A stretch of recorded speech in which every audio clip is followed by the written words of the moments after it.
Warmadewa University emerge as the answer to all uncertainties. Every step brings them to an unexpected meeting point. Here, at the Faculty of Economics and Business at Warmadewa University, this is where a new chapter begins.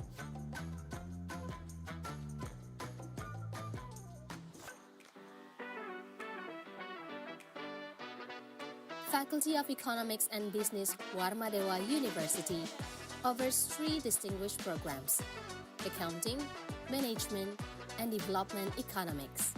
Our curriculum is designed to prepare you for the challenge of the professional world and accompany you designing the future. Learning is enhanced with modern laboratories. Education goes beyond theory, as you will also receive practical training to apply your knowledge directly.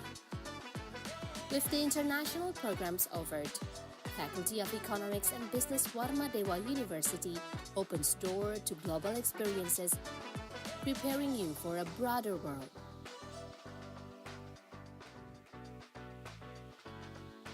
The students will receive full support, ranging from access to a comprehensive library to learning from experienced lecturers. Achievements are the result of dedication and hard work. With exceptional guidance, individuals can compete and excel both nationally and internationally. Achievements: ready to step into the future, equipped with invaluable knowledge and experience from the Faculty of Economics and Business, Warmadewa University. Are you ready to take the first step towards your future? Become part of the Faculty of Economics and Business at Warmadewa University. Register now at www.sipenmaru.warmadewa.ac.id or learn more on our website at www.fewarmadewa.ac.id.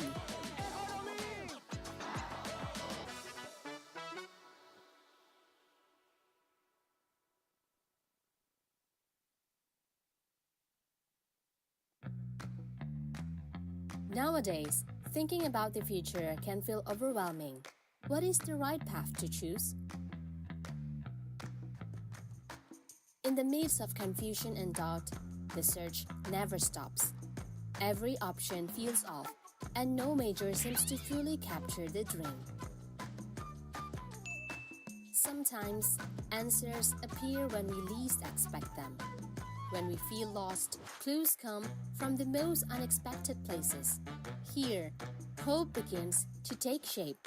The Faculty of Economics and Business at Warmadewa University emerge as the answer to all uncertainties. Every step brings them to an unexpected meeting point. Here, at the Faculty of Economics and Business at Warmadewa University, this is where a new chapter begins.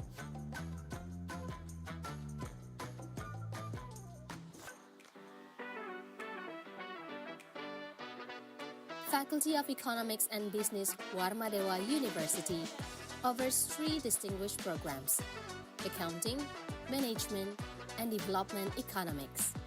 Our curriculum is designed to prepare you for the challenge of the professional world and accompany you designing the future.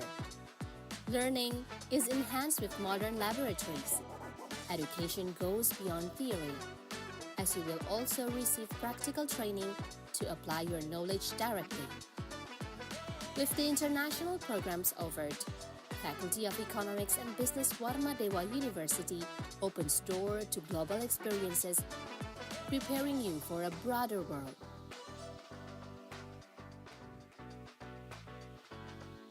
The students will receive full support, ranging from access to a comprehensive library to learning from experienced lecturers. Achievements are the result of dedication and hard work. With exceptional guidance, individuals can compete and excel both nationally and internationally. Achievements: ready to step into the future, equipped with invaluable knowledge and experience from the Faculty of Economics and Business, Warmadewa University. Are you ready to take the first step towards your future? Become part of the Faculty of Economics and Business at Warmadewa University. Register now at www.sipanmaru.warmadewa.ac.id or learn more on our website at www.fewarmadewa.ac.id.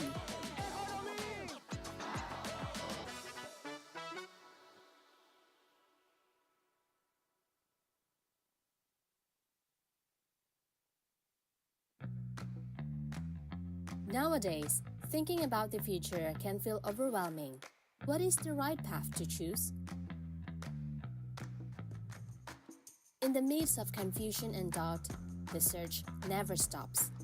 Every option feels off, and no major seems to fully capture the dream. Sometimes, answers appear when we least expect them.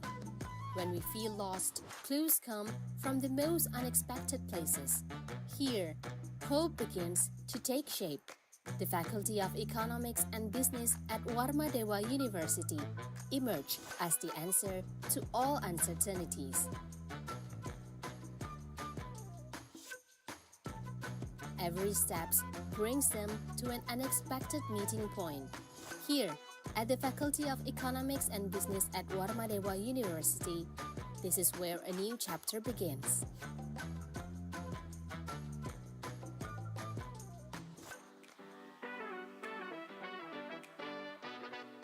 Faculty of Economics and Business, Warmadewa University offers 3 distinguished programs: Accounting, Management, and Development Economics.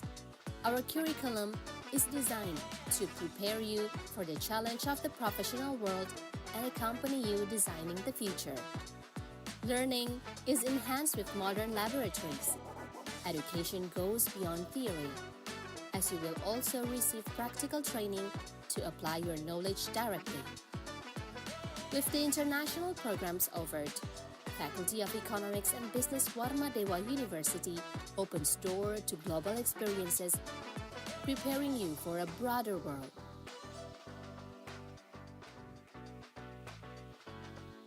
The students will receive full support, ranging from access to a comprehensive library to learning from experienced lecturers.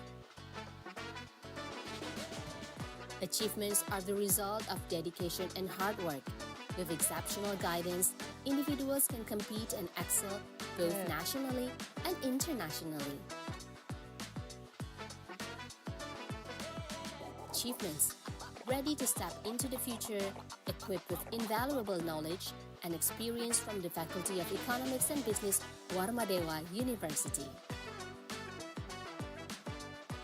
Are you ready to take the first step towards your future? Become part of the Faculty of Economics and Business at Warmadewa University. Register now at www.sipanmaru.warmadewa.ac.id or learn more on our website at www.fewarmadewa.ac.id.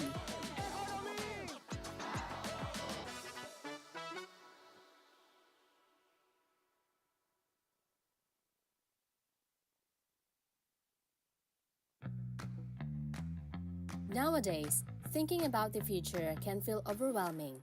What is the right path to choose? In the midst of confusion and doubt, the search never stops. Every option feels off, and no major seems to fully capture the dream. Sometimes, answers appear when we least expect them.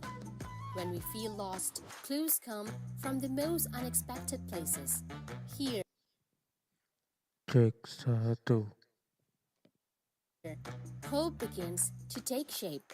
The Faculty of Economics and Business at Warmadewa University emerge as the answer to all uncertainties.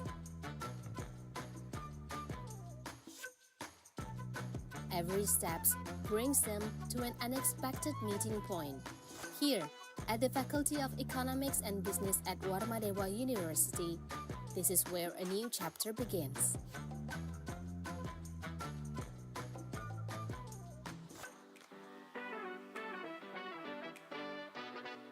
Faculty of Economics and Business, Warmadewa University, offers 3 distinguished programs: Accounting, Management, and Development Economics. Our curriculum is designed to prepare you for the challenge of the professional world and accompany you designing the future. Learning is enhanced with modern laboratories. Education goes beyond theory, as you will also receive practical training to apply your knowledge directly.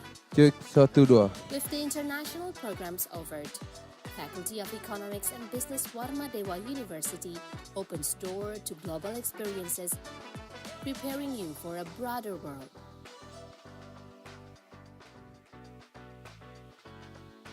The students will receive full support, ranging from access to a comprehensive library to learning from experienced lecturers. Achievements are the result of dedication and hard work. With exceptional guidance, individuals can compete and excel both nationally and internationally. Achievements ready to step into the future, equipped with invaluable knowledge and experience from the Faculty of Economics and Business, Warmadewa University. Are you ready to take the first step towards your future? Become part of the Faculty of Economics and Business at Warmadewa University. Register now at www.sipenmaru.warmadewa.ac.id or learn more on our website at www.fewarmadewa.ac.id.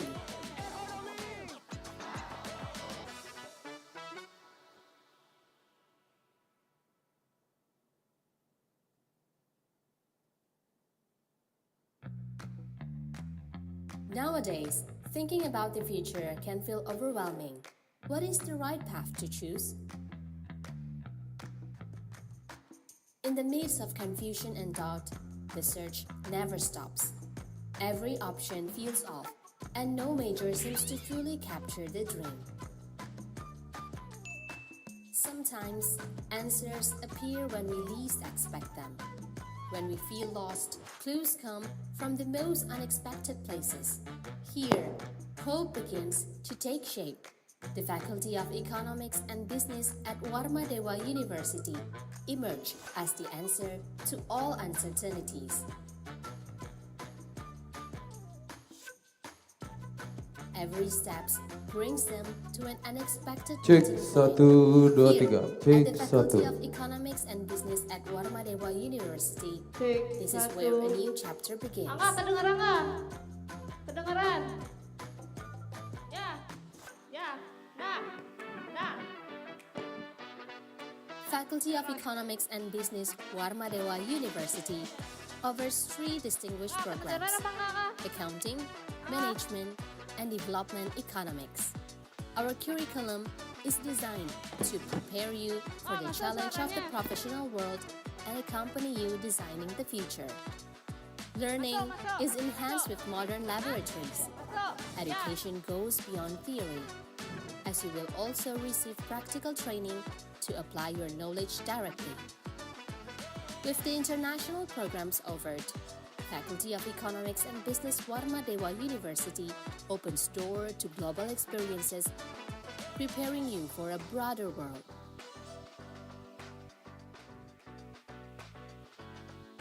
The students will receive full support, ranging from access to a comprehensive library to learning from experienced lecturers. Achievements are the result of dedication and hard work. With exceptional guidance, individuals can compete and excel both nationally and internationally. Achievements ready to step into the future, equipped with invaluable knowledge and experience from the Faculty of Economics and Business, Warmadewa University. Are you ready to take the first step towards your future? Become part of the Faculty of Economics and Business at Warmadewa University. Register now at www.sipenmaru.warmadewa.ac.id or learn more on our website at www.fewarmadewa.ac.id.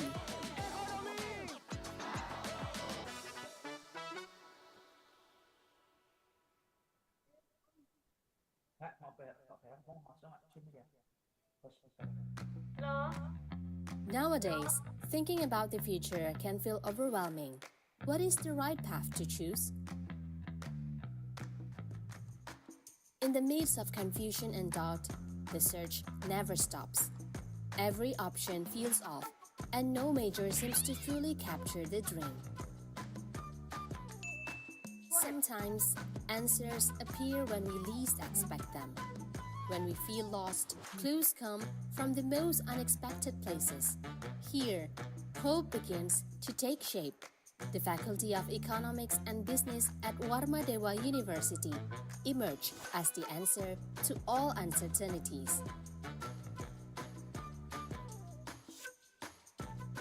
Every step brings them to an unexpected meeting point.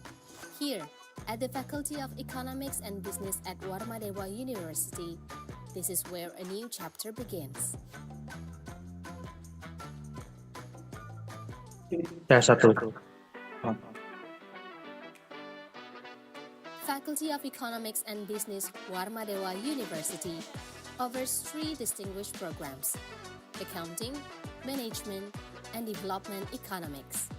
Our curriculum is designed to prepare you for the challenge of the professional world and accompany you designing the future. Learning is enhanced with modern laboratories. Education goes beyond theory, as you will also receive practical training to apply your knowledge directly. With the international programs offered, Faculty of Economics and Business Warmadewa University opens door to global experiences, preparing you for a broader world.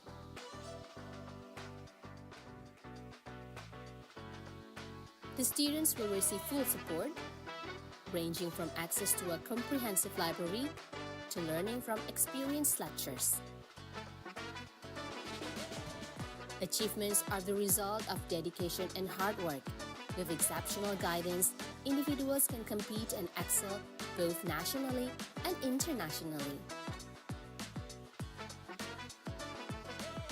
Achievements: ready to step into the future, equipped with invaluable knowledge and experience from the Faculty of Economics and Business, Warmadewa University.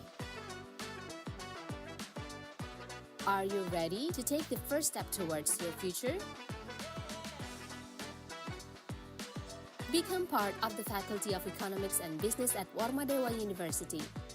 Register now at www.sipenmaru.warmadewa.ac.id or learn more on our website at www.fewarmadewa.ac.id.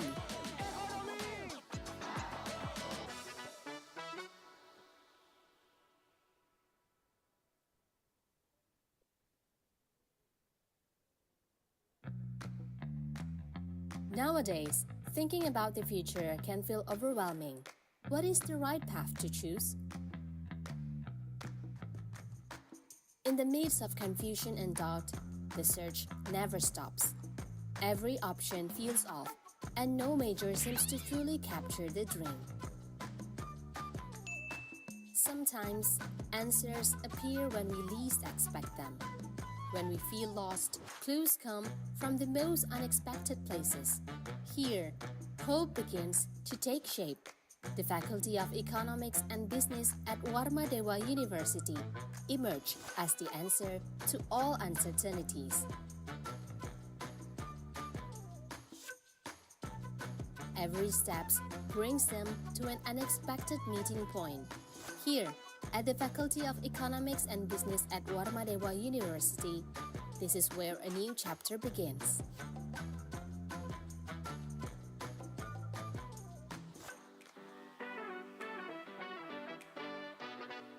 Faculty of Economics and Business Warmadewa University offers 3 distinguished programs: Accounting, Management, and Development Economics. Our curriculum is designed to prepare you for the challenge of the professional world and accompany you designing the future. Learning is enhanced with modern laboratories. Education goes beyond theory, as you will also receive practical training to apply your knowledge directly. With the international programs offered, Faculty of Economics and Business Warma Dewa University opens door to global experiences, preparing you for a broader world.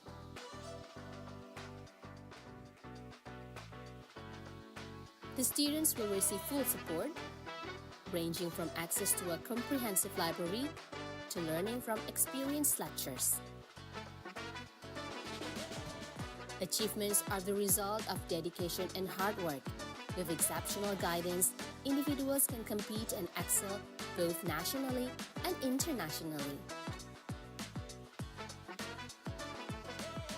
Achievements ready to step into the future, equipped with invaluable knowledge and experience from the Faculty of Economics and Business Warma Dewa University.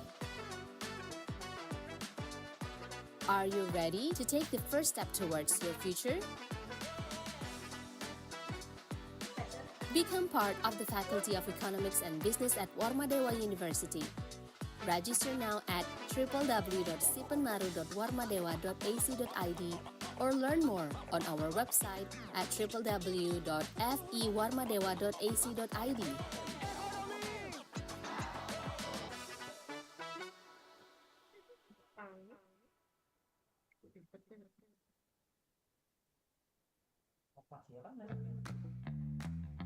Nowadays, thinking about the future can feel overwhelming. What is the right path to choose? In the midst of confusion and doubt, the search never stops. Every option feels off, and no major seems to fully capture the dream. Sometimes, answers appear when we least expect them. When we feel lost, clues come from the most unexpected places. Here, hope begins to take shape. The Faculty of Economics and Business at Warma Dewa University emerge as the answer to all uncertainties. Every step brings them to an unexpected meeting point. Here, at the Faculty of Economics and Business at Warma Dewa University, this is where a new chapter begins.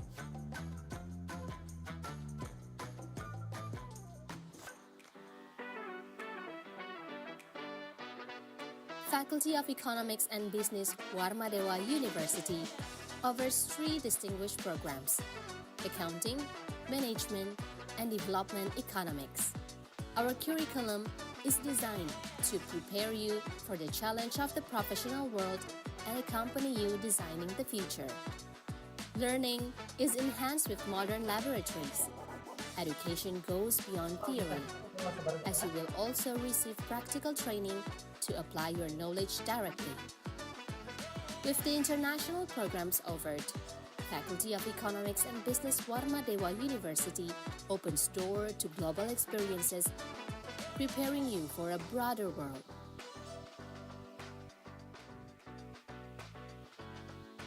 The students will receive full support, ranging from access to a comprehensive library to learning from experienced lecturers. Oh, yang atas. Achievements are the result of dedication and hard work. With exceptional guidance, individuals can compete and excel both nationally and internationally.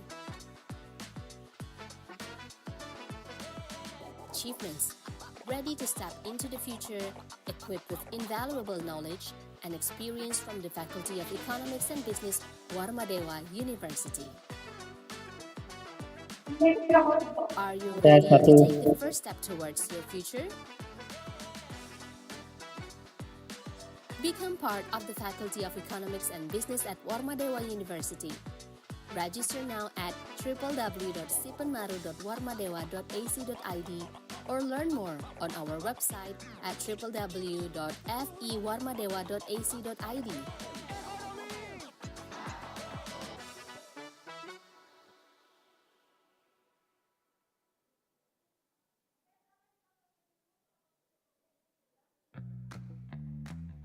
Nowadays, thinking about the future can feel overwhelming. What is the right path to choose? In the midst of confusion and doubt, the search never stops. Every option feels off, and no major seems to fully capture the dream. Sometimes, answers appear when we least expect them. When we feel lost, clues come from the most unexpected places.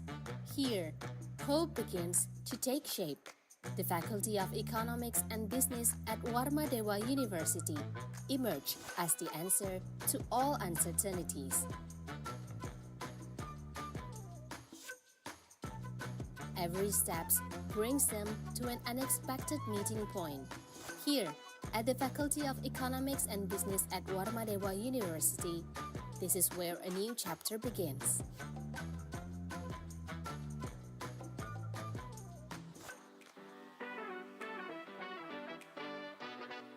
Faculty of Economics and Business, Warmadewa University offers 3 distinguished programs: Accounting, Management, and Development Economics. Our curriculum is designed to prepare you for the challenge of the professional world and accompany you designing the future. Learning is enhanced with modern laboratories. Education goes beyond theory, as you will also receive practical training to apply your knowledge directly. With the international programs offered, Faculty of Economics and Business Warmadewa University opens door to global experiences, preparing you for a broader world.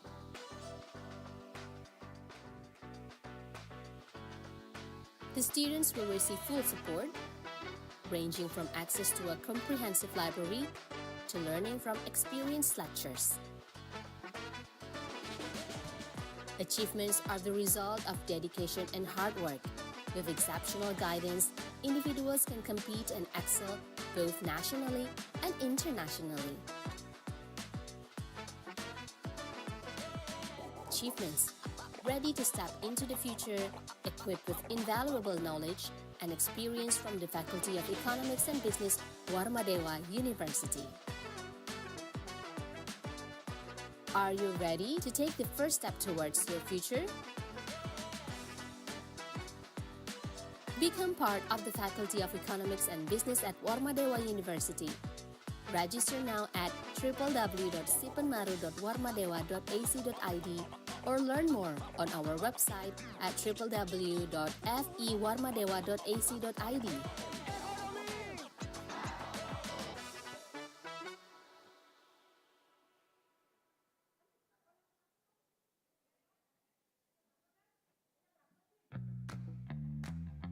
Nowadays, thinking about the future can feel overwhelming. What is the right path to choose? In the midst of confusion and doubt, the search never stops. Every option feels off, and no major seems to fully capture the dream. Sometimes, answers appear when we least expect them. When we feel lost, clues come from the most unexpected places. Here, hope begins to take shape. The Faculty of Economics and Business at Warmadewa University emerge as the answer to all uncertainties. Every step brings them to an unexpected meeting point. Here, at the Faculty of Economics and Business at Warmadewa University, this is where a new chapter begins.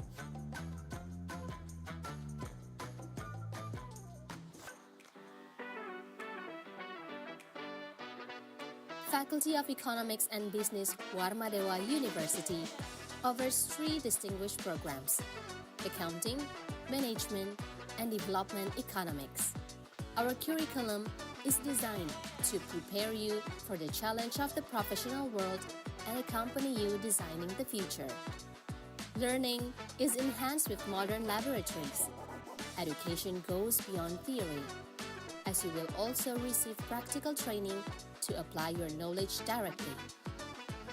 With the international programs offered, Faculty of Economics and Business Warma Dewa University opens door to global experiences, preparing you for a broader world.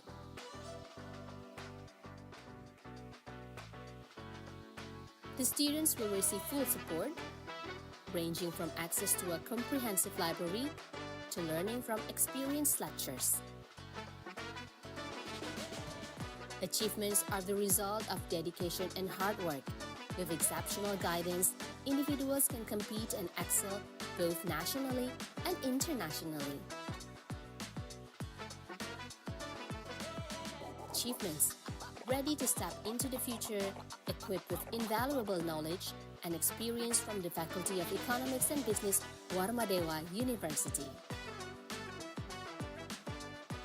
Are you ready to take the first step towards your future? Become part of the Faculty of Economics and Business at Warma Dewa University. Register now at www.sipanmaru.warmadewa.ac.id or learn more on our website at www.fewarmadewa.ac.id.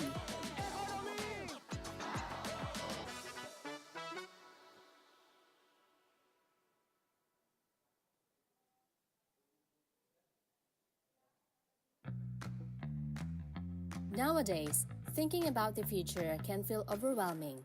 What is the right path to choose? In the midst of confusion and doubt, the search never stops. Every option feels off, and no major seems to fully capture the dream. Sometimes, answers appear when we least expect them.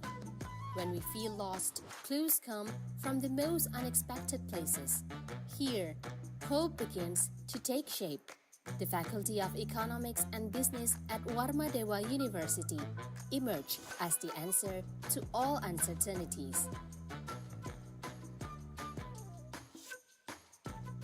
Every step brings them to an unexpected meeting point. Here, at the Faculty of Economics and Business at Warma Dewa University, this is where a new chapter begins.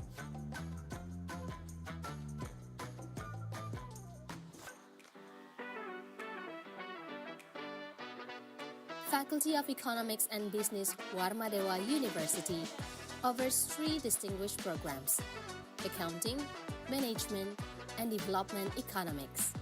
Our curriculum is designed to prepare you for the challenge of the professional world and accompany you designing the future. Learning is enhanced with modern laboratories. Education goes beyond theory, as you will also receive practical training to apply your knowledge directly. With the international programs offered, Faculty of Economics and Business Warma Dewa University opens door to global experiences, preparing you for a broader world.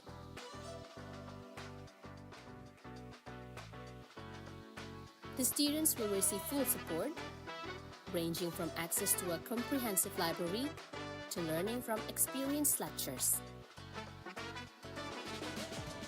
Achievements are the result of dedication and hard work. With exceptional guidance, individuals can compete and excel both nationally and internationally.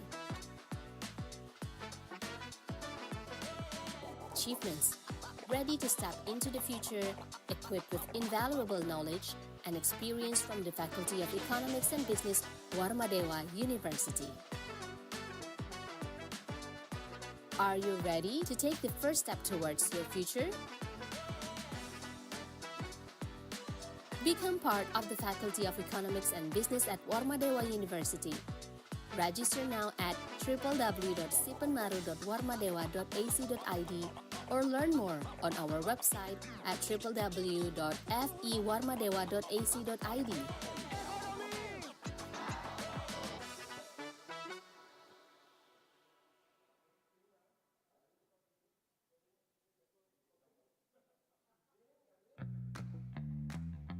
Nowadays, thinking about the future can feel overwhelming. What is the right path to choose? In the midst of confusion and doubt, the search never stops. Every option feels off, and no major seems to fully capture the dream. Sometimes, answers appear when we least expect them. When we feel lost, clues come from the most unexpected places. Here, hope begins to take shape.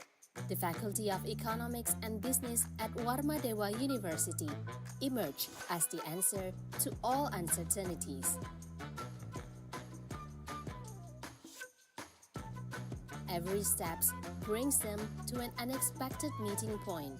Here, at the Faculty of Economics and Business at Warmadewa University, this is where a new chapter begins.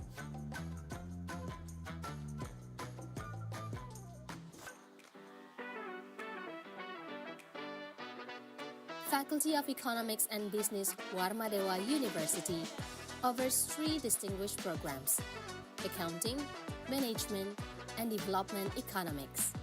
Our curriculum is designed to prepare you for the challenge of the professional world and accompany you designing the future.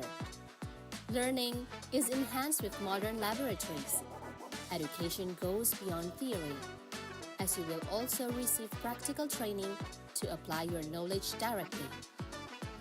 With the international programs offered, Faculty of Economics and Business Warmadewa University opens door to global experiences, preparing you for a broader world.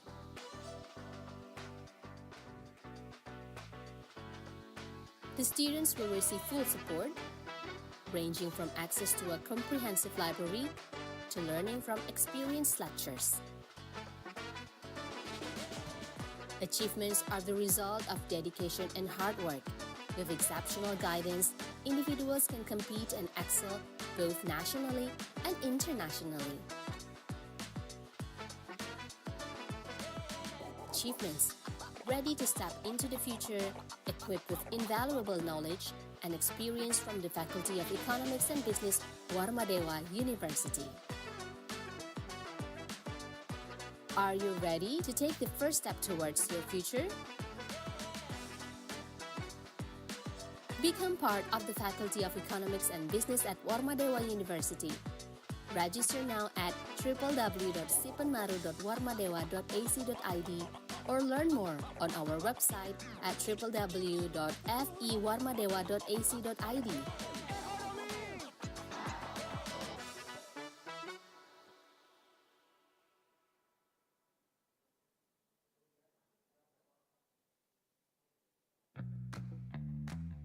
Nowadays, thinking about the future can feel overwhelming. What is the right path to choose? In the midst of confusion and doubt, the search never stops. Every option feels off, and no major seems to fully capture the dream. Sometimes, answers appear when we least expect them. When we feel lost, clues come from the most unexpected places. Here, hope begins to take shape.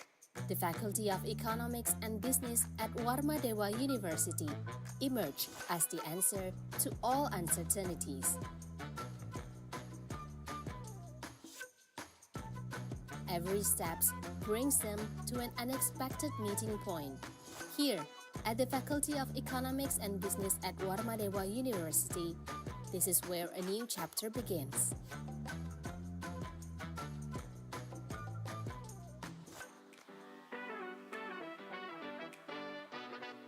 Faculty of Economics and Business, Warmadewa University offers 3 distinguished programs: Accounting, Management, and Development Economics. Our curriculum is designed to prepare you for the challenge of the professional world and accompany you designing the future. Learning is enhanced with modern laboratories. Education goes beyond theory, as you will also receive practical training to apply your knowledge directly. With the international programs offered, Faculty of Economics and Business Warmadewa University opens door to global experiences, preparing you for a broader world.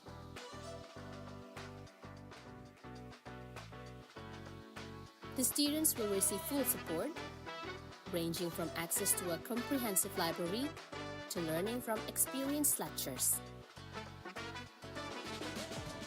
Achievements are the result of dedication and hard work. With exceptional guidance, individuals can compete and excel both nationally and internationally. Achievements. Ready to step into the future, equipped with invaluable knowledge and experience from the Faculty of Economics and Business, Warmadewa University. Are you ready to take the first step towards your future? Become part of the Faculty of Economics and Business at Warmadewa University. Register now at www.sipenmaru.warmadewa.ac.id or learn more on our website at www.fewarmadewa.ac.id.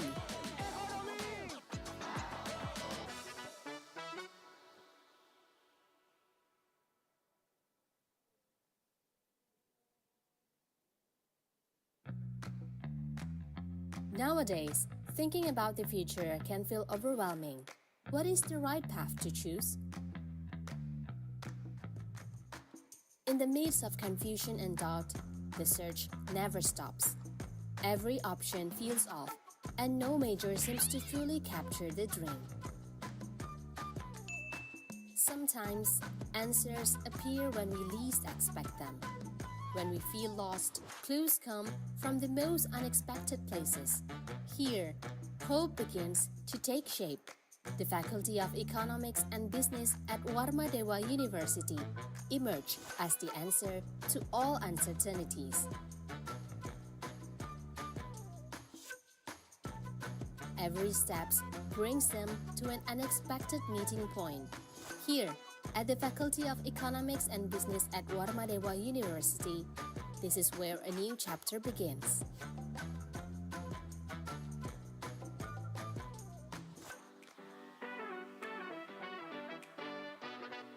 Faculty of Economics and Business, Warmadewa University offers 3 distinguished programs: Accounting, Management, and Development Economics. Our curriculum is designed to prepare you for the challenge of the professional world and accompany you designing the future. Learning is enhanced with modern laboratories. Education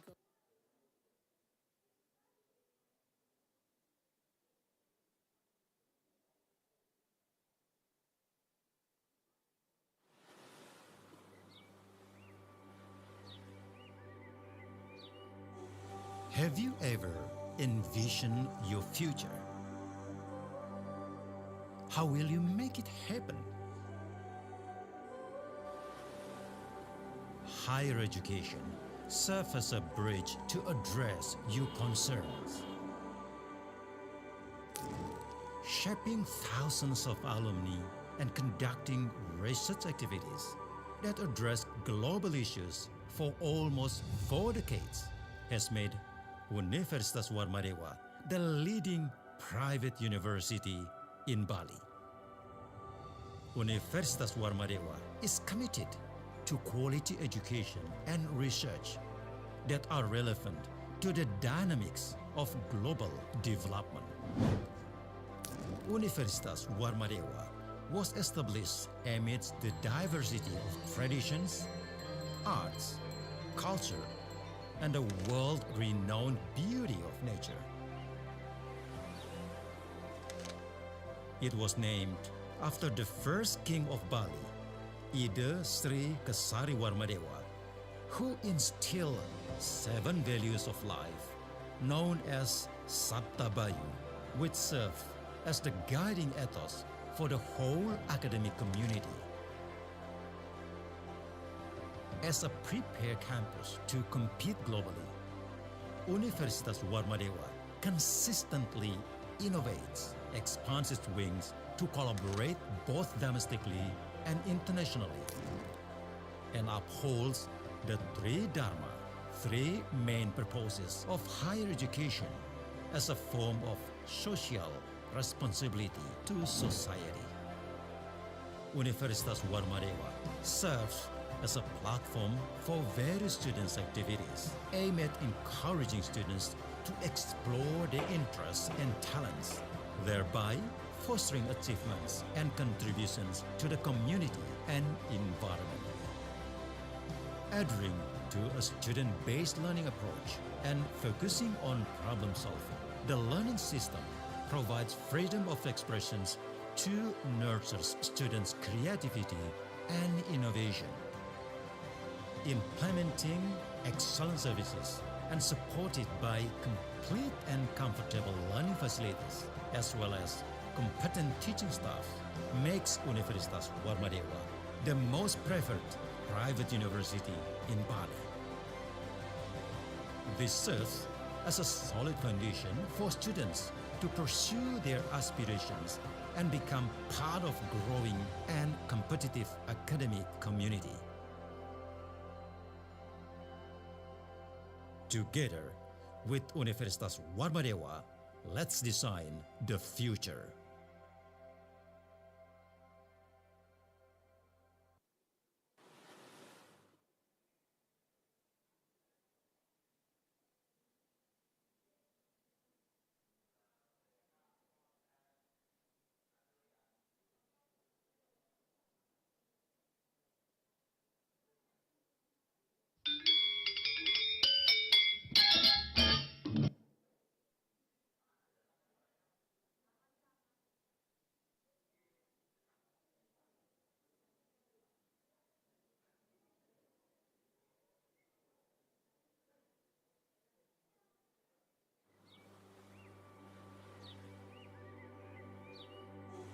Have you ever envisioned your future?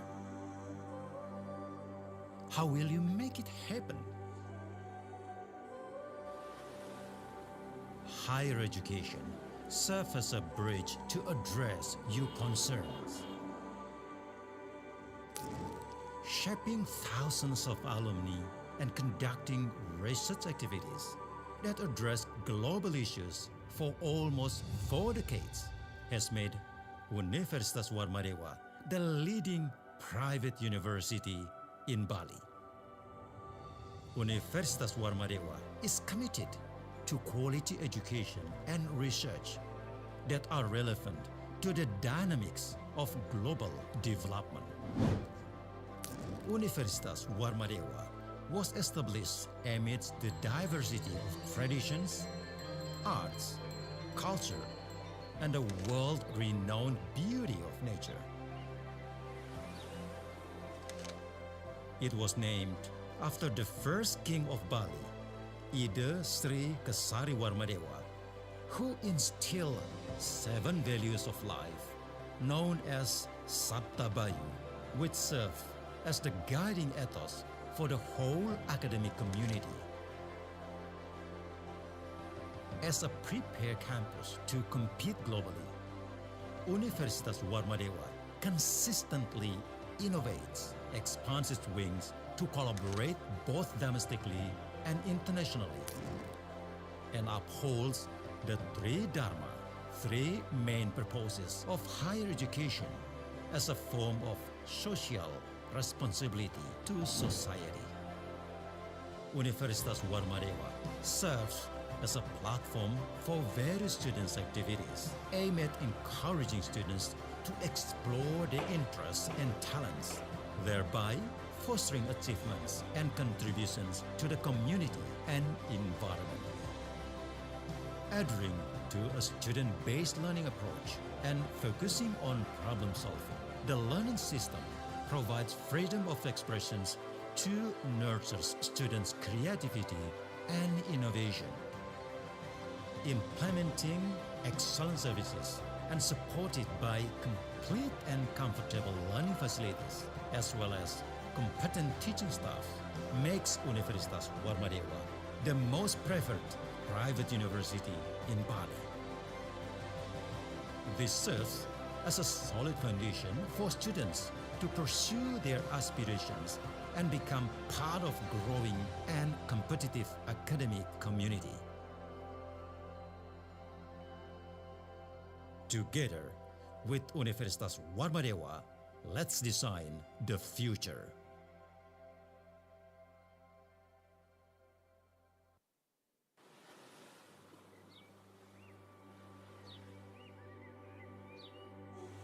Have you ever envisioned your future? How will you make it happen? Higher education serves as a bridge to address your concerns. Shaping thousands of alumni and conducting research activities that address global issues for almost 4 decades has made Universitas Warmadewa the leading private university in Bali. Universitas Warmadewa is committed to quality education and research that are relevant to the dynamics of global development. Universitas Warmadewa was established amidst the diversity of traditions, arts, culture, and the world-renowned beauty of nature. It was named after the first king of Bali, Ida Sri Kesari Warmadewa, who instilled 7 values of life known as Sabta Bayu, which serve as the guiding ethos for the whole academic community.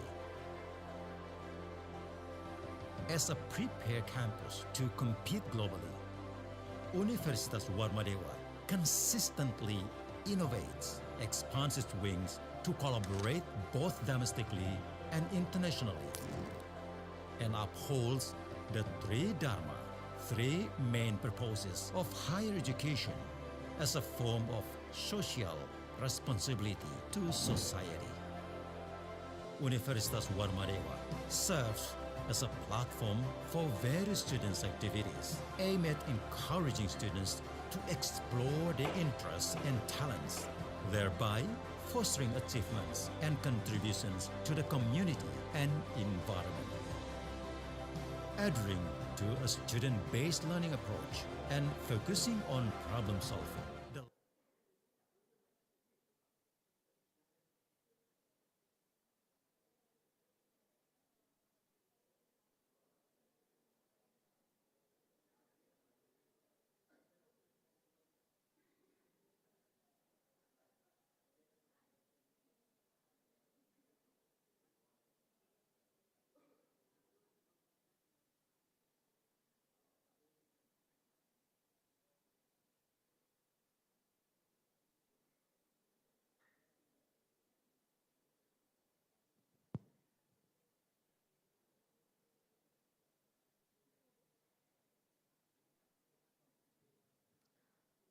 May I have your attention, please? Our agenda is about to begin.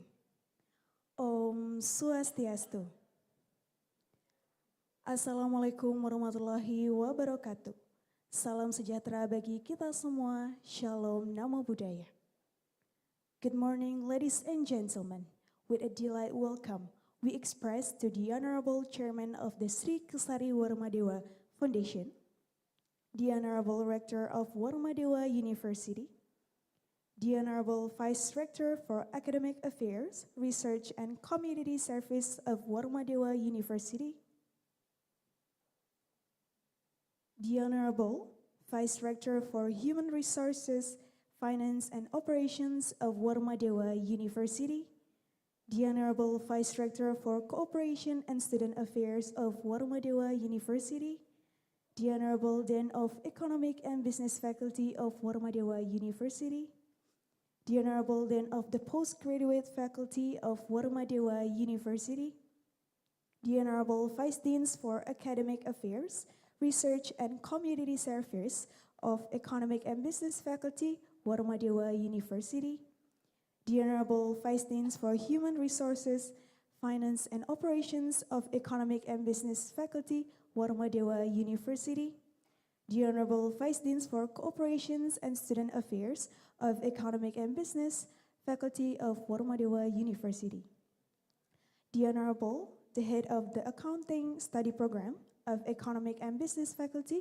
of Warmadewa University, the Honorable Head of the Management Study Program of Economic and Business Faculty, Warmadewa University, the Honorable Head of the Development Economic Study Program of Economic and Business Faculty, Warmadewa University, the Honorable Head of the Tax Accounting Study Program of Economic and Business Faculty, Warmadewa University, the Honorable Head of the Master of Accounting Study Program of the Postgraduate Faculty, Warmadewa University, the Honorable Head of the Master of Management Study Program of the Postgraduate Faculty of Warmadewa University, the Honorable Head of the Faculty Quality Assurance Unit of Economic and Business Faculty, Warmadewa University, the Honorable all of the speakers and moderator, also all of the participants on this event. Ladies and gentlemen, welcome to the 5th Warmadewa Conference of Economy 2025 with the theme, Transforming Economy Through Sustainability, Accountability, Innovation, and Inclusive Development. First of all, let's we all express our greatest gratitude to the Almighty God who has given us mercies and blessings so that we can be attending on this event without any trouble and obstacles. Untuk memulai acara pada pagi hari ini, izinkan saya untuk memimpin doa kepada seluruh hadirin dimohon untuk berdiri.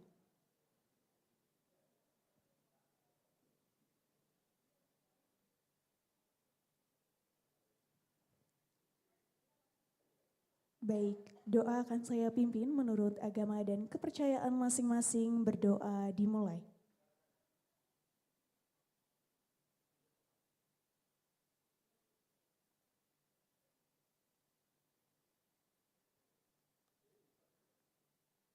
Doa selesai. To all of the honorable and participant, please remain to stand up. Ladies and gentlemen, the first agenda, we would like to start this session by singing our national anthem, Indonesia Raya, Mars Warmadewa, and Sabta Bayu. To the attendant, please come up to the stage.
To all of the audience, please be seated.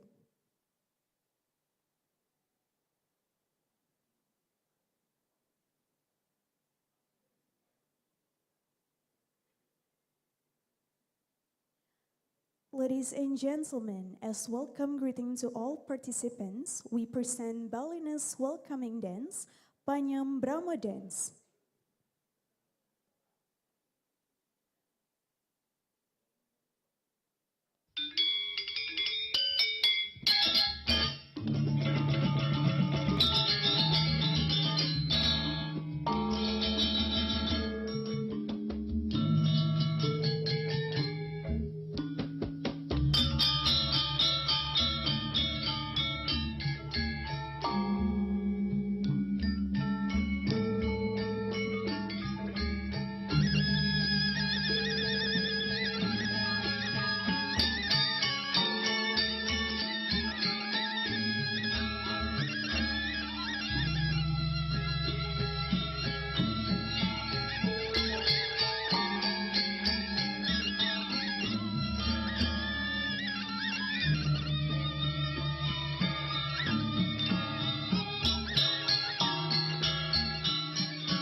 Ladies and gentlemen, we are now going to listen the welcoming speech that will be delivered by the Dean of Economic and Business Faculty, Warmadewa University.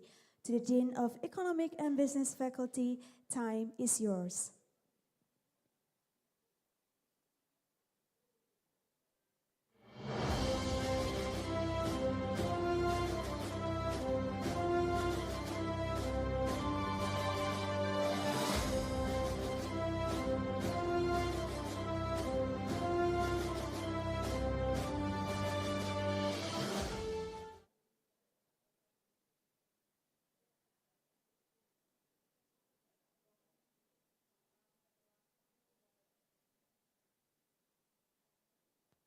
Tes. Om Swastiastu. Assalamualaikum warahmatullahi wabarakatuh. Salam sejahtera untuk kita semua. Shalom nama budaya dan salam rahayu. Distinguished the chairman of the Sri Kesari Warmadewa Foundation, Profesor Dr. Dr. Andes An Agung Gede Wisnu Murti MSI, Rector of University Warmadewa, and members of University Leadership, Profesor Dr. Insinyur Igede Sunaraya Pandit, MP, Honorable keynote speaker, Profesor Dr. Dr. Andes An Agung Gede Wisnu Murti MSI, and invite speakers from various countries. Distinguished academics, researchers, practitioners, students, and all conference participants. This morning, first and foremost, let us express our deepest gratitude to God Almighty for His blessing, which allow us to gather today at the Widya Sabha Hall of Warmadewa University to participate in the Warmadewa International Conference on Economics. On behalf of the Faculty of Economics and Business, Warmadewa University, I would like to extend a warm welcome and sincere appreciation to all keynote speakers, invite speaker and participant for the present and valuable contribution to the International Academics Forum.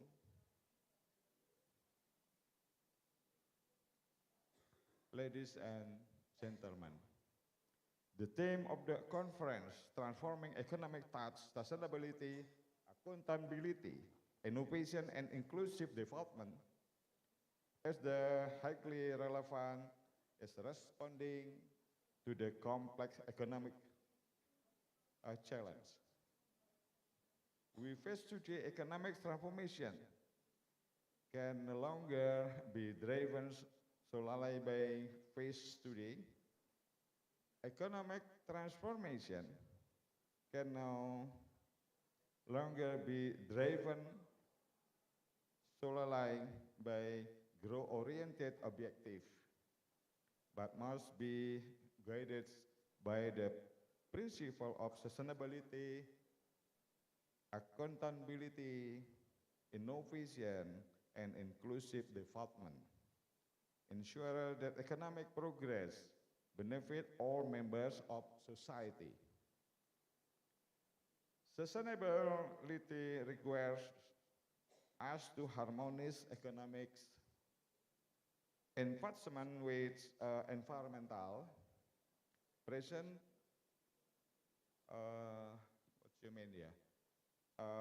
preservation, and social well-being, accountability, strengthen trust and transparency in economics, governance, innovation, serve as key driver of competitiveness and resilience, while inclusive development ensure that no individual of our community and left behind in the transformation process.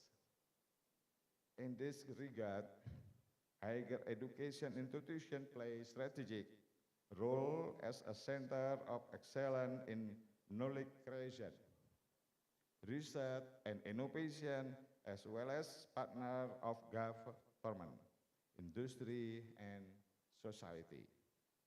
In development evidence-based solution to economic and development challenge. At this conference, we expect to foster mindful academic dialogue, high quality research collaboration, and internationality networking partner. Then can contribute to the sustainable and inclusive economic development. Distinguished participants, we hope that conference will serve as a productive forum for the exchange of ideas, bringing together diverse perspectives from academic, practitioner, and policy maker, and producing value, highlight policy recommendation applicable to local, national, and global network. Finally, I would like to express my sincere appreciation to the organization community, all supporting partner for this dedication and hard work to making this conference possible. May this event run successfully and deliver significant academics contribution to the advancement of sustainable, accountable, innovative, and inclusive economy development. Thank you special for Dr. Masyur Muhdir. Thank you for coming. Maybe we can share the knowledge antara GTM and Warmadewa University. Thank you, thank you. Om Santi, Santi, Santi. That is the welcoming speech from the Dean of Economic and Business Faculty. Thank you very much, and please return to your seat.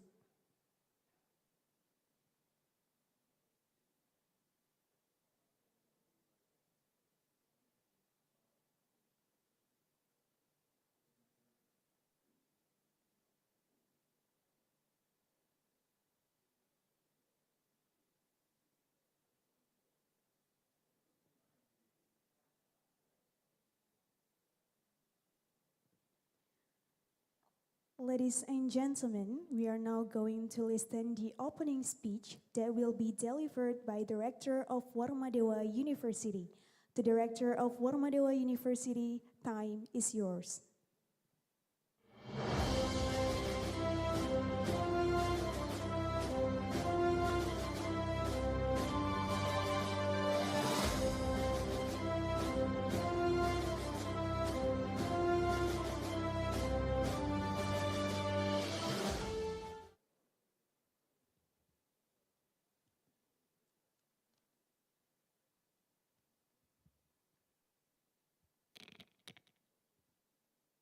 Om Swastiastu. Assalamualaikum warahmatullahi wabarakatuh. Namo Buddhaya, good morning, ladies and gentlemen. May peace upon us all, and thank you very much, all participants. Welcome to Warmadewa University. The Honorable keynote speech now, Professor Dr. Ana Agung Gede Oka Wisnumurti, Chairman of the Sri Kesari Warmadewa Foundation, Your Honorable Profesor Dr. Burian Andayani, SAAK MSI from Brawijaya University. Okay, maybe online. And Honorable Dr. Mansur Muhammad Mohir from Teknologi Mara University from Malay. Thank you very much. Good morning. Welcome. And Dr. Gina B. Alcorisa from Philippines, University of Philippines, Delman, maybe online, yes. And Dr. Nauri Miyasawa from Waseda University from Japan, maybe, okay, wait a minute, come to here because Dr. Nauri beside my office. And Wacarampong Rati Supimol, PhD from Thailand, Chulalongkorn University. Okay, maybe online because this conference here to buy hybrid. Yeah. And now Dr. Putu Ayushita Laksmi, Bibus MSc from Warmadewa University from Faculty of Economy and Business. Thank you very much for your extend, and I hope you good luck. Yes, Dr. Sita. Distinguished guests, Dean of the Faculty of Economy and Business, Structural Official of Warmadewa University, esteemed guests, colleagues, and participants, and all ladies and gentlemen from the other university, from the other faculty, and all lecture to Faculty of Business. It's my big great pleasure to welcome all of you to the 5th Warmadewa International Conference of Economic and WISE 2025. I would like to begin by expressing your highest appreciation to the distinguished guests, individuals who have graciously joined us today as keynote speaker and invite speaker. Ladies and gentlemen, before going any further, allow me to tell a brief story of Warmadewa University, because Warmadewa University is located in Denpasar, Bali, was founded in 1984 by Yayasan Sri Kesari Warmadewa Foundation, which currently 21 years old, with its faculty, and now the Faculty Economy and Business, and 29 study program now. The other Faculty of Law, Faculty of Social Science, Political Science, Faculty of Planning and Engineering, Faculty of Medicine and Health Science, and Faculty of letters. Yeah, which have received high appreciation from the Balinese and Indonesia people as general. The 2017 and of 29 study program as this institution of the Warmadewa University have been accredited excellent by National Accreditation Board for High Education, BANPT, and the Independent Accreditation Institution, LAM member, Warmadewa University have been associate member of ASEAN University Networking Quality Assurance, and also we just extended the KS Asia University ranking this November as the new entrant.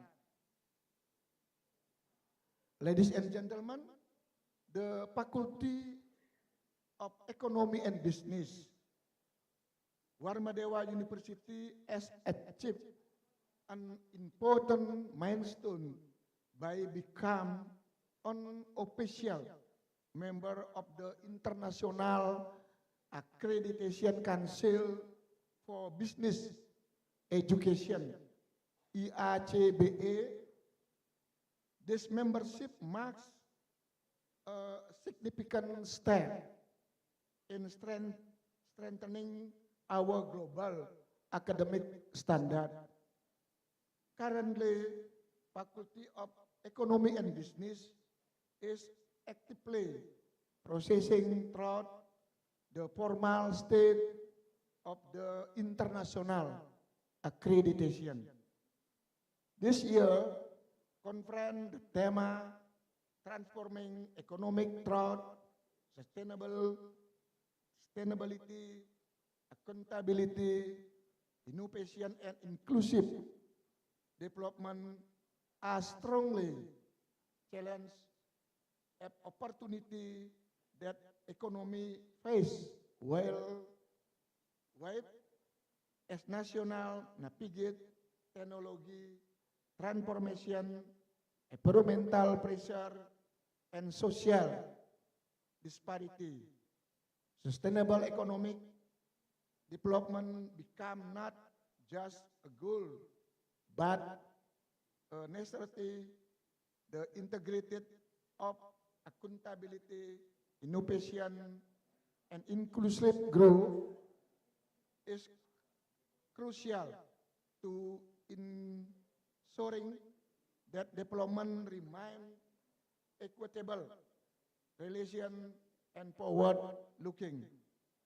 Throughout WISE 2025, we appreciate to creative a platform for mindful dialogue and collaboration across country and institution. And once again, I would like to express my sincere gratitude to all speakers, presenters, and all participants, and the hard-working committee from the Faculty of Economy and Business. Your contribution and dedication make this conference possible and impactful. I wish you a productive, intellectuality stimulating, and inspiring academic experience. And thank you very much, and warmest greeting from Warmadewa University. Om Santi Santi Santi Om. Wassalamualaikum warahmatullahi wabarakatuh. Good morning, ladies and gentlemen. That is the opening speech from Director of Warmadewa University. Thank you very much for the opening speech, and please return to your seat.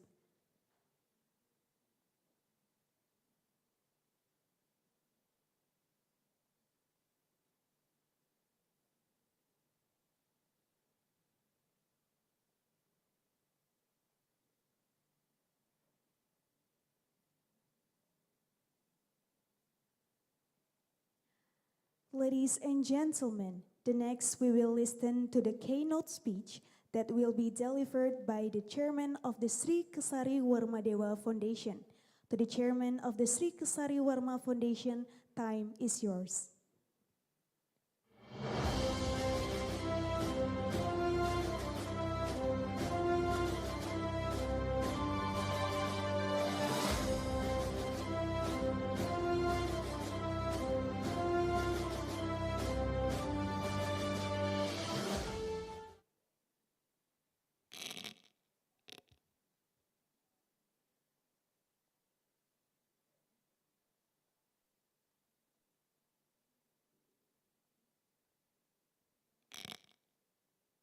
Om Swastiastu. Assalamualaikum warahmatullahi wabarakatuh. Salam sejahtera, namo buddhaya, dan salam kebajikan untuk kita semua. The Honorable Rector of Warmadewa University, the Dean of Faculty of Economic and Business, esteemed faculty members, distinguished guests, keynote panelists, researchers, practitioners, and all participants of this prestigious conference, and ladies and gentlemen, good morning. And it is a great honor for me to stand before you today as one of the keynote speakers at this Warmadewa International Conference of Economy. Allow me to express my sincere gratitude to Warmadewa University and this Faculty of Economy and Business for extending this meaningful invitation. It is a privilege to be part of a forum that brings together scholars, researchers, policymakers, and professionals who are connected to advancing knowledge and shaping the future of economic development. The theme of this year's conference, Transforming Economic Towards Sustainable Accountability, Innovation, and Inclusive Development, is critically relevant to the global challenge we are facing today. Around the world, economic navigating unprecedented uncertainties from climate change and environmental degradation to rapid technological disruption, widening inequalities and shifting geopolitical landscape. This transformation requires not only intellectual reflection, but also strategic action grounded in sustainability, integrity, and innovation. Sustainability has evolved from theoretical concept into a urgent global agenda. Sustainability economic transformation demand the growth is pursued without compromising environmental integrity, social well-being, and integration equity. As academic institution, we hold an essential responsibility to support this agenda by producing research, this inform evidence-based policymaking, and by integrating sustainability principle into teaching, learning, and community engagement. Our university must be catalyst for shaping individuals who are not only knowledge but also responsible and visionary. Equality involvement is this pillar of accountability. In an era where public trust has become a critical asset, transparency and integrity in governance as well as in business practice must be prioritized. Accountability ensure the policy and implemented effectively, results managed responsibly, and development goal achieved with measurable and meaningful outcomes. Without accountability, sustainability efforts lose their credibility and impact. Thus, strengthening institutional governance is an urgent task for all sectors, including education. This third pillar, innovation, has become the driving force behind economic transformation in the 20 countries.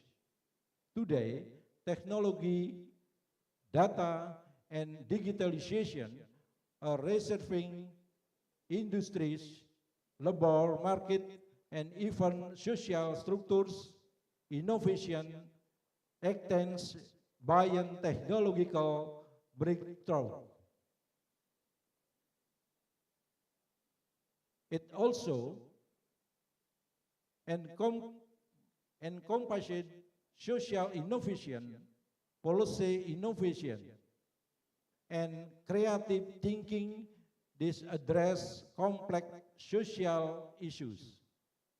As educators and researchers, we must cultivate in environment the stimulate curiosity and courageous experimentation, and empower the next generation to be adaptive, collaborative, and innovative leaders.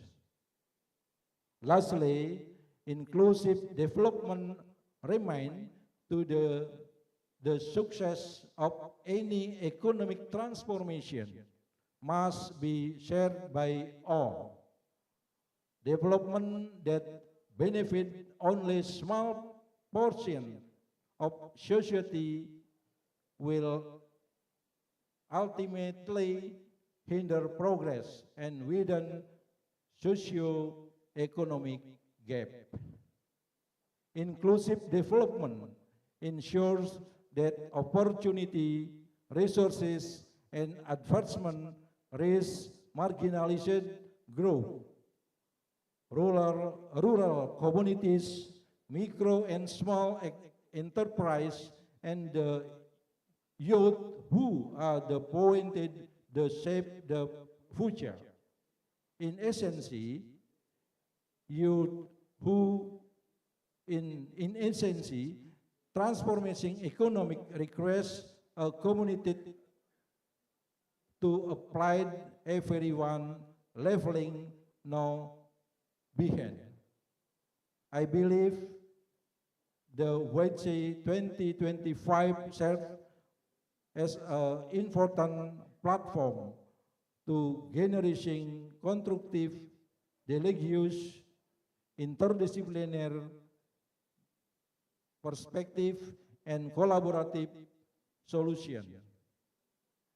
The papers, discussion, and presentation that will take place to go the conference have to potential to contribute not only to academic literature but also to practice policy recommendation and real world application. It is my hope that this conference, because a space where knowledge is shared, networks may strengthen and innovative partnership and forward. As we embark on this intellectual journey together, let us reaffirm our collective commitment to shaping economic that are sustainable, resilient, accountable, and inclusive. Let us continue to nurture research excellence, applaud ethical values, and embrace innovative as the cornerstone of progress. In closing, I would like to extend my highest appreciation to Warmadewa University and the organizing committee for their dedication in hosting this international conference for the fifth consecutive year. May this event continue to inspire and empower us all to contribute meaningfully the advancement of knowledge and the betterment of society. Thank you, and I wish you a productive and successful conference. Om Santi Santi Santi. Wassalamualaikum warahmatullahi wabarakatuh, dan selamat pagi untuk kita semua. Terima kasih. Kepada Bapak Ketua Yayasan dimohon untuk tetap berada di tempat. The next agenda is opening ceremony. And for the opening ceremony, we would like to invite Director of Warmadewa University and the Dean of Economic and Business Faculty of Warmadewa University to come up to the stage to officially open the 5th Warmadewa Conference of Economy 2025 by the beating of the gong.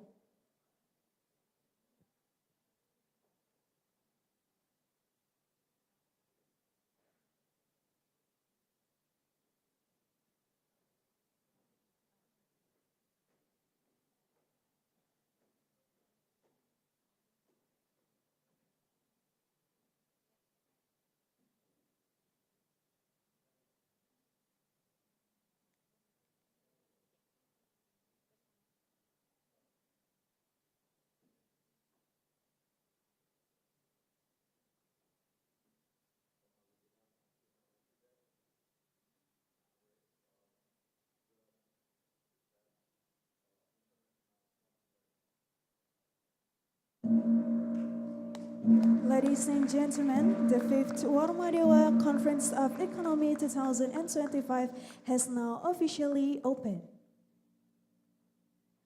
To the Chairman of the Sri Kesari Warmadewa, Director of Warmadewa University and the Dean of Economic and Business, please remain on the stage. The next agenda is hand-overing token of appreciation by the Dean of Economic and Business Faculty of Warmadewa University to the offline speakers and moderator. We would like to invite all of the speakers and moderator to come up to the stage.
Selanjutnya adalah sesi foto bersama. Untuk sesi foto akan saya pandu dalam hitungan 1, 2, 3. Sekali lagi, 3, 2, 1. Kepada seluruh hadirin dipersilakan untuk menuju ke bawah untuk melakukan sesi foto bersama sekali lagi dengan seluruh peserta.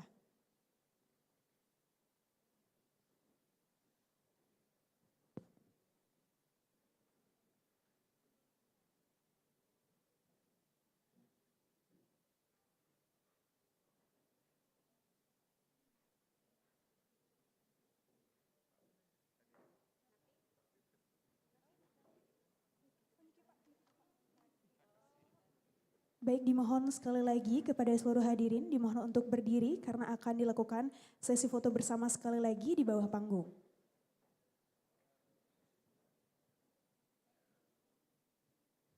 Kepada seluruh peserta juga kami mohon untuk berdiri.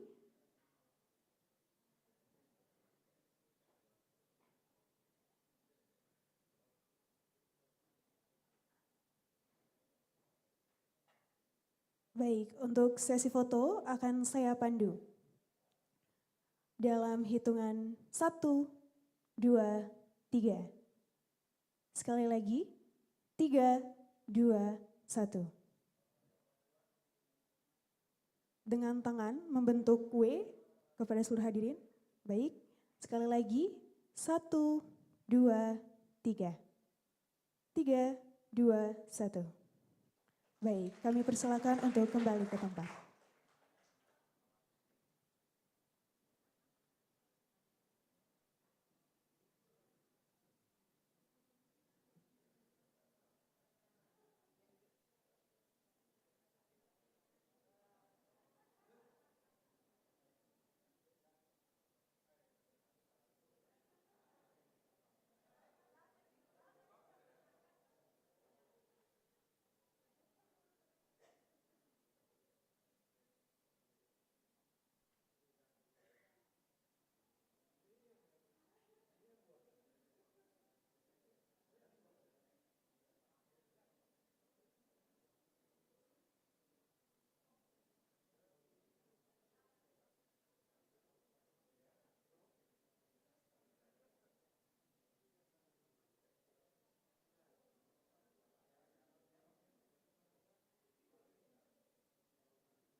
Ladies and gentlemen, to start our main event today, we would like to invite our moderator, the Honorable Ade Ruli Sumartini, SAMM, to come up to the stage. The moderator, time is yours.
Okay, good morning everyone.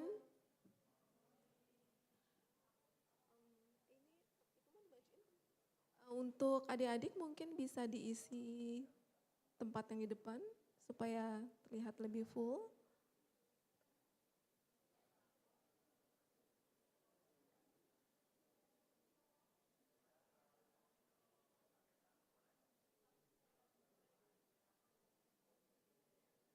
Ayo silakan adik-adik, kita akan mulai untuk acaranya. Silakan yang di belakang untuk ke depan.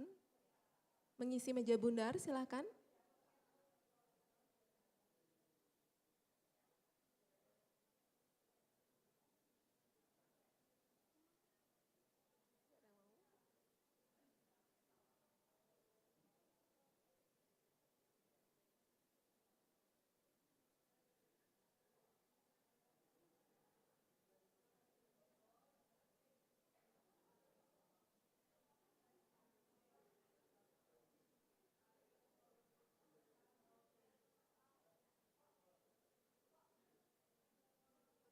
Selamat pagi, Prof.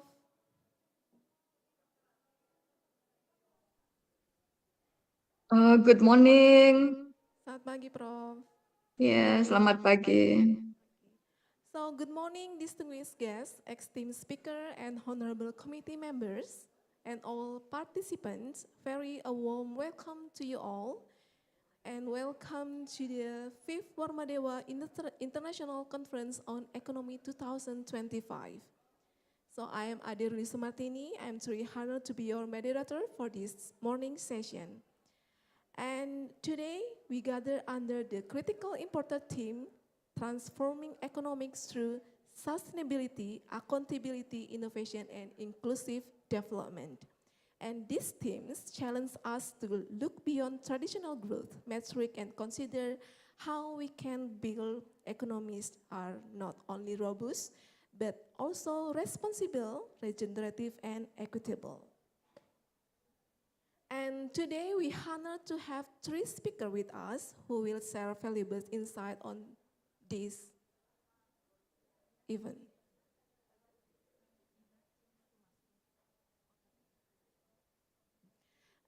And then this is my honor to introduce our first speaker, Prof. Dr. Wurian Andayani SAAK MSI from Universitas Brawijaya Indonesia. Good morning, Prof.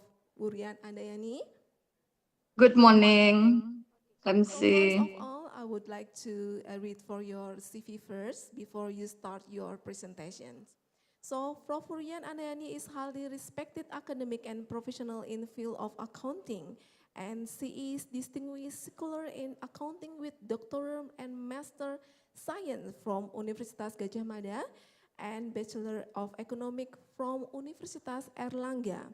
She is chartered accountant and holds several professional certifications, including Certified Management Accountant from Institute of Certified Management Accountant, as well as Certified Sustainability Reporting Assurer and Certified Sustainability Reporting Specialist from National Center for Sustainability Reporting.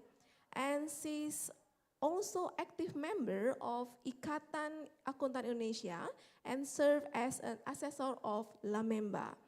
And of course, she's also authored several academic books, and her scholarly work is indexed in Scopus, Orchid, and Sinta, reflecting her active engagement in academic research and publication. And distinguished participant, now we are pleased to proceed to the presentation session. So I respectfully invite Prof. Wurian Andayani to begin her presentation. Prof. Wurian Andayani, you may share your screen and begin your presentation.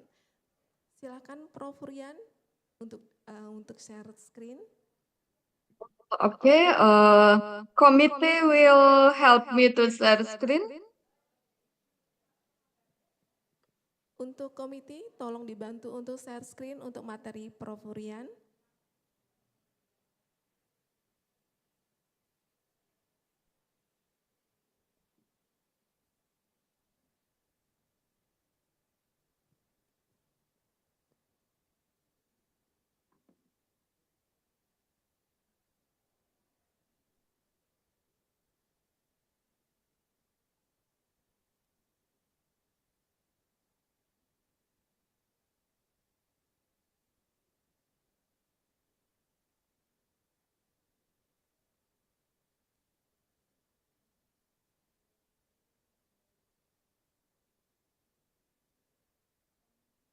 Uh, okay.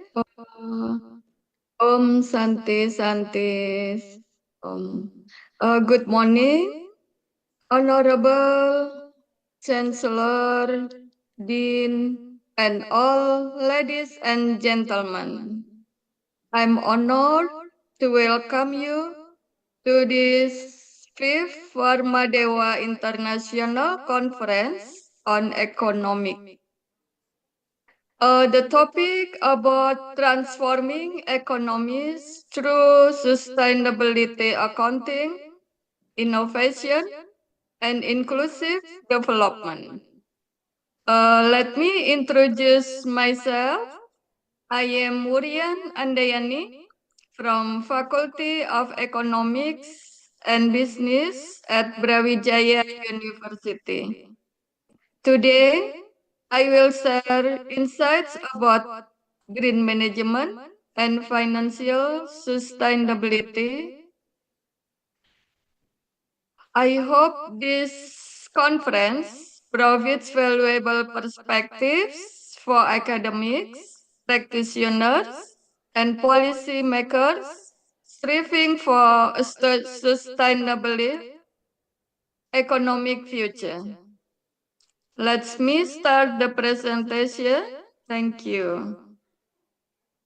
My title is Green Management and Financial Sustainability. And next.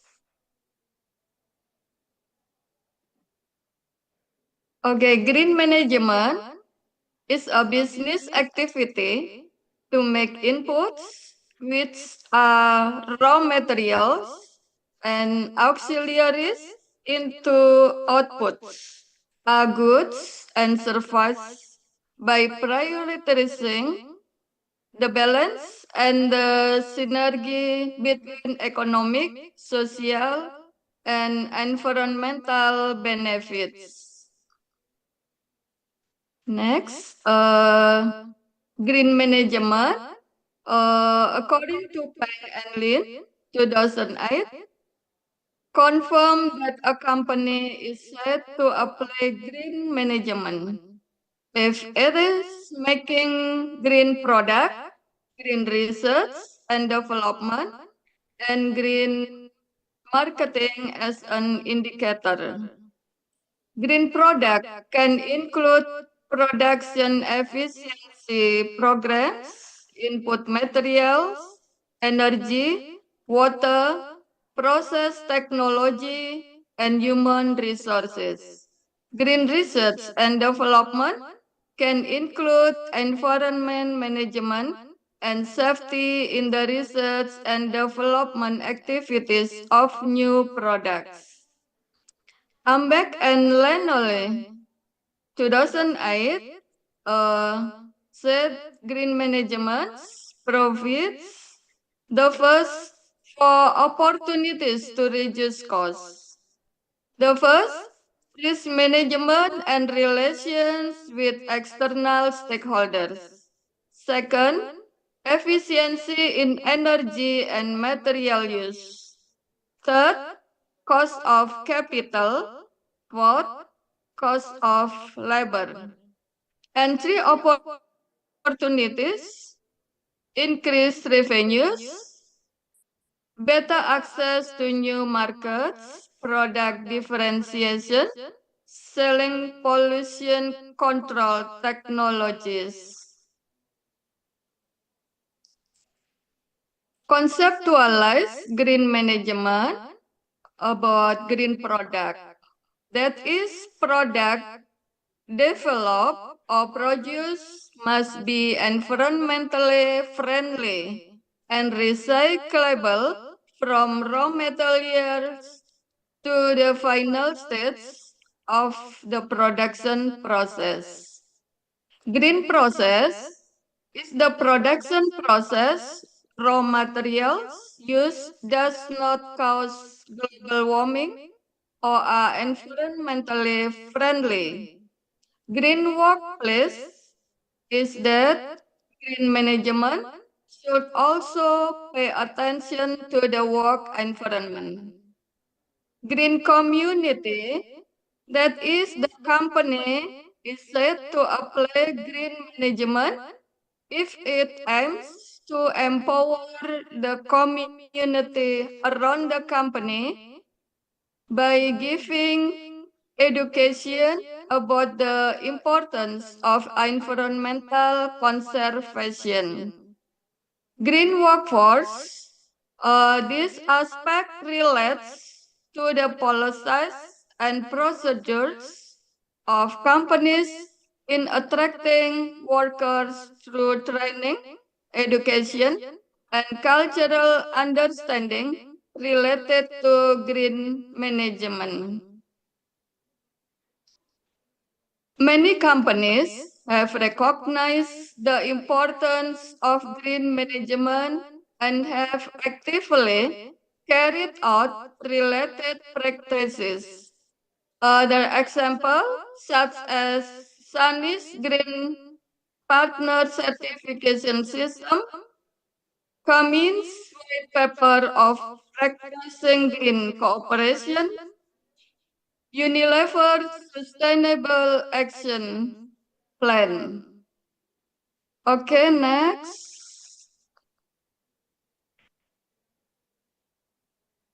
Slide 6.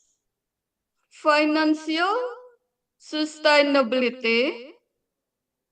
Conceptual financial sustainability. Brevet and second to the 2002 in its journal Business Performance Sustainability through Process Modeling stated that improving sustainability performance requires activities based on management, which refers to planning, implementation, and control, both in terms of cost and resources, in improving efficiency and profitability. Objective: the first, ensure the continuity of business operations, maintain solvency and liquidity, reduce financial risk, create sustainable value for stakeholders. The first, financial efficiency, that is optimal management of costs and assets. Revenue diversification, that is reducing dependence on single source of income. Risk management, that is anticipating economic volatility and financial crisis. Transparency and accountability, that is providing honest and open financial reporting. Sustainable investment is allocating funds to environmentally friendly and ethical projects. The first, sustainability is the long-term goal of meeting current needs without compromising the ability of future generations to meet them. Green management is a strategic and practical approach for organizations to achieve sustainability by integrating environmentally friendly principles into every aspect of their operations, from human resources and finance to marketing and production. Green management acts as a means to realize sustainability principles in business practices.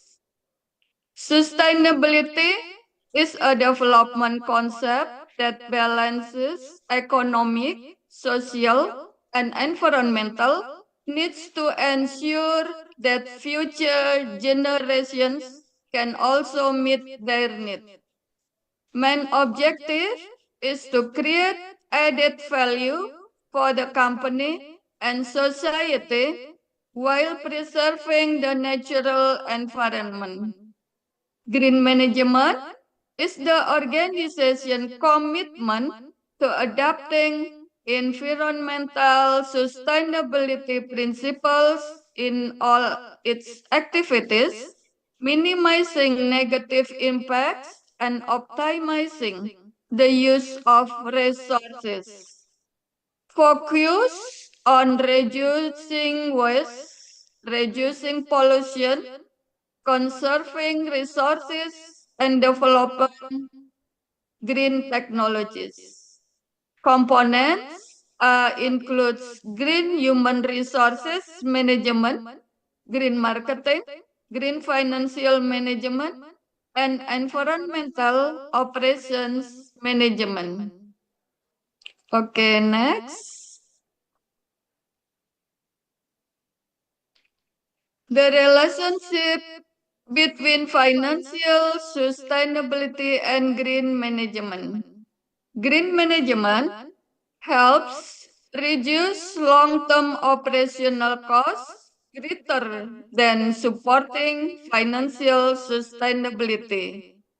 And green investment enhance corporate reputation and investor trust.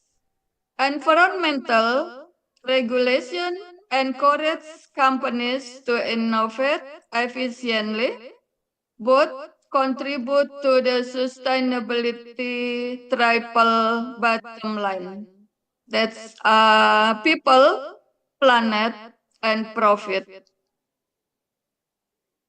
The relationship between green management and sustainability, green management as implementation, that is, green management is a tool or strategy used by companies to achieve sustainability goals. Creating a green business, implementing green management creates a green business that is financially profitable while preventing negative environmental and social impacts. Benefits of green management implementation: enhance reputation and corporate image, building a positive image in the eyes of increasingly environmentally conscious customers and the public. Efficiency and innovation is improving operational efficiency, optimizing resource use, and driving technological innovation. Competitive advantage is providing sustainable competitiveness in the marketplace, and corporate value, increasing the overall value of the company. Thus, green management is a practical key that enables companies to achieve the grand philosophy of sustainability, creating profitable business that are responsible for the planet and society. Okay, next slide 10.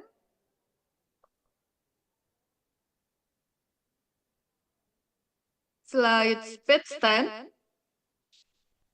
Sustainable Development Report. Based on the rate of progress since they were adopted by international community in 2015, none of 17 SDGs will be achieved by 2030. Figure 2.1. At the global level, SDG number 2, Zero Hunger, SDG 11, Sustainable Cities and Communities, SDG 14, Life Below Water, SDG 15, Life on Land, and SDG 16, Peace, Justice, and Strong Institutions are particularly off track, facing major challenges indicated in red on the dashboards are showing no or very limited progress since 2015. The 17 indicators of sustainable development system. Number one is no poverty. Number two, zero hunger, no hunger. And number three, good health and well-being. Number four, quality education. Number five, gender equality. Number six, clean and sanitation. Number seven, affordable and clean energy. Number eight, decent work and economic growth. Number nine, industry, innovation, and infrastructure. And number 10, reduce inequalities. Number 11, sustainable cities and communities. Number 12, responsible consumption and production. And number 13, climate action. Number 14, life below water. Number 15, life online. And number 16, we have to have peace, justice, and strong institutions. And number 17, partnerships for the goals. On slide page 12, Sustainable Development Report show that top 10 countries are ranked by their overall score SDGs. The countries are Finland, Sweden, Denmark, Germany, France, Austria, Norway, Croatia. Number 9 is Poland, and 10 Czechia. The next figure 2.4, countries with the most and the least progress on the SDGs between 2015 to 2024. The top 5 ranked countries are Benin, Togo, Cote d'Ivoire, Eswatini, Uzbekistan. And the 5 below countries are Algeria, Afghanistan, Venezuela, Syrian Arab Republic, and Yemen. And the top 5 countries showcasing the fastest SDGs progress by world regions 2015 to 2024.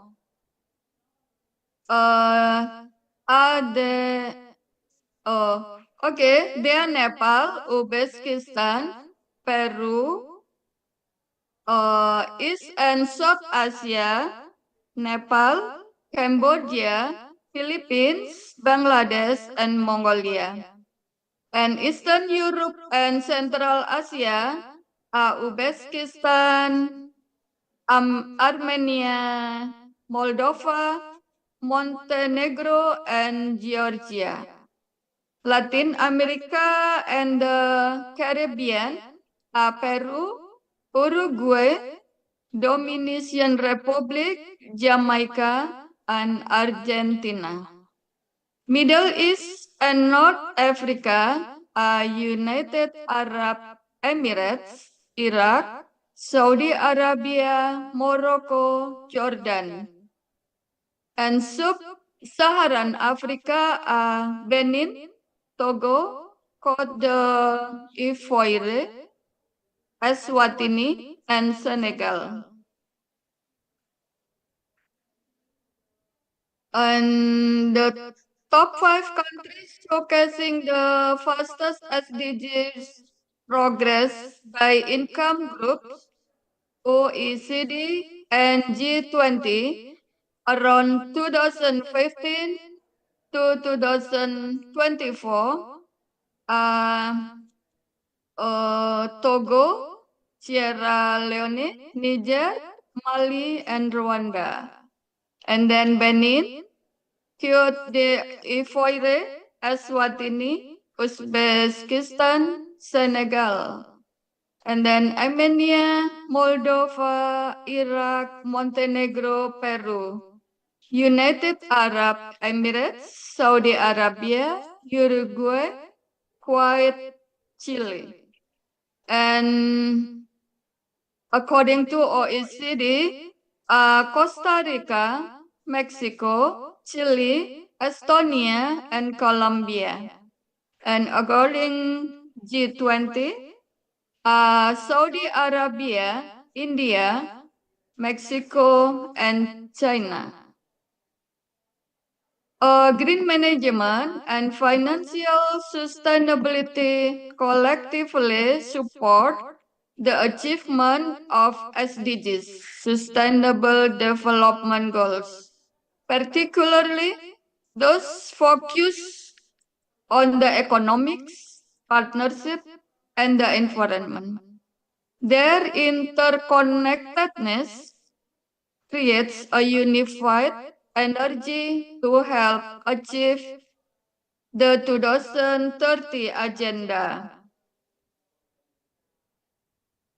Green management focuses on how a company operates responsibly towards the environment, while financial sustainability provides the financial resources to implement these strategies. The combination of the two is key to achieving the sustainable development mandated by the SDGs agenda.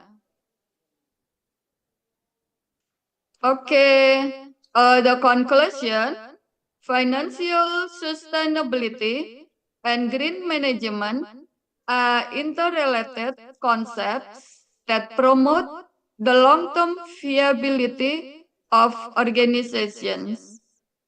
Financial sustainability ensures that a company can maintain stable operations, manage risks, and create lasting value for stakeholders. Meanwhile, green management integrates environmental responsibility into business strategies, enhancing efficiency, reputation, and competitiveness. By aligning financial goals with environmental and social objectives, organizations can achieve a win-win outcome, improving profitability while contributing to environmental preservation and societal well-being. Therefore, adopting green and financially sustainable practices is not only an ethical responsibility but also a strategic necessity for long-term success. Okay, that's everything I wanted to say about my presentation for today. Thank you for your kind attention. Okay, thank you, Prof. Rian, for your presentation. Okay, welcome. Okay, and for the Q&A question will be held after all the participants deliver their presentation today. So Okay, please thank remain you. on the Zoom meeting. Thank you. And so, distinguished participants, so thank you very much for Prof. Ruyan Andayani for your insightful and comprehensive presentation. And we truly appreciate for valuable knowledge and perspective you have shared with us today. And to conclude, for our first speaker presentation, so has shown how green management and financial sustainability and are powerful driver to building resilience, responsible and competitive organization. And these strategies not only support operational efficiency and long-term financial health, but also play a vital role in advancing sustainable development goals. And Florian, also insight remind us that integrating environment responsibility with sound financial practices is essential for ensuring sustainable growth and better future for society. So once again, thank you for Prof. Yuran Andayani for insightful presentation. So please give Prof. Yuran for applause.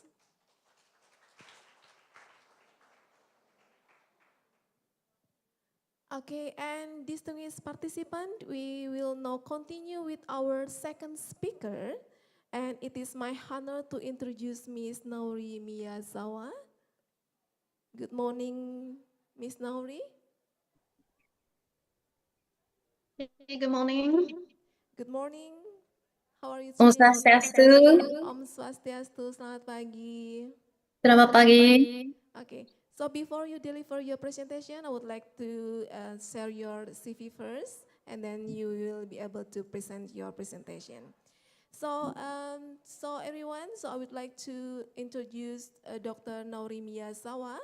So she is the assistant professor at the Faculty of Social Science at Waseda University in Tokyo, Japan.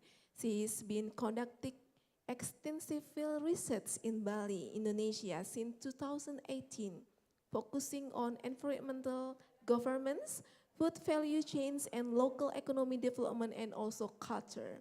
And Dr. Nauri currently leads a community empowerment project supported by Japan International Cooperation Agency, implemented in collaboration with Warmadewa University in Bali. And she is currently teaching at Warmadewa University also as visiting professor in the postgraduate program. She is hold a PhD in international studies from the University of Tokyo and master degree in environment and development from University of London. And for today, Dr. Miyazawa will bring a unique combination of academic expertise and practical field experience to today's exploration.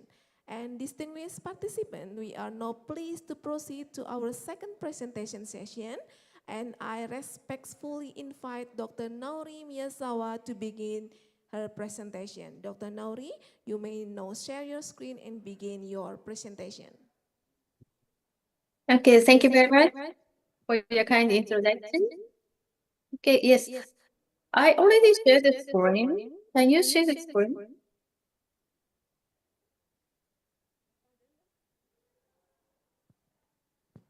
Pardon? Or if it's not successful, can organizers share the screen? Yeah, your presentation already shared at the Zoom meeting, so we already Okay, seen your presentation. that's great. Okay, suksama. Kali ini karena terenggang saya ke conference penting University Warmadem. Okay, ladies and gentlemen, esteemed faculty, distinguished guests, Chairman of the Yayasan Warmadewa, Professor Dr. Anak Agung Gede Oka Winumurti, Lecturer of Universitas Warmadewa, Professor Dr. Gede Suryana Pandit, Dean of Faculty of Economics and Business, Dr. Ida Bagus Agung. It is my pleasure and immense honor to join this conference at Warmadewa University. Okay, good morning, everyone. My name is Naori Miyazaki from the School of Social Sciences at Waseda University in Tokyo, Japan. Today, I'm honored to present our work titled Participatory Food Value Chain in Bali, Indonesia. In this talk, I will share key findings from our field research, our collaboration with Warmadewa University and local communities, and how we supported the development of the farmer-centered and culturally grounded food value chain, building on SUBEC system. Okay, let me introduce myself briefly. So I have been conducting field research in Bali since 2018, particularly focusing on resource management and governance, SUBAC governance, institutional system, food value chain, and local marketing, and poverty reduction through value chain participation.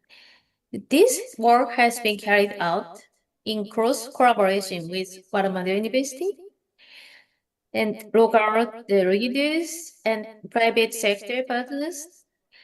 Our goal is to integrate research, local practice, and participatory development approaches. I have taken action research approach. The action research involves testing, evaluating, and embedding new practice in research. So not only the theoretical research, but connecting theory and practices and actually taking action, and then the result of the action will be reflected in our research.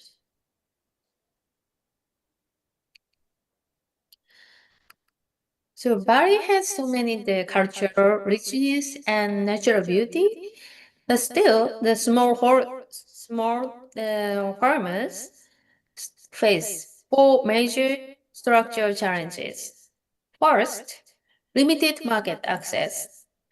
Farmers often sell through middlemen, which often means lower and unstable prices. They find it hard to reach better markets like hotels or export. Second, meeting quality and certification standards. It's difficult for farmers to consistently meet the high quality, safety, and organic standards. This is often required by hotel, restaurant, and export market. Third, insufficient resources and knowledge. Farmers frequently lack affordable loan, modern farming method, and technology for processing crop. This limit how much they can produce and how much value they can add. And then fourth, vulnerability to climate impact. Changing weather, including drought and flood, greatly threaten their crops and livelihood. So why we focus on the food value chain? We found the farmers' active participation in the food value chain may reduce poverty. The food value chain has a long process from input farming, processing, distribution, and retail until consumer. So we have supported farmers through this process from the beginning until the consumers yes end.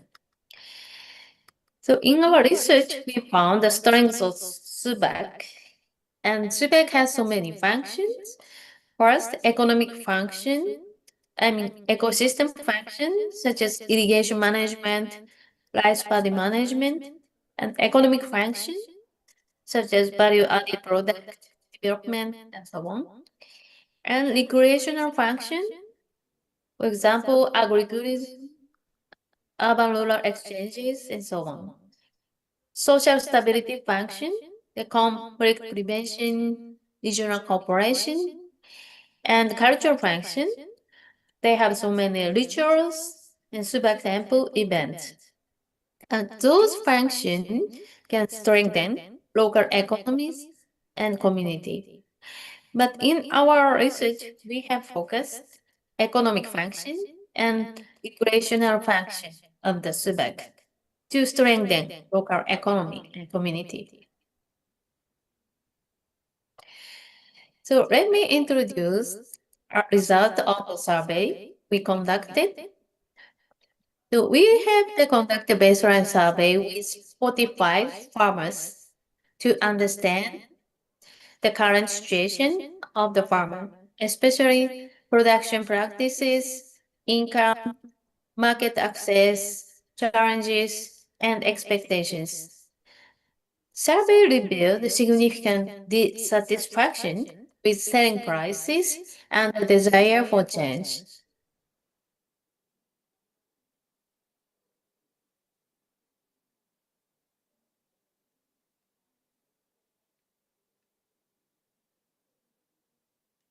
86% of respondents shows dissatisfaction with the selling price of rice product.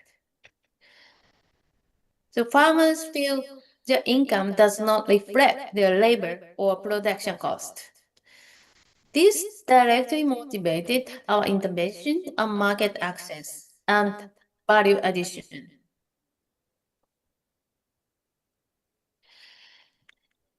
So we introduced a participatory food value chain model designed to create a win-win solution. It connects farmers, consumers, university, online platforms, tourism market.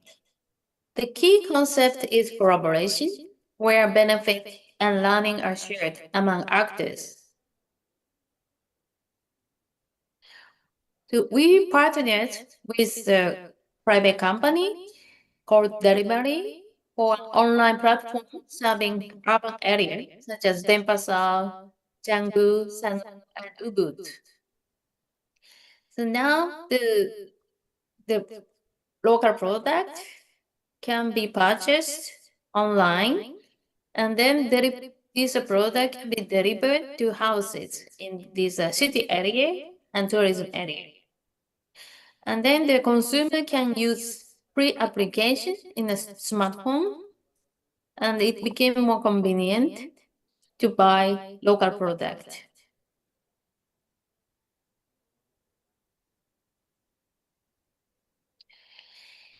And quality control, we introduced the color sorting machine. So after this, it became possible to remove stones mixed with the rice and produce high quality rice. So this is a photo showing the training session. And now the farmer can use this machine for better quality. And then allowing higher value sales.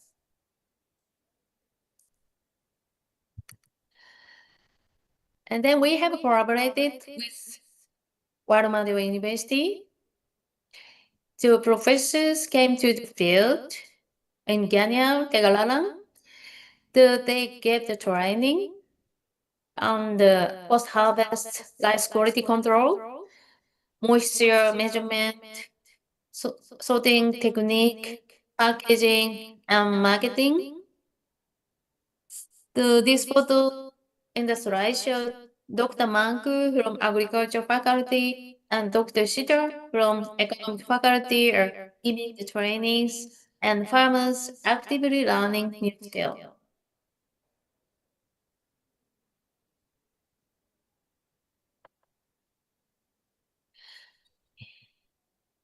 Our research collaboration include joint research on agriculture and marketing, and students also involved in the field work and data collection and sharing. Yes, and also stakeholder engagement with the local community. And this partnership strengthens both research impact and community-based practice.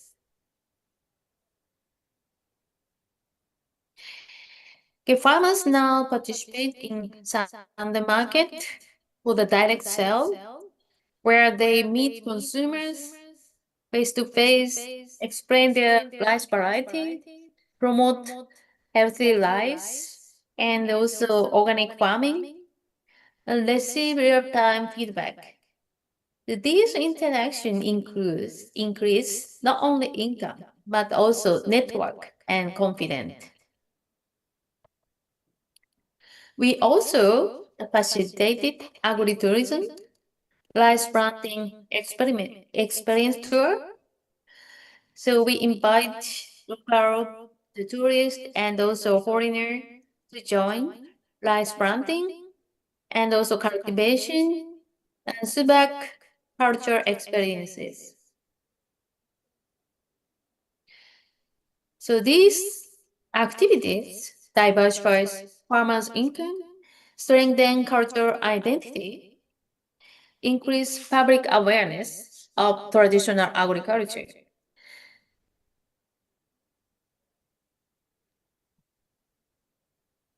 The student developed a project also to produce and sell the local product.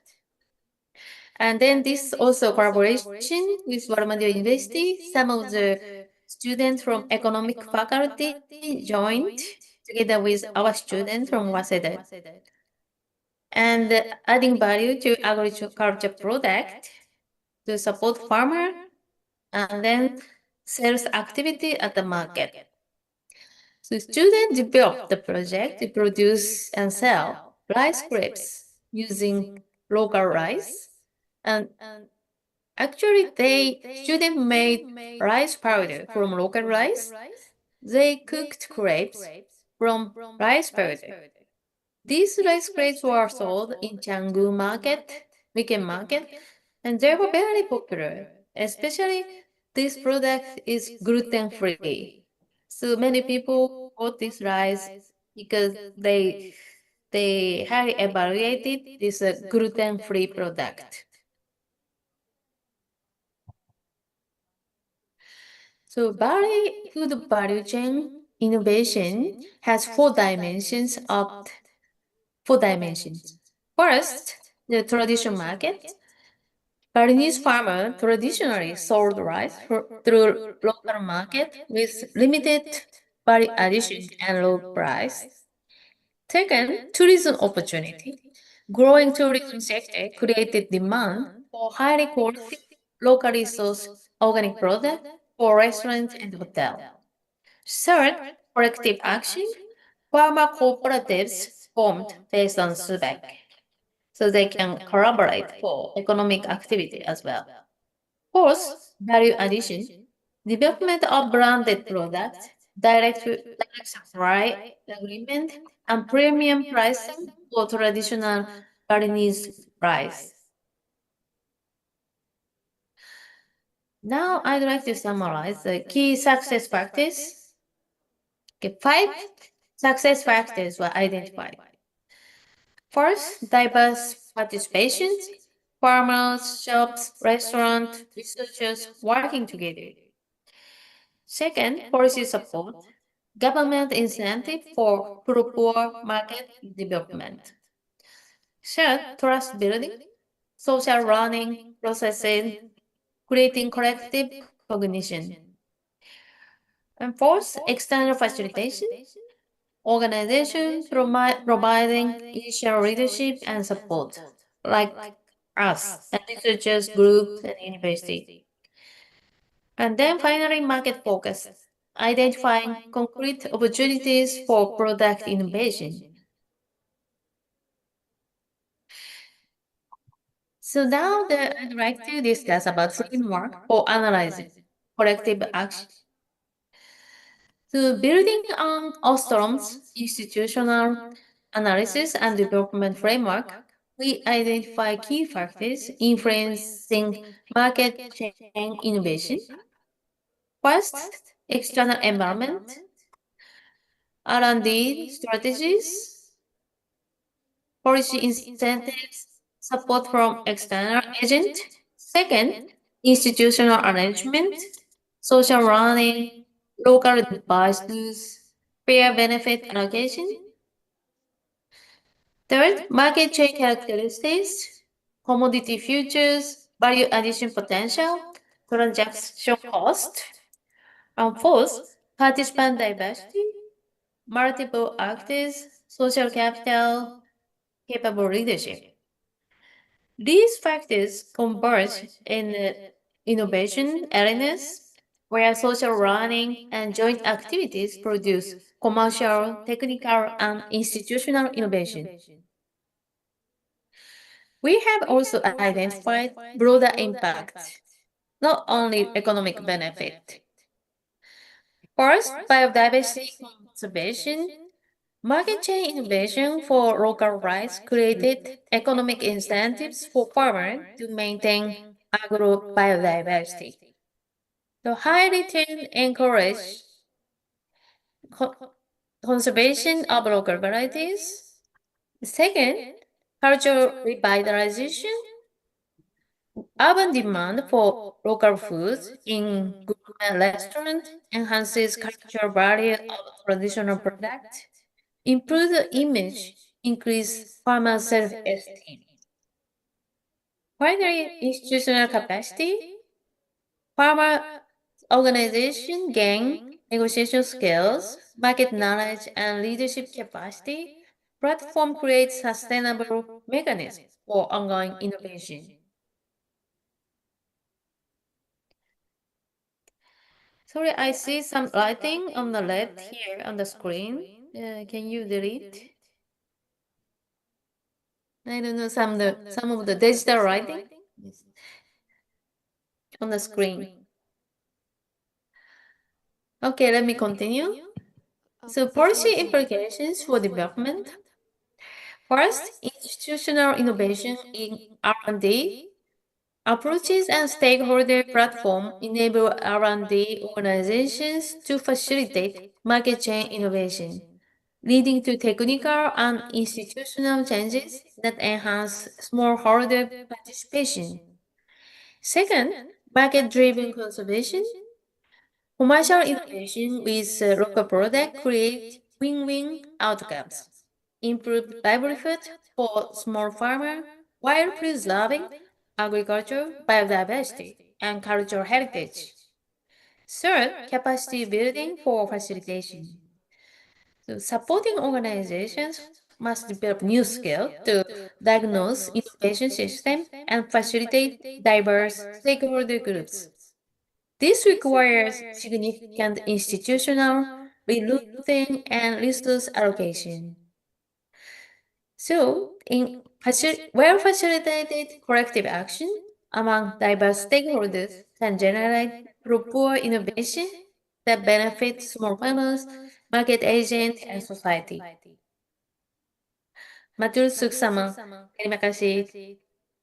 If you have a question that I have email here, so please email me. Thank you very much.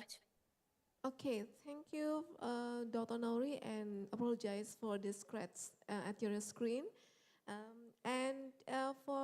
For your information, that the Q&A session will be conducted at the end of our program after all the presentation delivered their presentation. So could you please remain at the Zoom meeting until the Q&A questions. And once again, thank you very much for Dr. Miyazawa for your informative and engaging presentations. And we are very appreciative for the valuable insight you have shared with us today.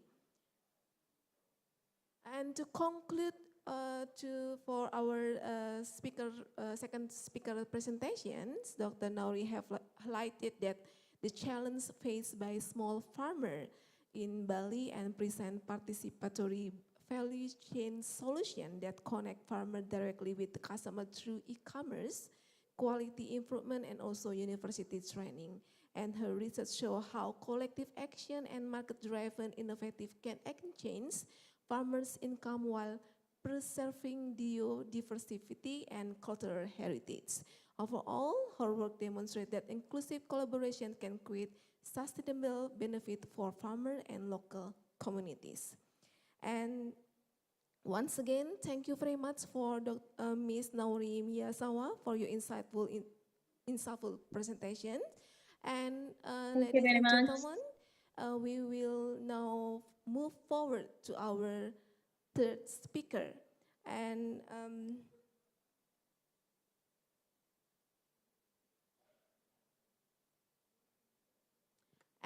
so for our third speaker, I would like to invite Dr. Masur Morkir from University Technology Mara, Malaysia, to come to the stage. So everyone.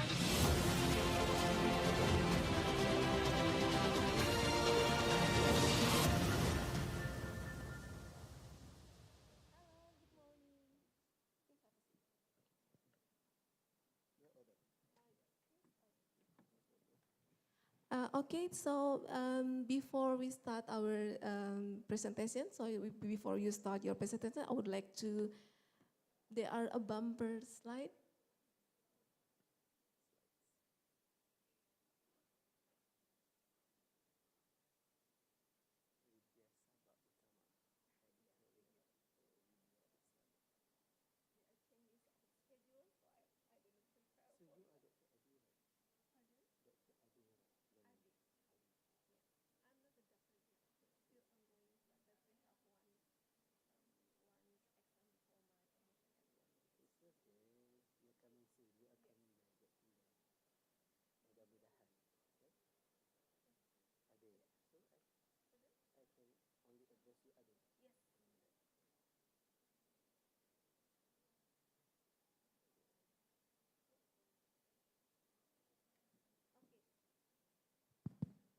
So, ladies and gentlemen, I would like to introduce our third speaker. So, Dr. Mashur Morkir is currently attached to the University Technology Mara with more than 20 years of teaching experience across various undergraduate and postgraduate programs. He is based at Faculty of Business Management, UTM Puncak Alam, and frequently teach in postgraduate program at the main campus at Shah Alam. And Dr. Mashur obtained his PhD from Liverpool John Moores University, United Kingdom. Academically, he currently serves as the head of strategic planning and head of DEEM accreditation for Bachelor of Event Management, and he was founder and the first head of program for the Bachelor of Event Management. So here it is. So please welcome everyone, Dr. Mashur Morkir for this international seminar. Hello, everyone. Good morning. Good morning, everyone here. So actually, I want to share with you our project. Okay, I can call that this is more than. Can you share the slide, please, the organizer? This is my first time coming here to Bali. Never been able to do so before. Such a very nice place. Maybe somebody can show me sightseeing later. All right, so this is the title for my presentation today. So it is actually more than a research paper. This is, of course, the names of our paper that's going to be published, okay? We just presented this paper. But actually, although this is, I can say it's a project rather than a research paper. Because in this project, we blend together community projects, and then we have the research and the research grant, publications, and then we got another element what we call as social enterprising. So maybe that terms is a bit new to you, social enterprising, but I will explain it later. Okay, next. This is actually the team members for the research aspect. Okay, for the Dr. Atikah lead for the publications and research grant. I'm leading for the community projects and the social enterprising, or they call it startup later. And then we have another associate professor, Dr. Iskandar and Fazlina. So there are 4 of us in the team, and 2 from the Department of International Business and Management, and the other 2 is from the entrepreneurship and economics. So because in our faculty, because I'm from the Faculty of Business and Management, we got 5 different departments. I'm from international business. The other one is from the entrepreneurship, Dr. Iskandar, and we also have economics. Okay, so we got 5 different departments in the Faculty of Business. Next, please.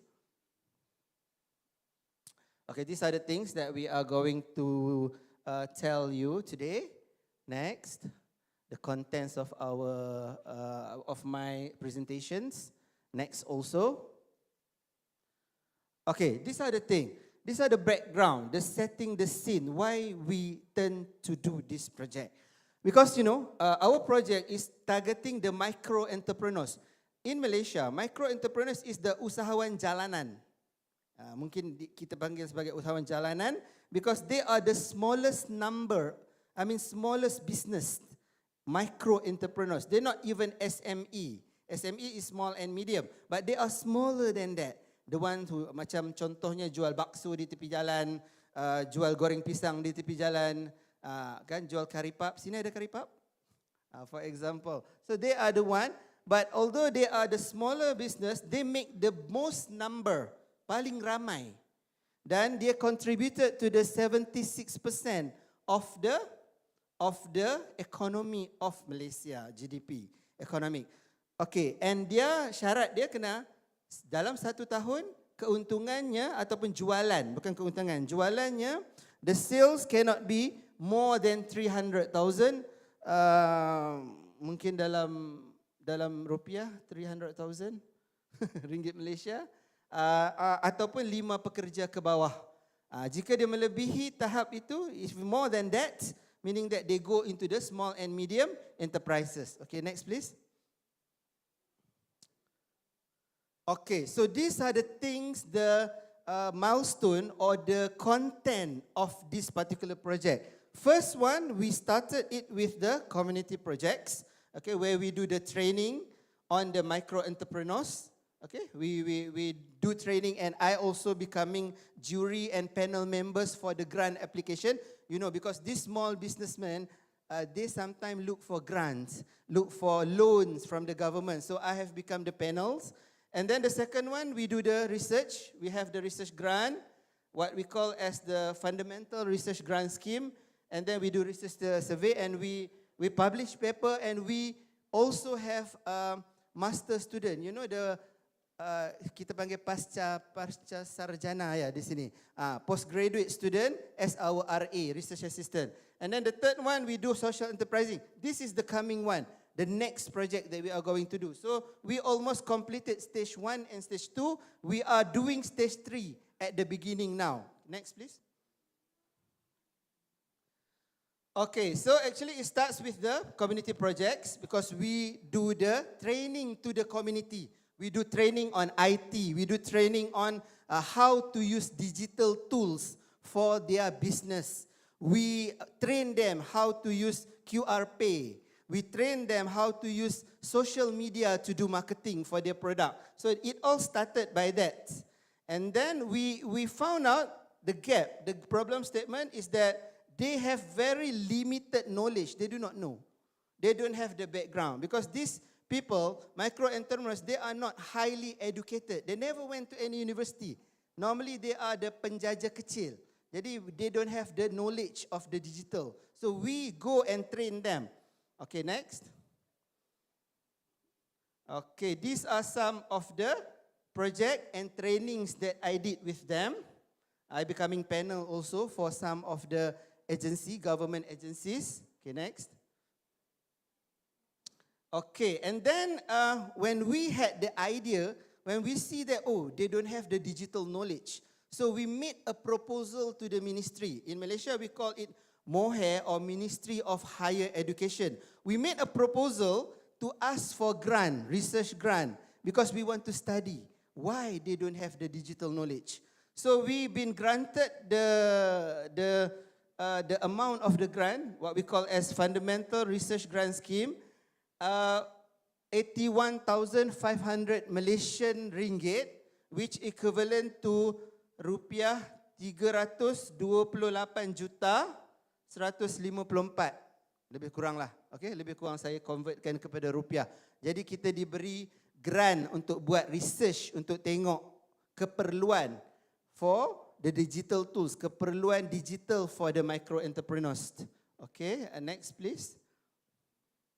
Okay, this is the thing, because we see that they do not adopt digital. Okay, talking about sustainability, which is the theme of the event this year for Warma Dewa, the thing is that we found out that normally these micro entrepreneurs, they only use them for economics. Economic meanings that they only use for, let's say, QR Pay, online pay, and do marketing on the social media, whereas they do not do it for social. Social, they don't do it for social sustainability, and also for environmental sustainability. Also, they do not do it. They do not use digital knowledge to improve their environmental aspect as well as their social aspect. They only do it economically. So that's what we found out at the beginning. Okay, next please. Okay, and then we come out, okay, with our tools, what we call as sustainable business technology tools and services. This one, we developed the framework after the research. Because we do fundamental research, what we call as SBTTS, right? Next. Okay, okay, this one is what the adaptation lah, the literature review and everything. So I think I'm not going to elaborate further on this. Please, next. I'm focusing more on the, next please. This is the framework that we adopt in order for us to develop a new framework. Elkington. Okay, technology adoption contribute to economic sustainability. So it's really much contributed to the theme of this conference. See, economic sustainability, and then also by improve efficiency, reduce costs, and opening new market opportunities by using digitalization. Okay, next please. Okay, this one. So we did what our research, we do a qualitative research, focus group interview. Here, 01, qualitative research design, we did it. And then we do 2 stage. Actually, we completed the qualitative part. Later on, because this one, we did it throughout Malaysia. We zoning Malaysia into northern part, southern, east, and Borneo. And then we did the qualitative. The next stage, we are going to do quantitative survey across Malaysia. And we need to find the minimum of 1,000 micro entrepreneurs as our respondent. So we use mixed methods. Here, mixed methods. And then focus across 4 regions, North, Southern, East and Peninsula Malaysia. And then we have the teams that we are going to explain further. Next, these are the team members. Okay, the finding, illustrate micro are leveraging variety of digital tools. Economically, digital payments, they use digital payments, e-commerce, logistic apps, and financial management tools. And then socially, they use WhatsApp, they use Instagram to promote their product. They use Instagram Live, TikTok, okay, TikTok shops, okay, and then they also use Facebook, but not so many. And then environmentally, they practice the packaging. We educate them to be environmental friendly, to use the packaging that is not harmful to the nature, for example, because we want to maintain the sustainability. For example, we encourage them to use, let's say, paper-based glasses, paper glass, or cups, rather than use the plastic one, because plastic is not environmental friendly. Paper are more friendly in a bit. Okay, next. Okay, these are the things that we developed from the research. What we call as SBTTS, Sustainable Business Technology Tools and Services. Tools and Services. So that's what it's called. Sustainable SBTTS. This is the one that we developed. Okay, we developed out from the first stage of the research. Okay, next.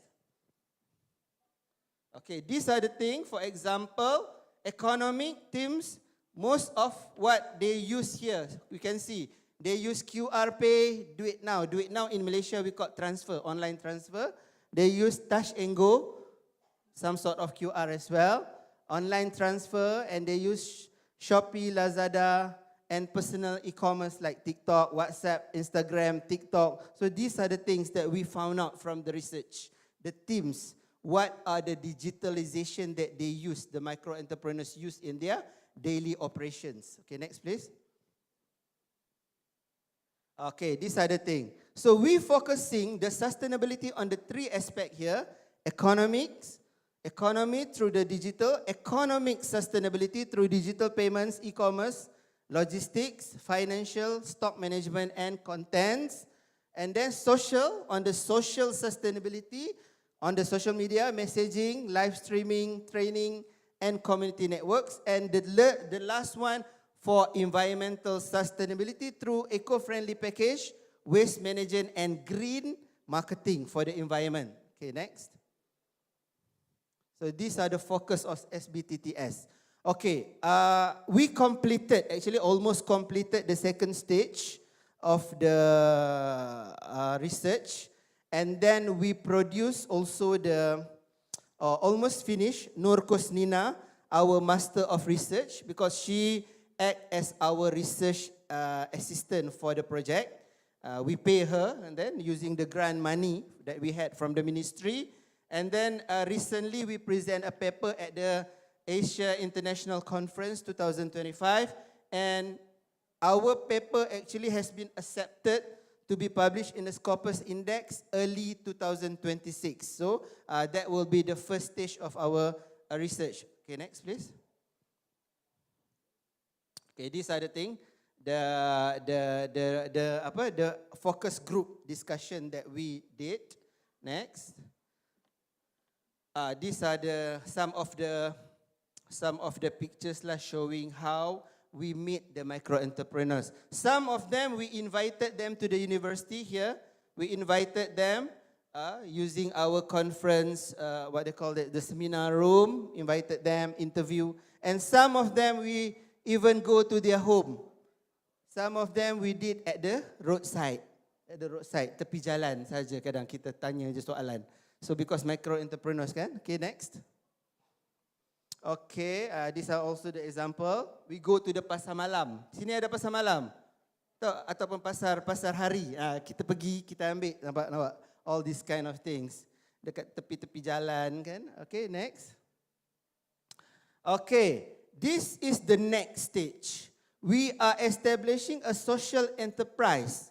It's more than a startup. It's not basically a business. It's the business plus community. Meaning that why we call it a social enterprise, because in terms of this project, we are turning them into a business like a startup, but also including community works. Okay, how we are going to do it? Because this one, we collaborate with industry partner. Okay, we collaborate with industry partner and we develop another training tools for them. Next, please. Okay, this one, we did our first project recently last month at the Selbis. Selbis, we call it as Selangor Business Expo, where micro entrepreneurs are there, and we started giving them free crash course, free. Okay, I repeat, free of charge. We do not charge them because we want to do this as a community project at the first time, and then we did give them the crash course on educating them to adopt the framework of sustainability in economics, okay, business sustainability in economics, social as well as environmental. Okay, so we did this. We do this one, everything together with the government agencies, okay? And the most important is there, we launched the first, for micro entrepreneurs, LMS. You know LMS, the Learning Management System, online. We want to do it online training for them. Next, please. Okay, all right, okay, this one is the thing, the conclusion for what the benefits of the program itself: economic sustainability, improving efficiency, scalability, and competitiveness, social sustainability, trust building, inclusion, and capacity development, and also the environmental sustainability through eco-friendly packaging, waste reduction, and green branding. Okay, next, please. I want to share okay, this is also provide the policymakers. The framework itself are going to be used by us as well as the micro entrepreneur. Next, please. Okay, these are the things. This is the Selbis, the first crash course that we did with the micro entrepreneurs. From the finding, we educate them and we promote them, train them, promote them again on how to become sustainability in their economics efforts as well as their environmental and social. Okay, next. All right, so this is our planning, the next one. The next, what we are going to do, because the project is not ended yet. We got 3 phases. Maybe we go into the stage 4 later. We started with stage 3. First, maybe we are going to apply, because we almost completed the fundamental research. We are going for prototyping. We want to do a system. So what we call as PRGS, Prototyping Research Grant Proposal. So we are preparing a proposal to submit to the ministry, the government, for prototyping, because we have already developed the framework. Now we want to do the system. Okay, the second one, we want to do more community projects, because if we develop the framework, nobody going to use it, it will become useless. Right. So we have to do more community project to encourage the micro entrepreneurs to use our system or to use our framework. And then we want to do a startup. Startup, meaning that another company under the UITM, under university, but collaborate with the industry partner, that one, University Sendirian Berhad, or in the Indonesia we call it like University PTE Limited, right? PTE Limited. So in Malaysia we call it Sendirian Berhad. So we collaborate with them to develop the system. Because you know sometimes the university doesn't have the fund. So we need industry partner to come in, invest to do the system as well. And then the social enterprising lah, the social enterprising initiative. We're going to collaborate with business so that we can contribute first as a startup to bring money to the university. Second is also as a community project for the university. So that's why we call it as social enterprising. Okay, next please. The 5 stage. This is the planning for the next. Okay, can you play this one? I want to show you, actually we enroll, we already started to do the LMS system, and then we can see here, but now we only use the, what they call LLM. We use the, what they call this, a graphic first. Later, second stage, we want to video it. We use the live video training. So this is one of the example. Can somebody play the video? Okay, just see. This is what we have just developed only recently.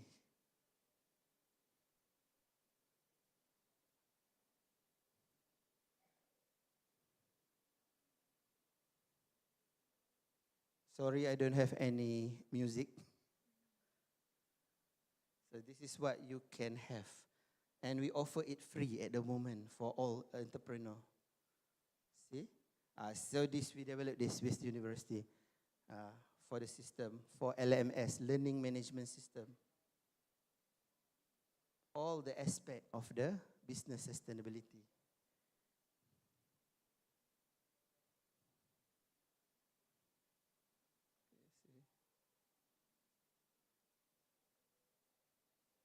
I show you one of the example on the business plan.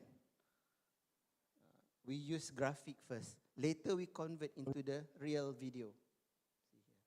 Jelas yang boleh bawa kita kepada kejayaan yang bukan setakat nampak hebat tapi boleh bertahan lama. Jadi, persoalannya, macam mana kita nak sambungkan titik-titik antara satu idea yang best dengan sebuah perniagaan yang untung? Apa sebenarnya ramuan rahsia yang membezakan orang yang cuma berangan dengan usahawan yang betul-betul berjaya? Selalunya kita fikir mesti kena ada produk dulu atau modal besar kan? Tapi sebenarnya tak. Asas kejayaan tu sebenarnya terletak pada benda yang lagi fundamental, iaitu... So these are one of the example, the system that we developed for LMS. Later on, that graphic are going to become live video, where we started using people to train the micro entrepreneurs using our system later on. So these are about the things that we do. Next one, I think I want to have special thank you for, next please.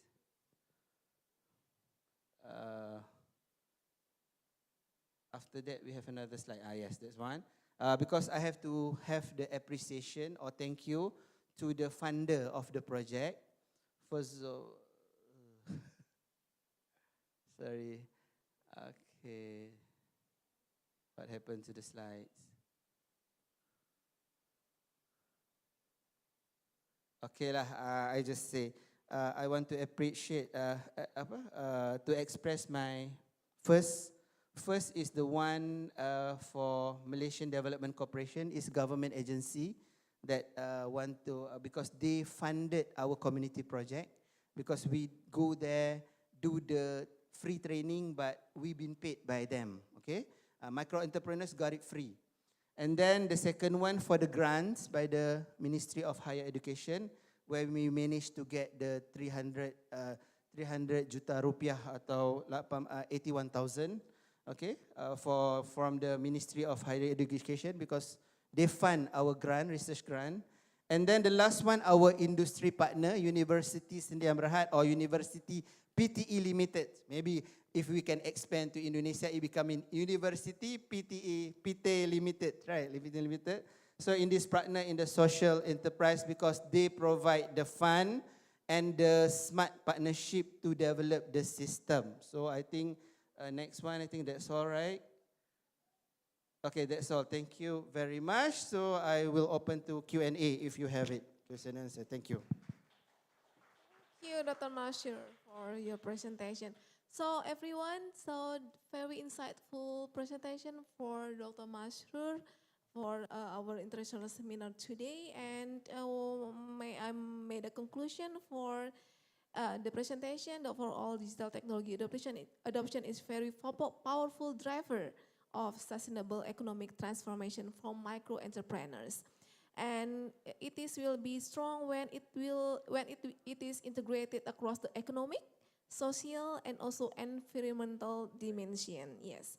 And through digital payment, e-commerce, social media, training platform, and also economic friendly practices, technologies not only enhance the efficiency and income, but also strengthen trust and inclusion, community resilience, and also environmental responsibility. And despite ongoing challenges such as cost, digital literacy, and also infrastructure gap.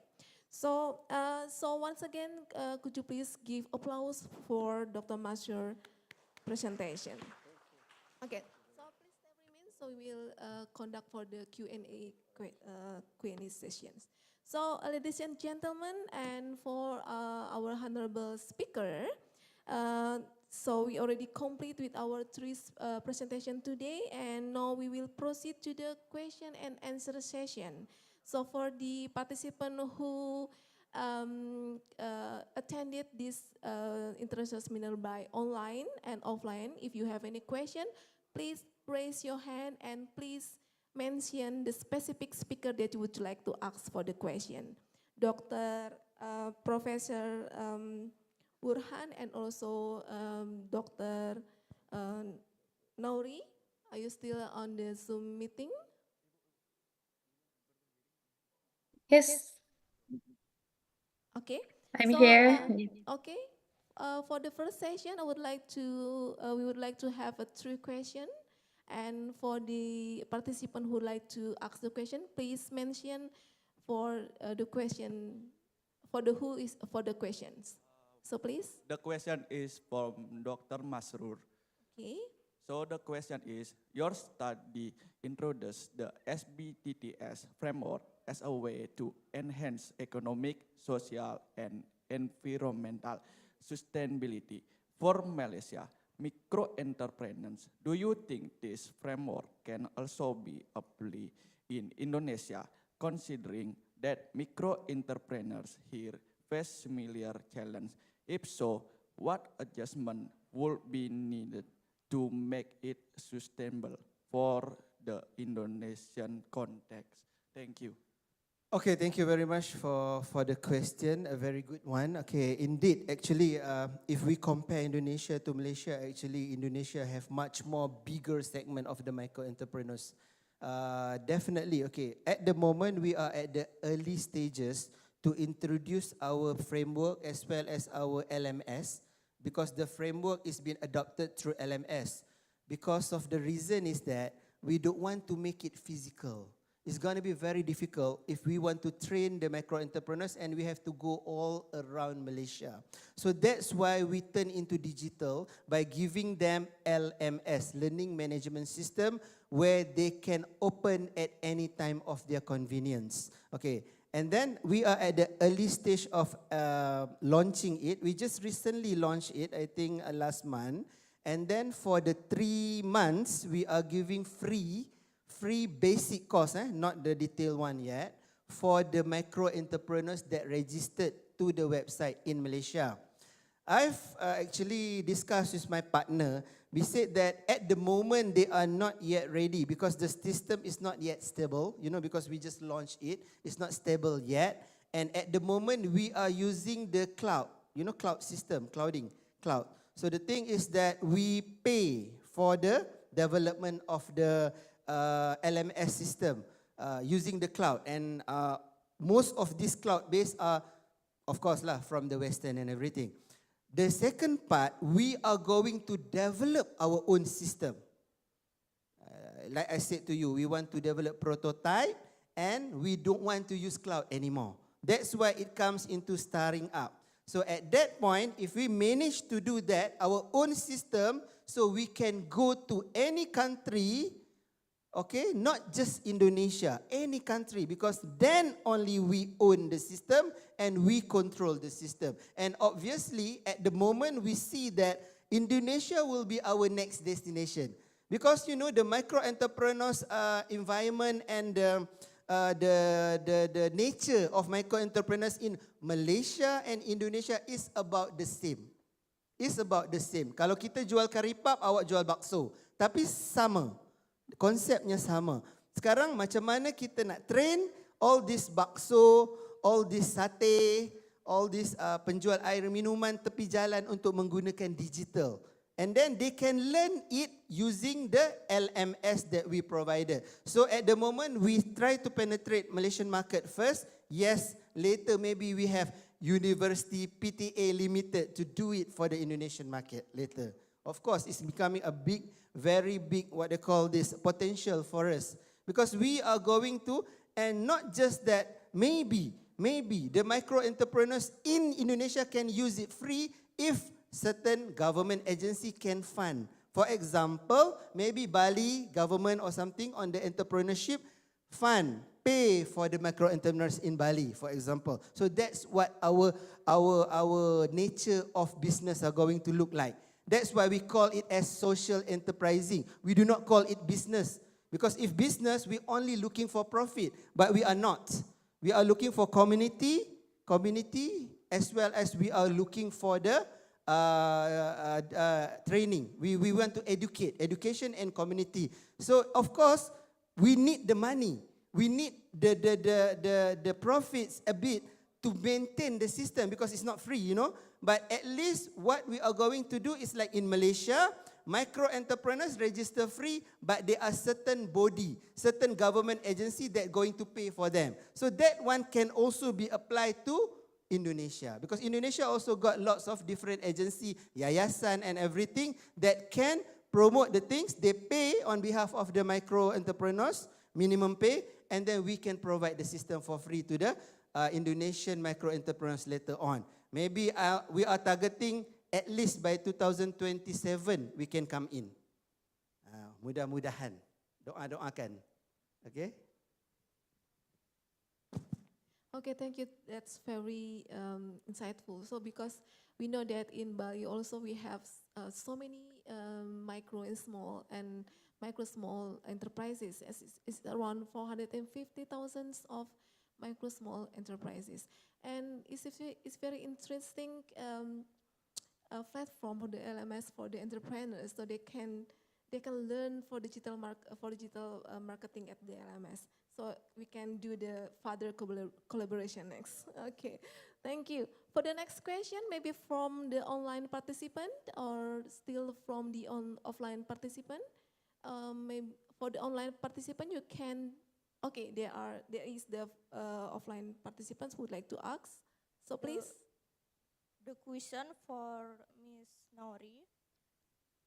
Based on your explanation, small farmer in Bali face challenges such as limited market access, unstable price, and difficulty meeting quality standard. In your view, which stage of the food value chain is the most crucial for farmers to participate into meaningfully improve the income, and why? Thank you.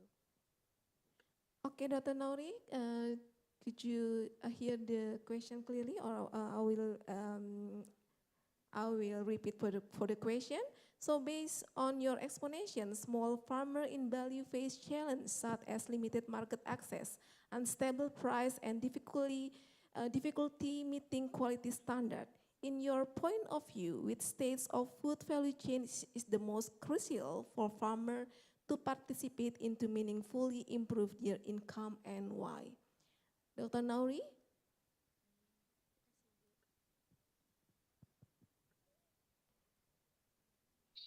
Thank you very much for your question. This is a very important question, and that's why we have made the action for this project. So I want to explain about the why the importance of this food value chain. So before I researched the many subaks in Bali. I visit different subaks, and then the very common problem they have is they're very good at production. They have the knowledge and technique to produce a very good agriculture product, but after production, they don't have much access to modern market, such as a supermarket or hotel, restaurant, and so on. So that's why we have created direct channel with the restaurant and modern market.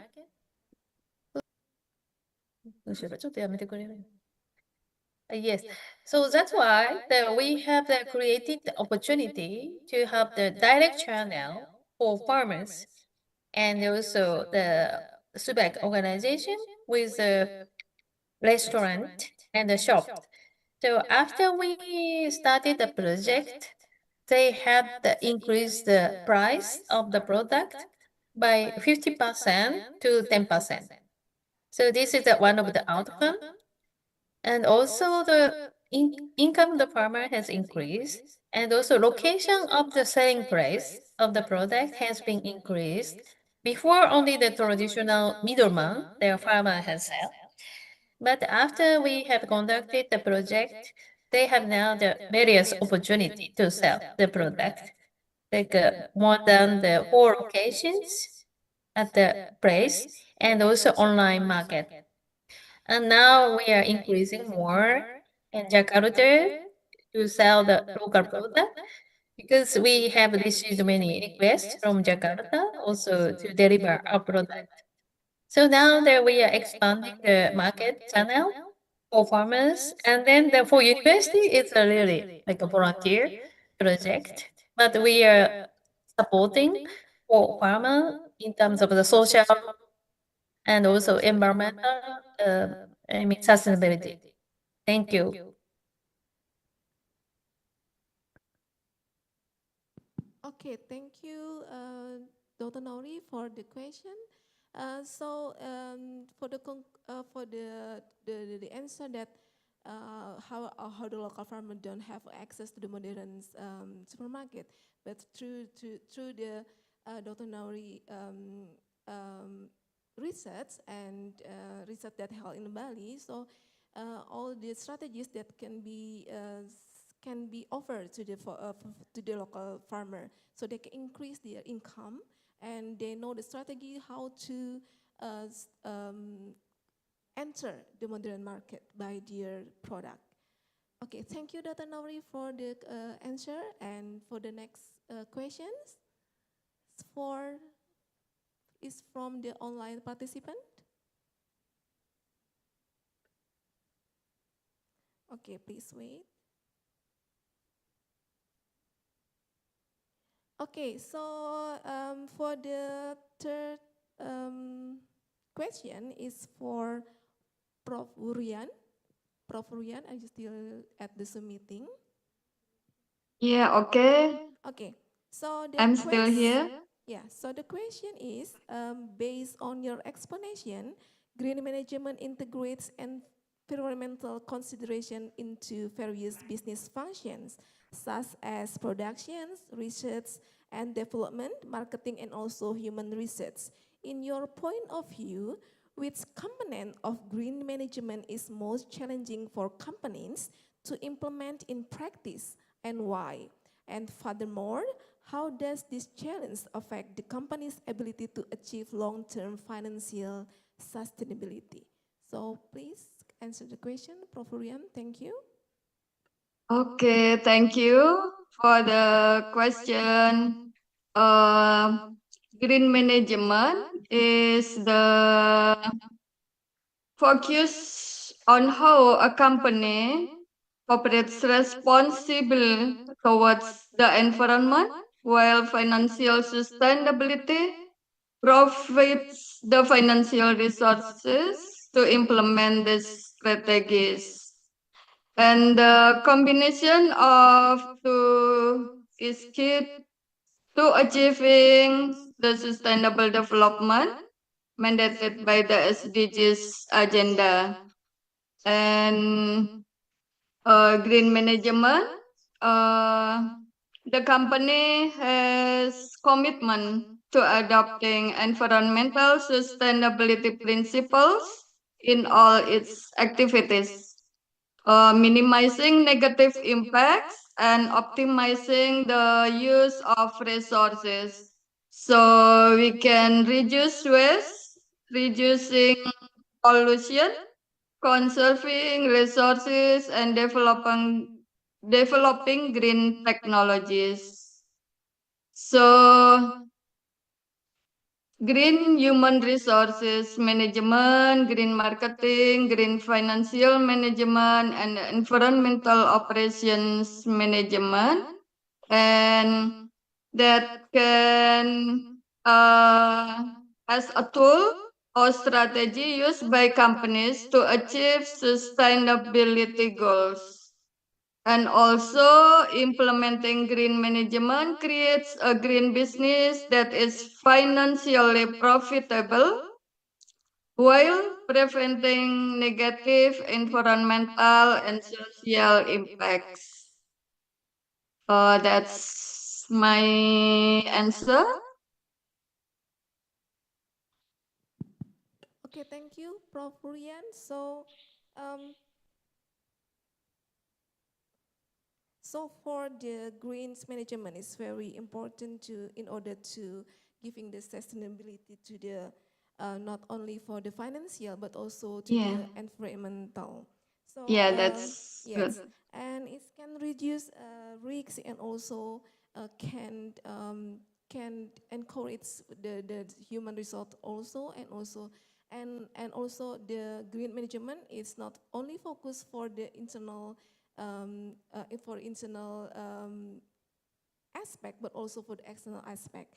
Okay, okay. Thank you for Prof. Rian for your Okay, you are answer. welcome. And we are continue to the second session, or did you have still any question for the offline participant or from the online participant?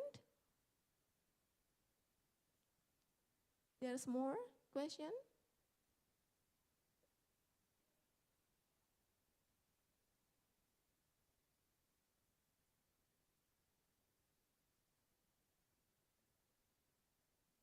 Okay, please wait.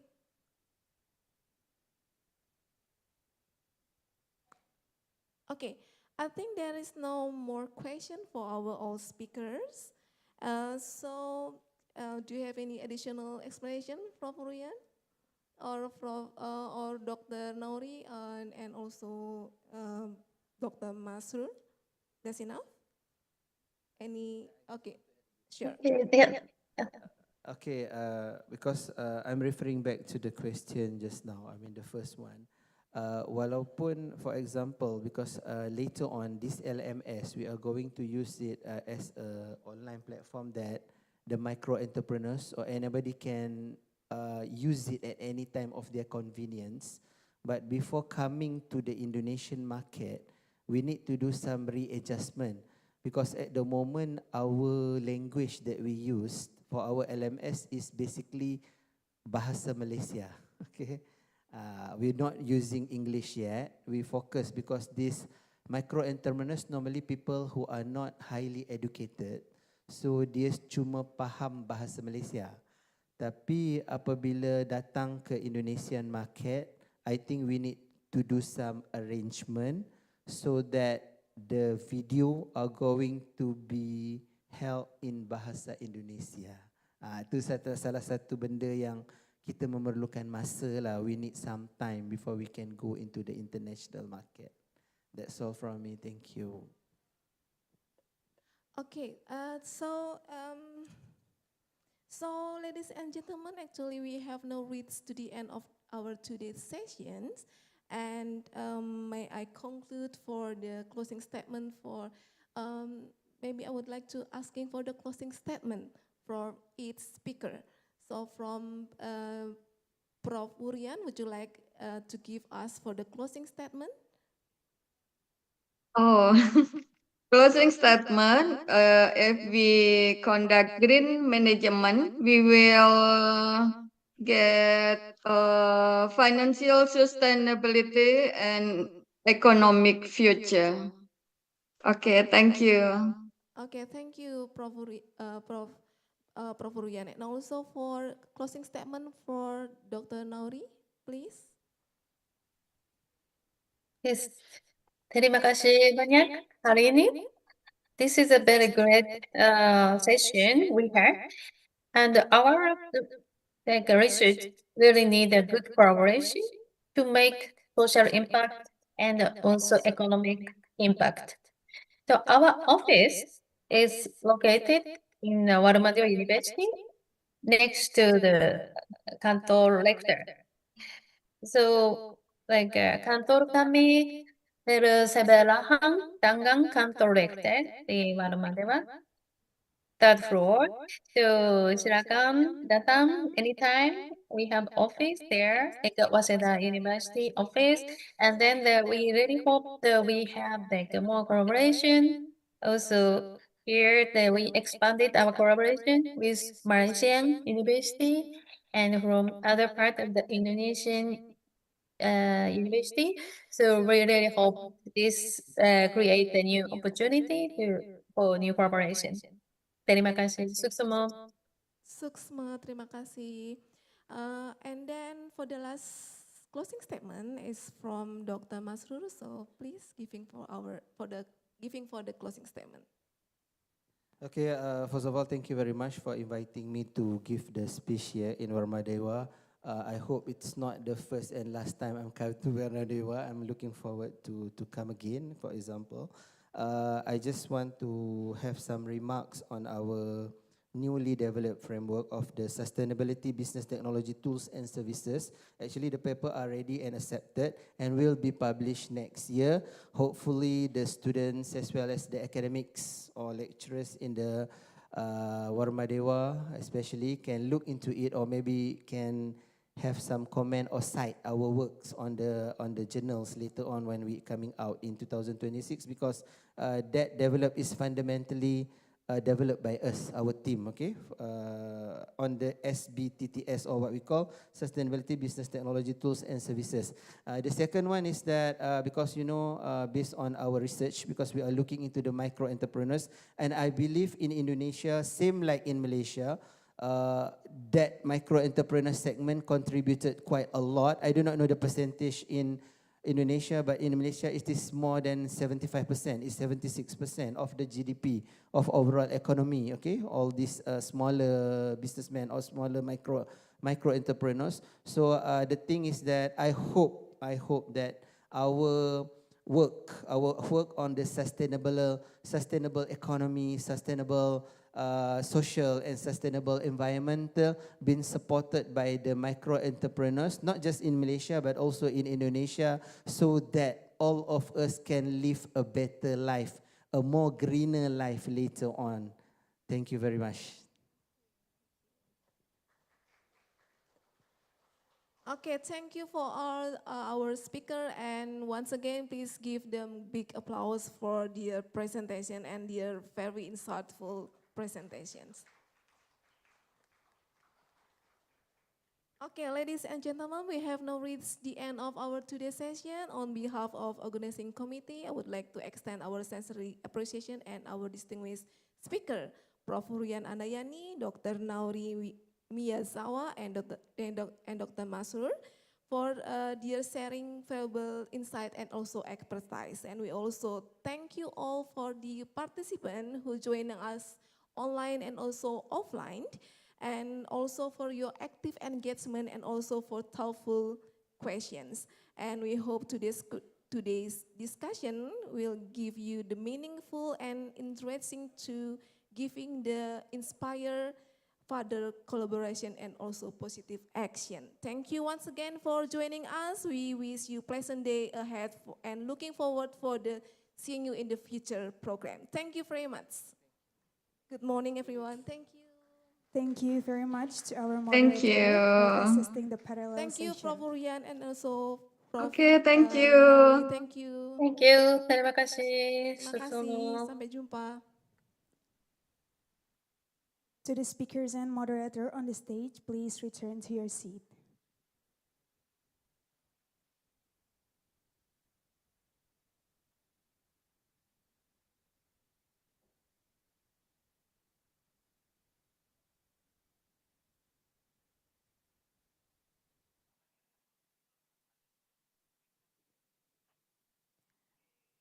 Ladies and gentlemen, the next agenda is a lunch break. Please enjoy your lunch break and see you back here in 30 minutes. Thank you. Kepada seluruh hadirin, dapat menikmati lunch break di ruangan ini, ruangan auditorium Widya Sabah Utama, selama 30 menit. Terima kasih.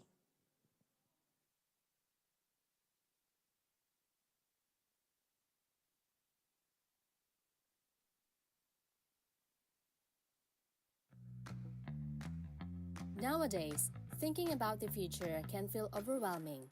What is the right path to choose? In the midst of confusion and doubt, the search never stops. Every option feels off, and no major seems to fully capture the dream. Sometimes, answers appear when we least expect them. When we feel lost, clues come from the most unexpected places. Here, hope begins to take shape. The Faculty of Economics and Business at Warmadewa University emerge as the answer to all uncertainties. Every step brings them to an unexpected meeting point. Here, at the Faculty of Economics and Business at Warmadewa University, this is where a new chapter begins.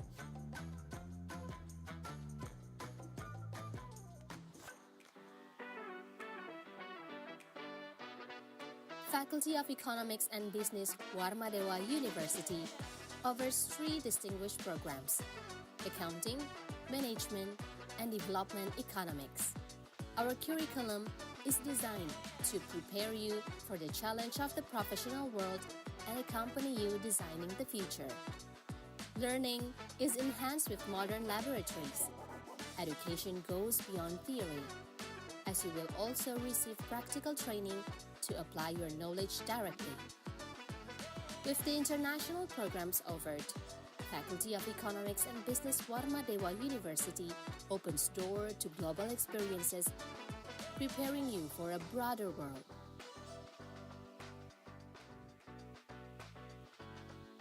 The students will receive full support, ranging from access to a comprehensive library to learning from experienced lecturers. Achievements are the result of dedication and hard work.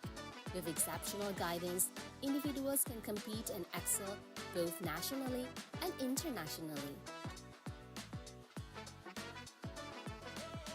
Achievements, ready to step into the future, equipped with invaluable knowledge and experience from the Faculty of Economics and Business, Warmadewa University.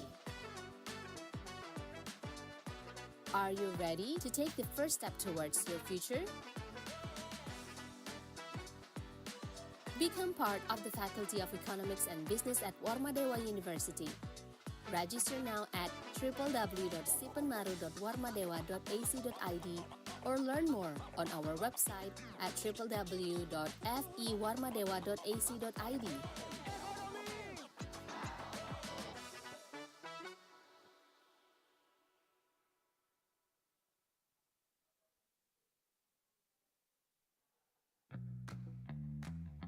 Nowadays, thinking about the future can feel overwhelming. What is the right path to choose? In the midst of confusion and doubt, the search never stops. Every option feels off, and no major seems to truly capture the dream. Sometimes, answers appear when we least expect them. When we feel lost, clues come from the most unexpected places. Here, hope begins to take shape.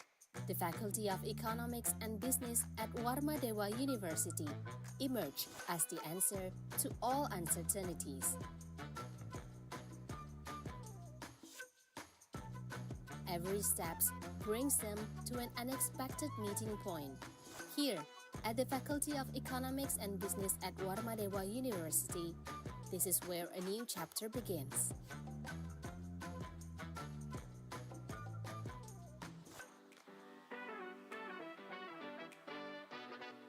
Faculty of Economics and Business, Warmadewa University, offers 3 distinguished programs: Accounting, Management, and Development Economics. Our curriculum is designed to prepare you for the challenge of the professional world and accompany you designing the future. Learning is enhanced with modern laboratories. Education goes beyond theory, as you will also receive practical training to apply your knowledge directly. With the international programs offered, Faculty of Economics and Business Warmadewa University opens door to global experiences, preparing you for a broader world.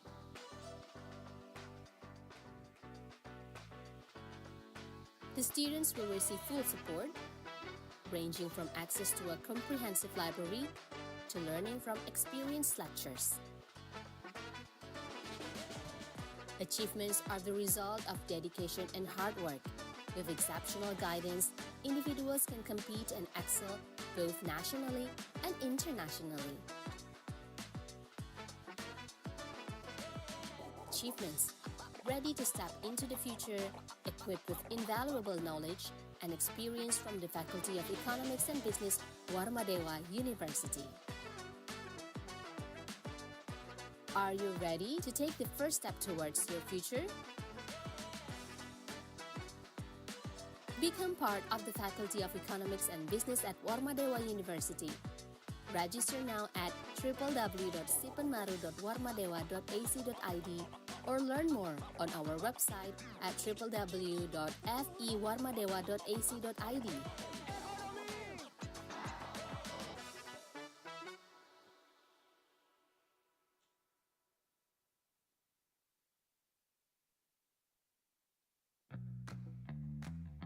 Nowadays, thinking about the future can feel overwhelming. What is the right path to choose? In the midst of confusion and doubt, the search never stops.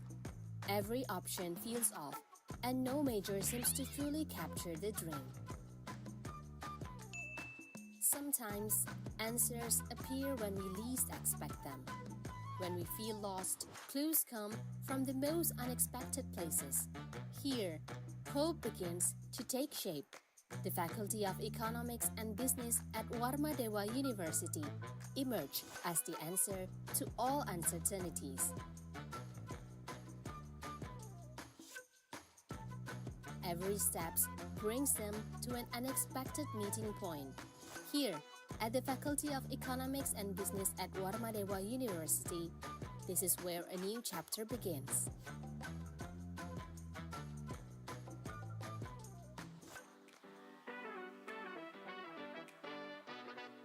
Faculty of Economics and Business, Warmadewa University, offers 3 distinguished programs: Accounting, Management, and Development Economics.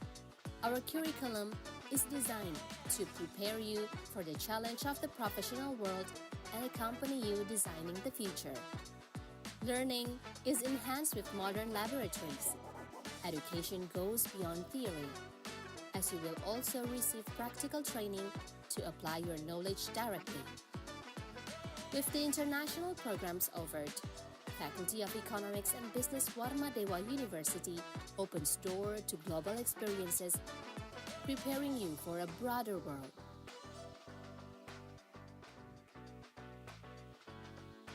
The students will receive full support, ranging from access to a comprehensive library to learning from experienced lectures. Achievements are the result of dedication and hard work. With exceptional guidance, individuals can compete and excel both nationally and internationally. Achievements ready to step into the future, equipped with invaluable knowledge and experience from the Faculty of Economics and Business, Warmadewa University. Are you ready to take the first step towards your future? Become part of the Faculty of Economics and Business at Warmadewa University. Register now at www.sipenmaru.warmadewa.ac.id or learn more on our website at www.fewarmadewa.ac.id.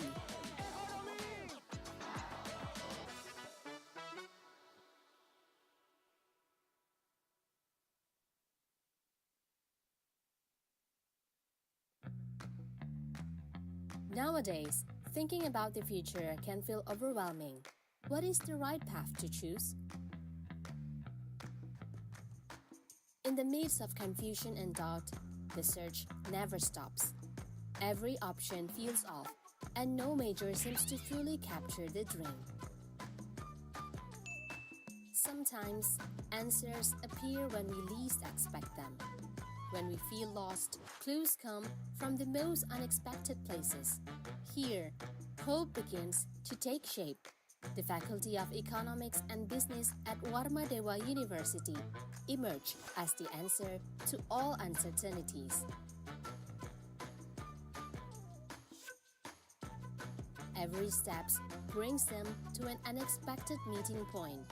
Here, at the Faculty of Economics and Business at Warmadewa University, this is where a new chapter begins.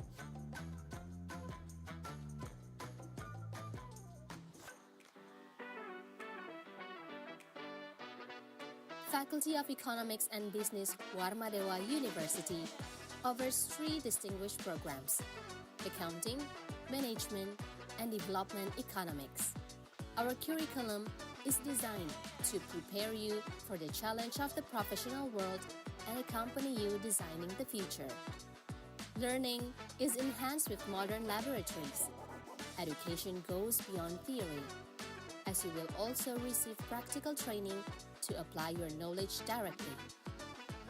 With the international programs offered, Faculty of Economics and Business Warmadewa University opens door to global experiences, preparing you for a broader world.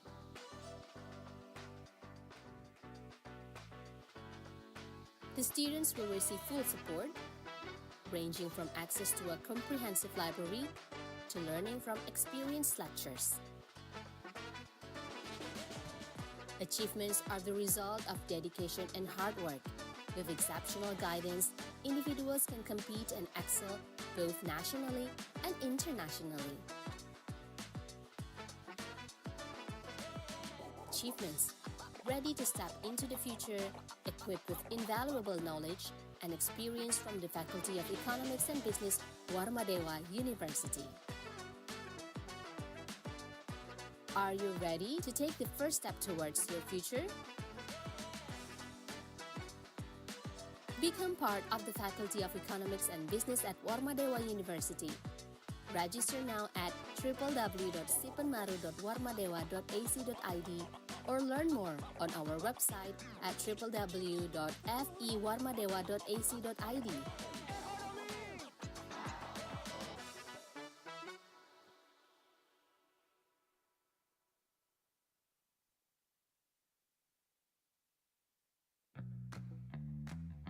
Nowadays, thinking about the future can feel overwhelming. What is the right path to choose? In the midst of confusion and doubt, the search never stops. Every option feels off, and no major seems to fully capture the dream. Sometimes, answers appear when we least expect them. When we feel lost, clues come from the most unexpected places. Here, hope begins to take shape. The Faculty of Economics and Business at Warmadewa University emerged as the answer to all uncertainties. Every step brings them to an unexpected meeting point. Here, at the Faculty of Economics and Business at Warmadewa University, this is where a new chapter begins.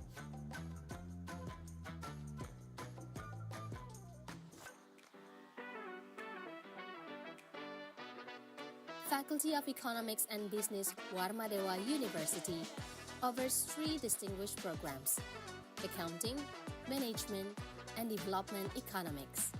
Our curriculum is designed to prepare you for the challenge of the professional world and accompany you designing the future. Learning is enhanced with modern laboratories. Education goes beyond theory, as you will also receive practical training to apply your knowledge directly. With the international programs offered, Faculty of Economics and Business Warmadewa University opens door to global experiences, preparing you for a broader world.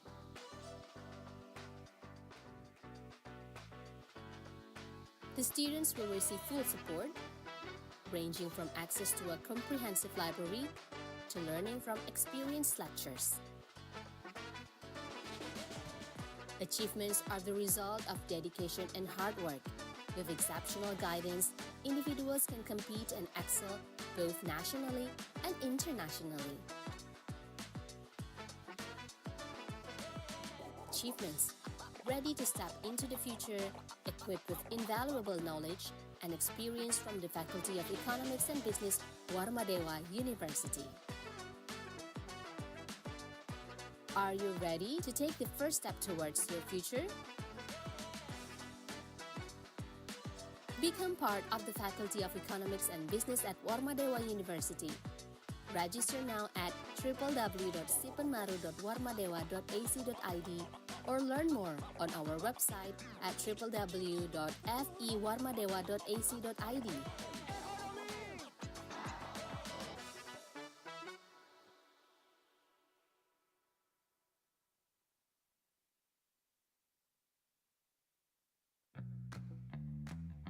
Nowadays, thinking about the future can feel overwhelming. What is the right path to choose? In the midst of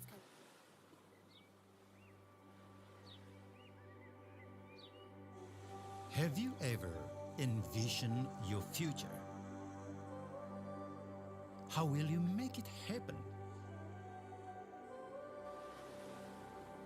Higher education serves as a bridge to address your concerns.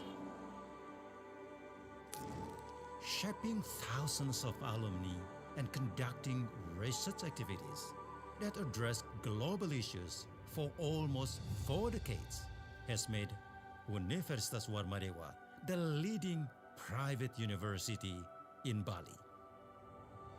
Universitas Warmadewa is committed to quality education and research that are relevant to the dynamics of global development.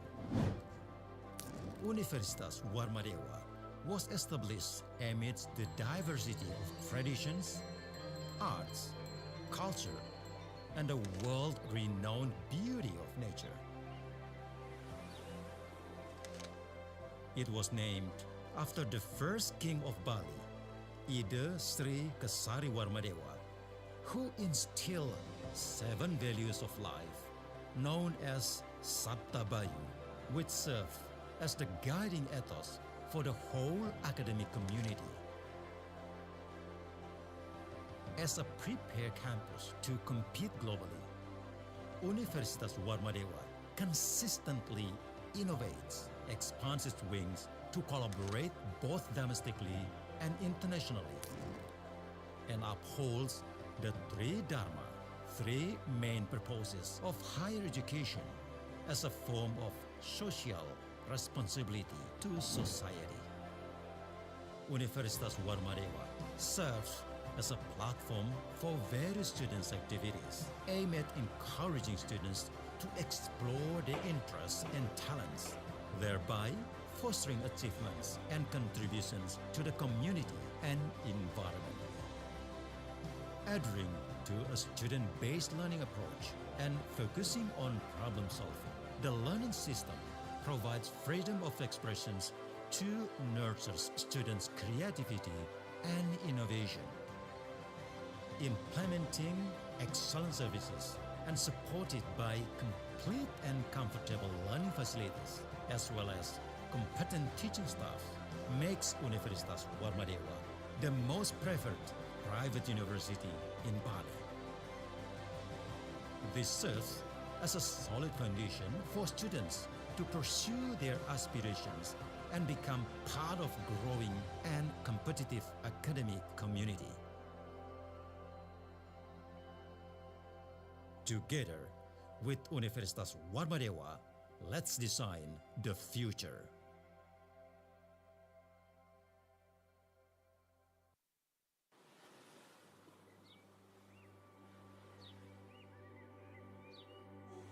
Have you ever envisioned your future?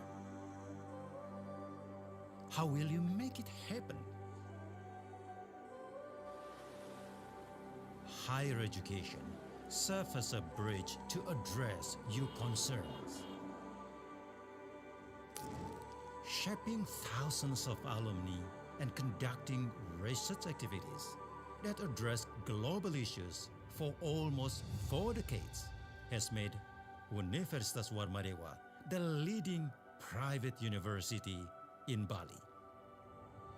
Universitas Warmadewa is committed to quality education and research that are relevant to the dynamics of global development. Universitas Warmadewa was established amidst the diversity of traditions, arts, culture, and the world-renowned beauty of nature. It was named after the first king of Bali, Ida Sri Kesari Warmadewa, who instilled 7 values of life known as Sabta Bayu, which serve as the guiding ethos for the whole academic community. As a prepared campus to compete globally, Universitas Warmadewa consistently innovates, expands its wings to collaborate both domestically and internationally, and upholds the three dharma, 3 main purposes of higher education as a form of social responsibility to society. Universitas Warmadewa serves as a platform for various students' activities aimed at encouraging students to explore their interests and talents, thereby fostering achievements and contributions to the community and environment. Adhering to a student-based learning approach and focusing on problem solving, the learning system provides freedom of expressions to nurture students' creativity and innovation. Implementing excellent services and supported by complete and comfortable learning facilities as well as competent teaching staff makes Universitas Warmadewa the most preferred private university in Bali. This serves as a solid foundation for students to pursue their aspirations and become part of growing and competitive academic community. Together with Universitas Warmadewa, let's design the future.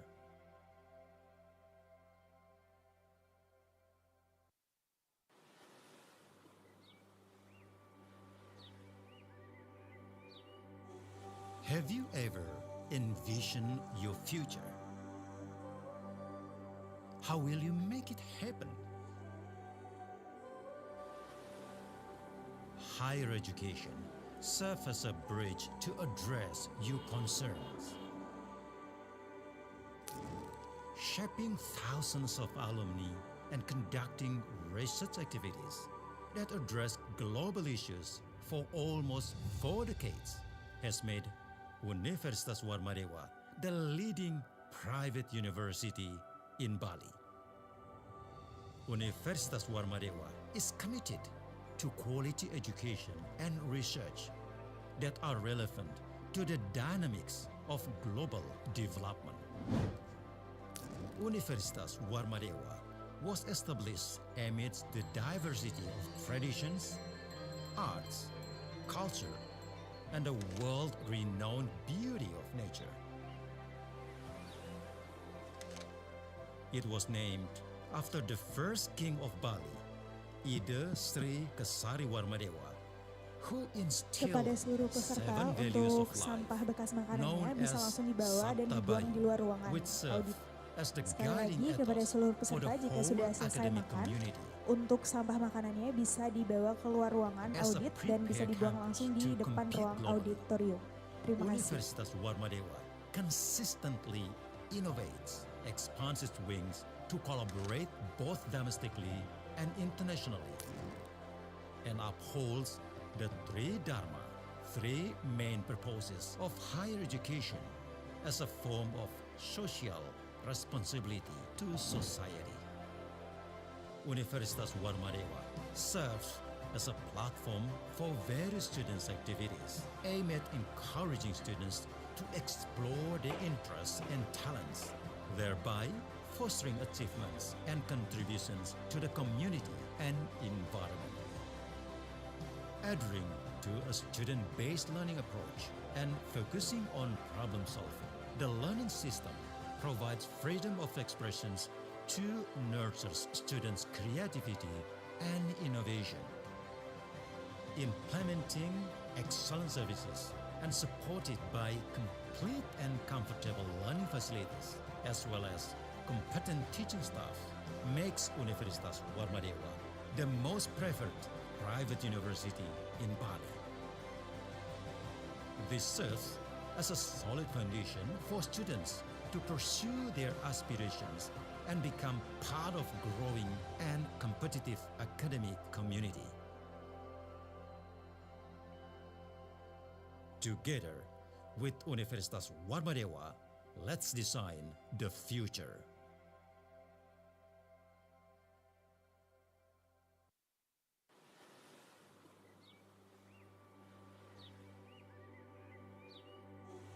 Have you ever envisioned your future? How will you make it happen? Higher education serves as a bridge to address your concerns. Shaping thousands of alumni and conducting research activities that address global issues for almost 4 decades has made Universitas Warmadewa the leading private university in Bali. Universitas Warmadewa is committed to quality education and research that are relevant to the dynamics of global development. Universitas Warmadewa was established amidst the diversity of traditions, arts, culture, and the world-renowned beauty of nature. It was named after the first king of Bali, Ida Sri Kesari Warmadewa, who instilled 7 values of life, known as Sabtabayu, which serve as the guiding ethos for the whole academic community.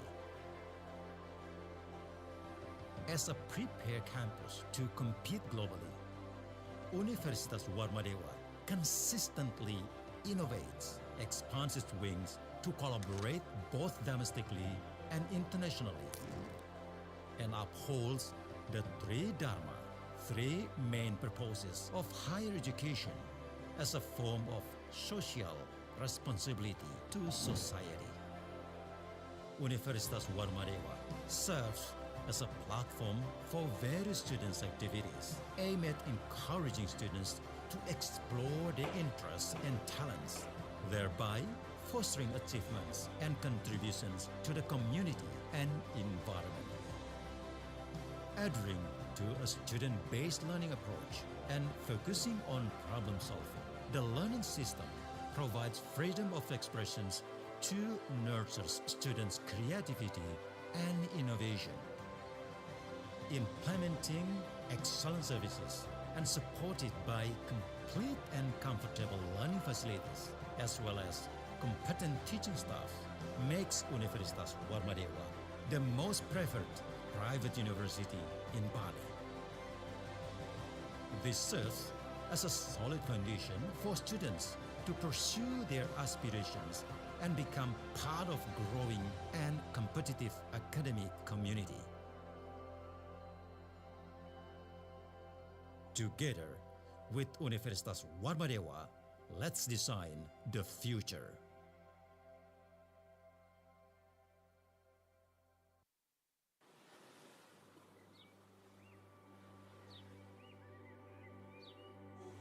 Have you ever envisioned your future?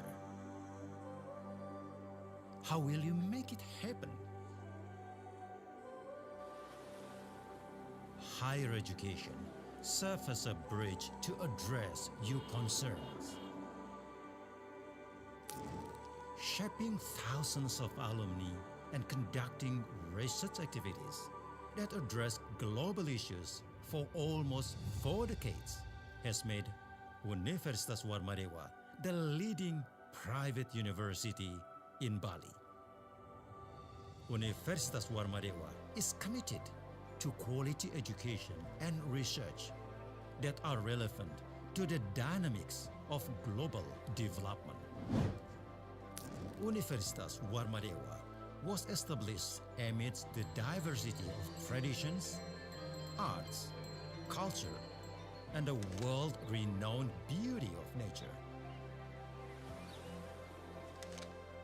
It was named after the first king of Bali, Ida Sri Kesari Warmadewa, who instilled 7 values of life known as Sabta Bayu, which serve as the guiding ethos for the whole academic community.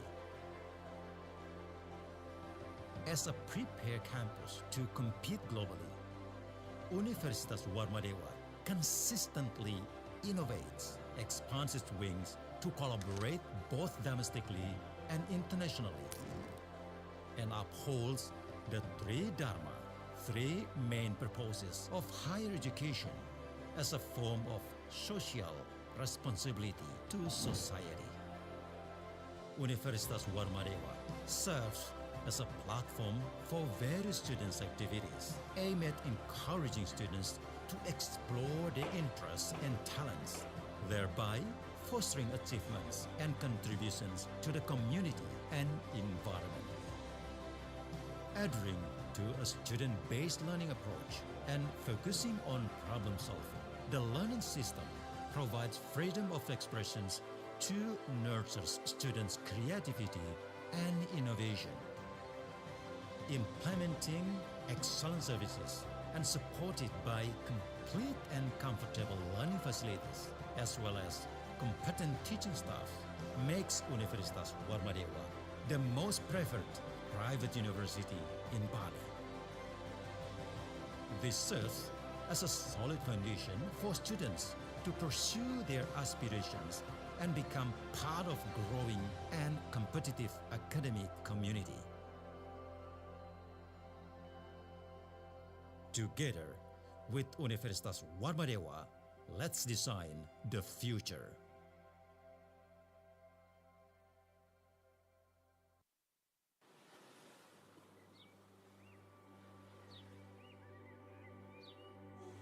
Have you ever envisioned your future?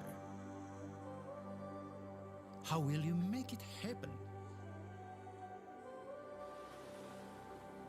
Higher education serves as a bridge to address your concerns. Shaping thousands of alumni and conducting research activities that address global issues for almost 4 decades has made Universitas Warmadewa the leading private university in Bali. Universitas Warmadewa is committed to quality education and research that are relevant to the dynamics of global development. Universitas Warmadewa was established amidst the diversity of traditions, arts, culture, and the world-renowned beauty of nature. It was named after the first king of Bali, Ida Sri Kesari Warmadewa, who instilled 7 values of life, known as Sabta Bayu, which serve as the guiding ethos for the whole academic community. As a prepared campus to compete globally, Universitas Warmadewa consistently innovates, expands its wings to collaborate both domestically and internationally, and upholds the three dharma, three main purposes of higher education as a form of social responsibility to society. Universitas Warmadewa serves as a platform for various students' activities aimed at encouraging students to explore their interests and talents, thereby fostering achievements and contributions to the community and environment. Adhering to a student-based learning approach and focusing on problem solving, the learning system provides freedom of expressions to nurture students' creativity and innovation. Implementing excellent services and supported by complete and comfortable learning facilities, as well as competent teaching staff, makes Universitas Warmadewa the most preferred private university in Bali. This serves as a solid foundation for students to pursue their aspirations and become part of growing and competitive academic community. Together with Universitas Warmadewa, let's design the future.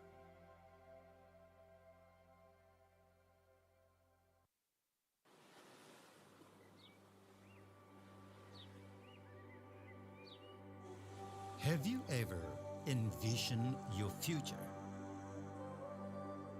How will you make it happen? Higher education serves as a bridge to address your concerns. Shaping thousands of alumni and conducting research activities that address global issues for almost 4 decades has made Universitas Warmadewa the leading private university in Bali. Universitas Warmadewa is committed to quality education and research that are relevant to the dynamics of global development. Universitas Warmadewa was established amidst the diversity of traditions, arts, culture, and the world-renowned beauty of nature. It was named after the first king of Bali, Ida Sri Kesari Warmadewa, who instilled 7 values of life, known as Sabta Bayu, which serve as the guiding ethos for the whole academic community. As a prepared campus to compete globally, Universitas Warmadewa consistently innovates, expands its wings to collaborate both domestically and internationally, and upholds the three dharma, three main purposes of higher education as a form of social responsibility to society. Universitas Warmadewa serves as a platform for various students' activities aimed at encouraging students to explore their interests and talents, thereby fostering achievements and contributions to the community and environment. Adhering to a student-based learning approach and focusing on problem solving, the learning system provides freedom of expressions to nurture students' creativity and innovation. implementing excellent services and supported by complete and comfortable learning facilities as well as competent teaching staff makes Universitas Warmadewa the most preferred private university in Bali. This serves as a solid foundation for students to pursue their aspirations and become part of growing and competitive academic community. Together with Universitas Warmadewa, let's design the future.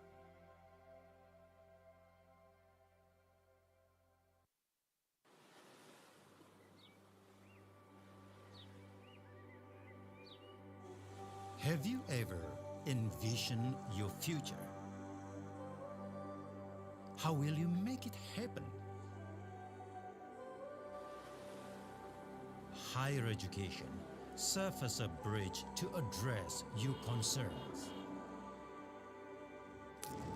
Shaping thousands of alumni and conducting research activities that address global issues for almost 4 decades has made Universitas Warmadewa the leading private university in Bali. Universitas Warmadewa is committed to quality education and research that are relevant to the dynamics of global development. Universitas Warmadewa was established amidst the diversity of traditions, arts, culture,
Have you ever envisioned your future?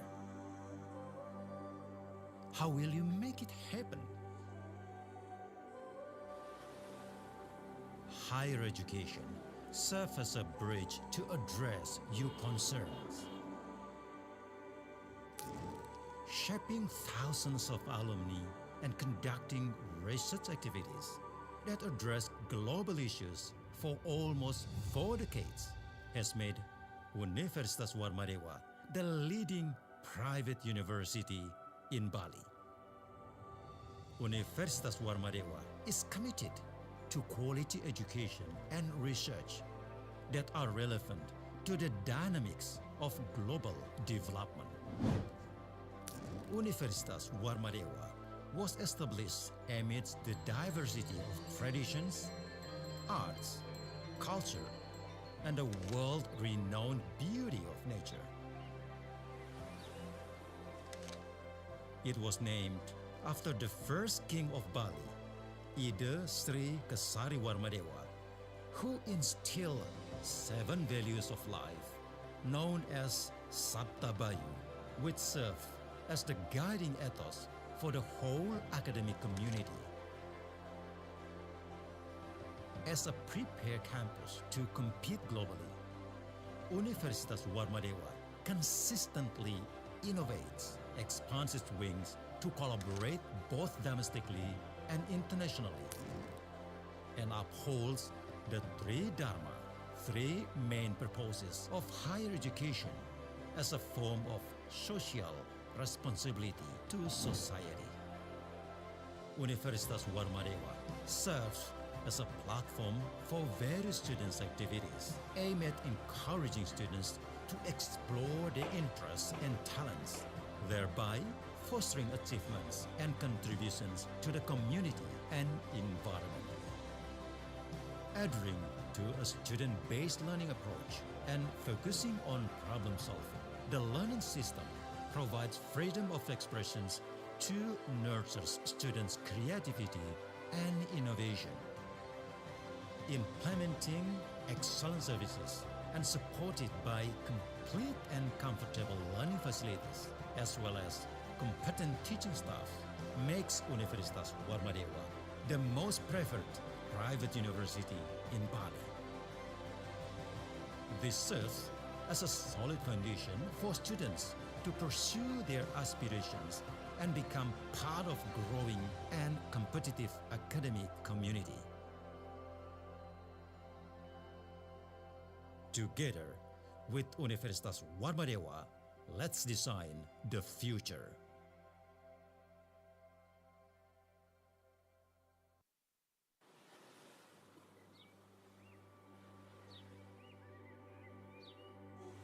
Have you ever envisioned your future?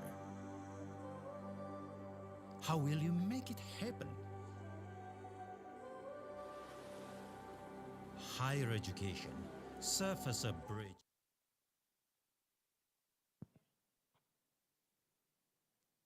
Good afternoon, ladies and gentlemen. To start our event, we would like to invite our moderator, Kadek Golina Putri Dewi, SAK MAK, to come up to the stage. The moderator, time is yours.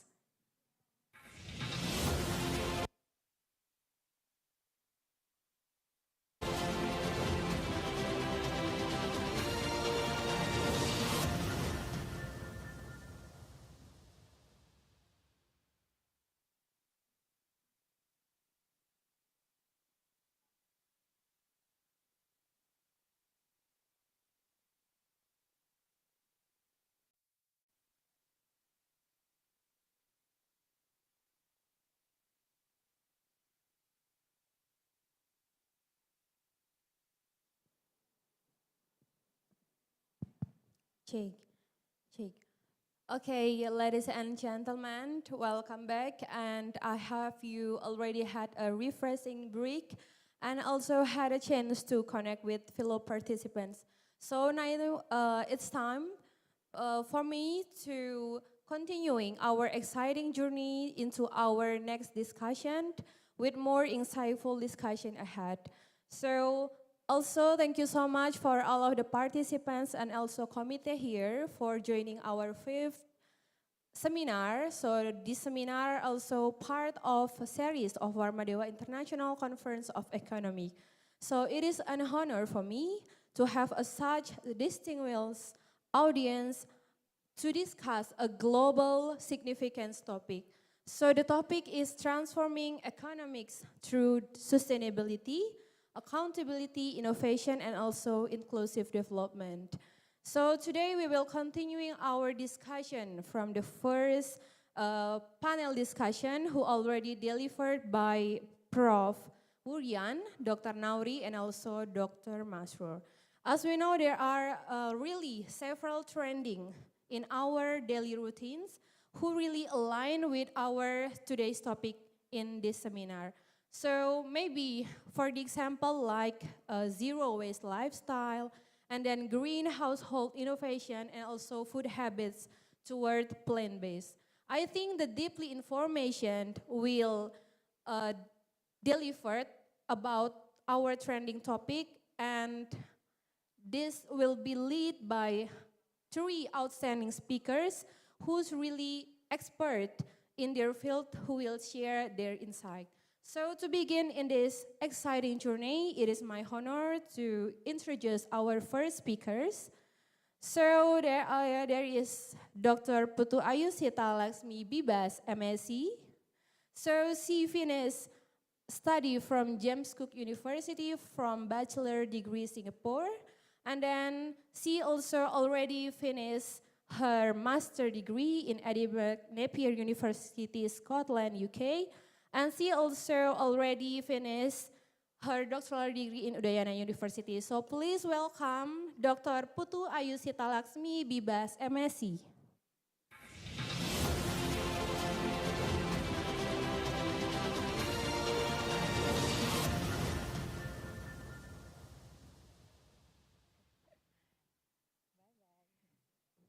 So, good afternoon, Dr. Sita.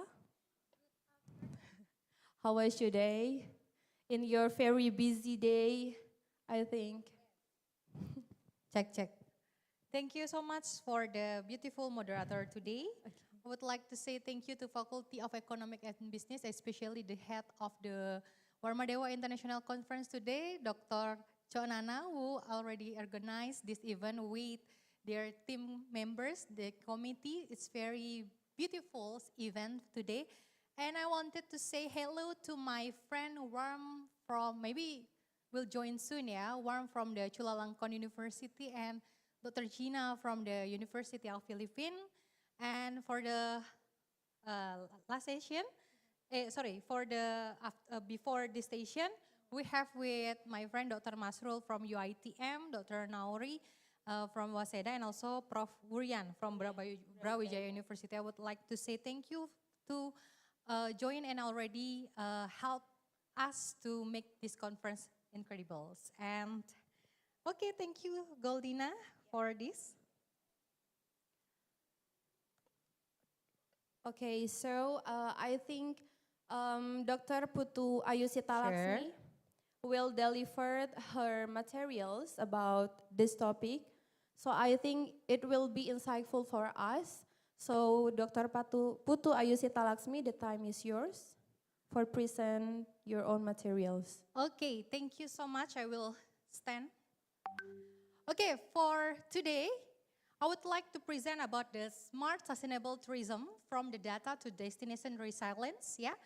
And I have this quote, yeah, technology shape behavior, behavior shapes sustainability. Anyone in this room know and understand what the meaning of that? Currently, we have phone, right? We have phone? All in here, I think bring their phone. Who will you want to, important for you, phone or wallet? Phone is more important than your wallet, correct?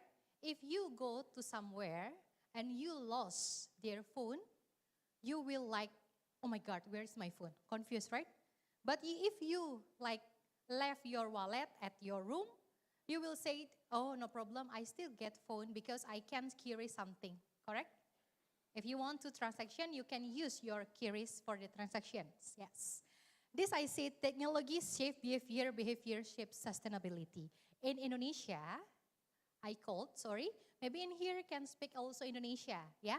Dalam bahasa Indonesia adalah teknologi akan merubah kebiasaan dan kebiasaan akan menjadi sustainability ataupun kayak habit kita lama-lama. Benar?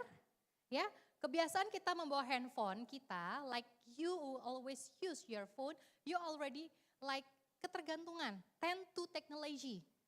That's the happen today in this digital era. Next.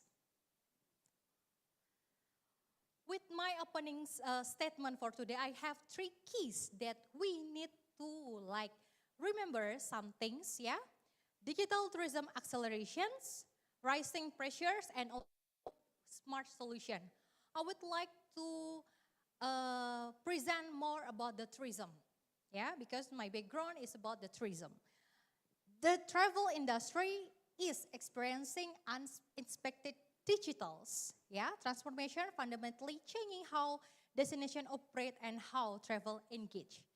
The meaning of that is every day, yeah, or everywhere we need to go something, we can use our mobile phone to find out our ticket. You have a Traveloka in your phone? You have booking.com also, can use by online? That's happened. They change digital tourism right now. For instance, back to 10 years or 15 years ago, if we want to travel something, we need to go to travel agent to find out our tickets, correct? Mungkin orang tua kalian dulu ya, adik-adik ya, ada di masa di mana mereka harus nge-print out tiket. We need to print out the ticket, ya. And now, if we go to somewhere, we just give it them our electronic ticket, and we can go everywhere. Okay? Second one is rising pressure. Popular destinations face mounting environmental degradation and culture erosion from the unmanaged visitor flows and rapid growth tourism. Yeah?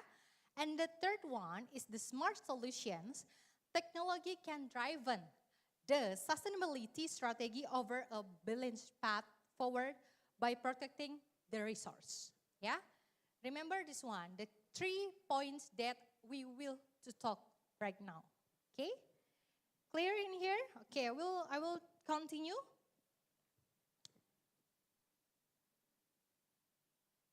Okay. We'll continue by seat, yeah?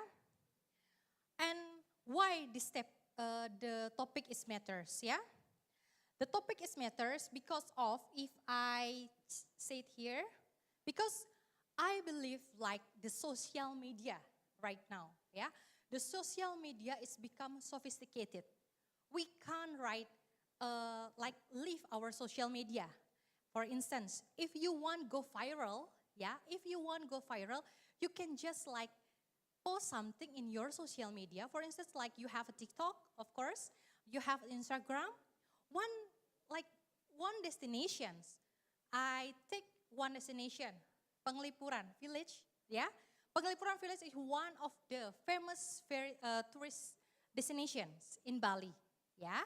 And if we take a pictures of the Penglipuran and we give like bad comment of that or good comment, they will become very popular on the 1 days only.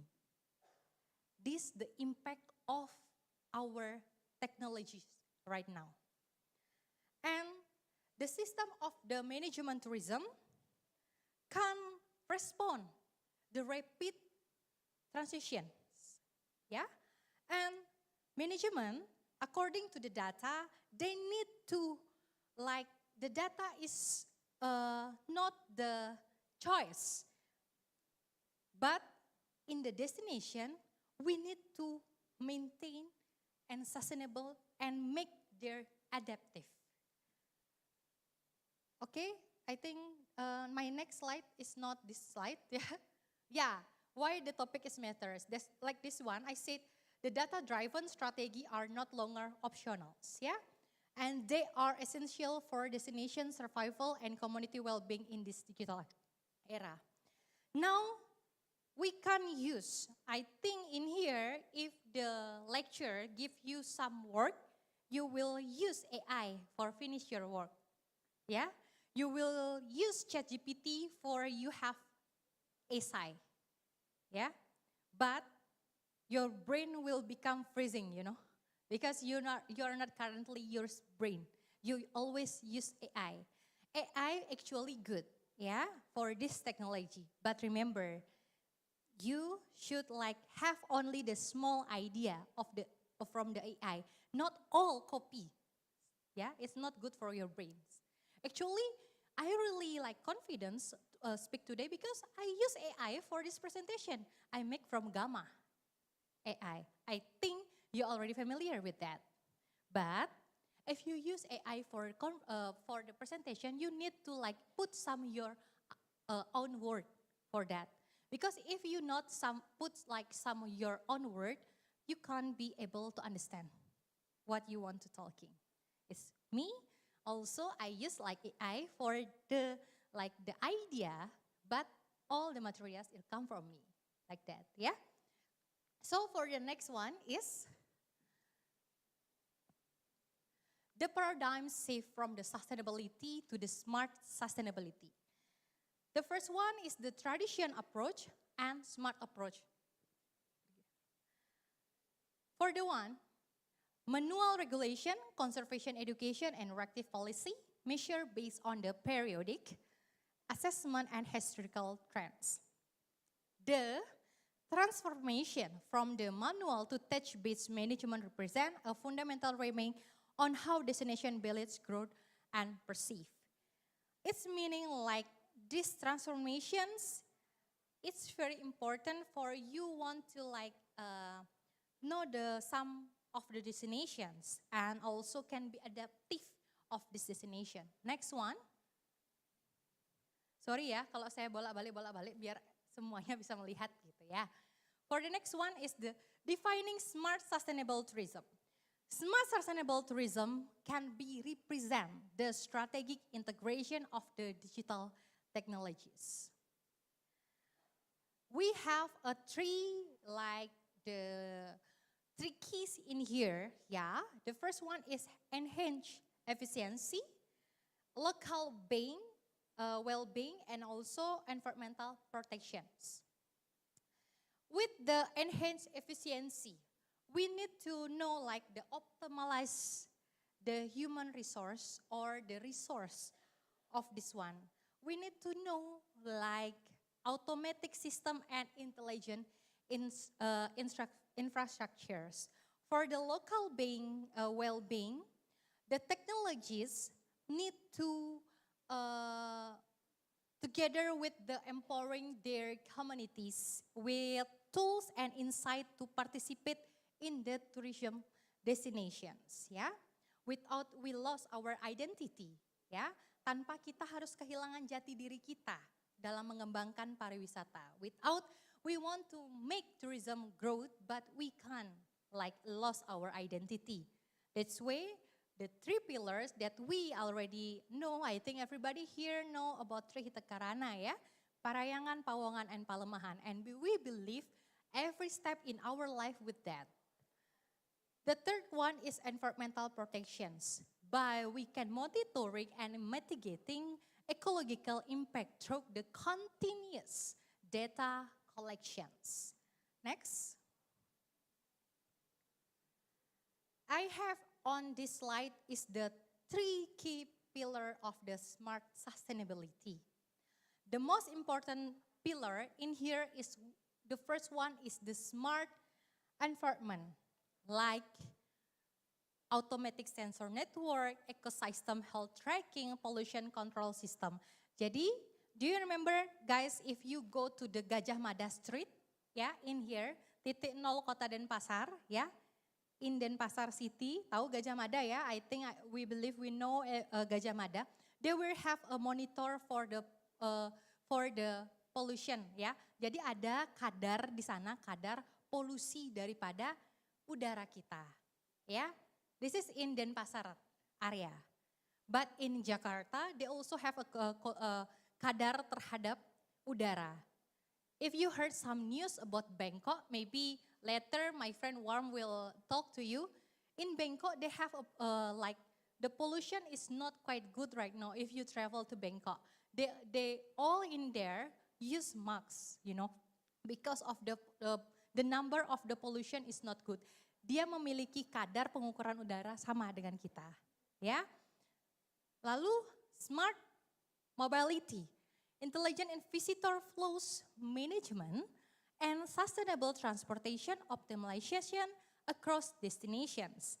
They have a tree there with the dynamic road planning, prediction, and low carbon transits ya.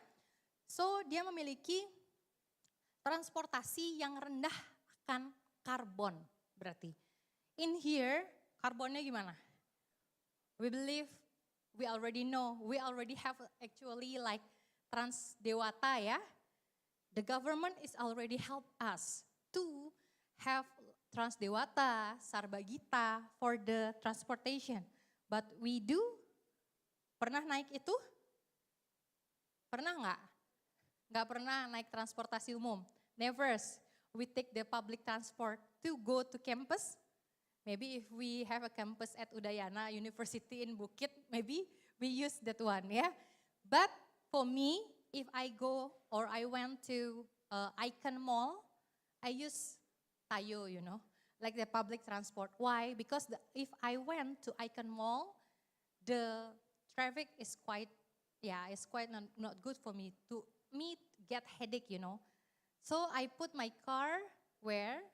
Di Dinas Pariwisata, ya, di jalan Esparman kalau nggak salah di Renon area, in Renon area. I take Trans Dewata to here to get to Icon Mall and return back again from the Icon to the Dinas Pariwisata. That's I do. I believe like if one person do like that, maybe others will follow us. Ya, jadi mulailah hal-hal small step itu by yourself. Jadi jangan tunggu orang untuk berubah, tapi kitalah yang harus berubah terlebih dahulu. Don't wait people change their mind, but please you do by yourself first and others will follow you. The third one is the smart governments. Data-driven policy making and stakeholder coordination through integrated digital platform. For the community participation in here and transparency, data, these very important things that we as communities know. Next. Okay. We will talk about the role of data in tourism resilience, ya. Data can drive on the destination, ya. Merespon tekanan daripada pariwisata yang terjadi. Dynamic carrying capacity. What is the meaning of dynamic carrying capacity? Sering sekali kita mendengar ya, we always like hear about the carrying capacity. What is the meaning of that? Carrying capacity adalah merupakan di Indonesia kan ya, adik-adik ya, kapasitas terhadap kunjungan. Ya, diatur secara dinamis. Jadi if you want go to somewhere, they have the monitor who can attend there in the place. For instance, I have one case ya in Boracay Island. Mungkin ada yang pernah mendengar Boracay di Filipina ya. I believe my best friend Dr. Gina will know about that. The Boracay Philippines, they have like the carrying capacity, good carrying capacity. Dia membatasi ya daripada wisatawan yang berkunjung per year. So if you want to come to Boracay Philippines, like you need to have permission before you go there. You need to have like janji di sana. Jadi ada jumlah wisatawan yang bisa datang itu ada numbernya. Jadi nggak bisa semua dan sembarangan. Itu buat apa? Maintain our sustainability. In Bali, I think this is my opinion, sustainability in Bali is only just gimmick. Why? Apakah ada di Bali tempat yang diatur pariwisatanya boleh berkunjung? Tidak. What is important for us? The number tourism come, we want to have like the quality of the tourists or quantity of tourists that important for us. I believe all in this room will say it, or in a Zoom will say it like quantity is more important, Dr. Sita, because we need to like grow our economy. Some of them will think about that. But for me, quality of tourists is more than important. Because back again, we believe, truly believe, with Trihita Karana. And Trihita Karana learn and give us know about three pillars that we need to like always berpegang teguh ya about that. Parayangan. Parayangan is the relationship between human and God. Pawongan is the relationship between human and parayangan. Pawongan, human and human. And the third one is palemahan, hubungan, relationship between human and environment. Ya. Next one. Digital tools and technologies. Lanjut. IoT sensor. Ya. In this, we can see like,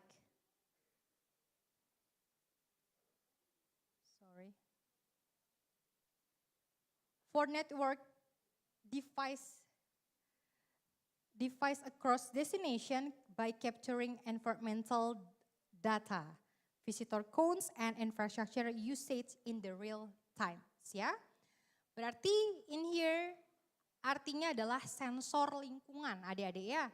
Jumlah wisatawan, the number of tourists that come, and also penggunaan ya infrastructure itu sangat penting.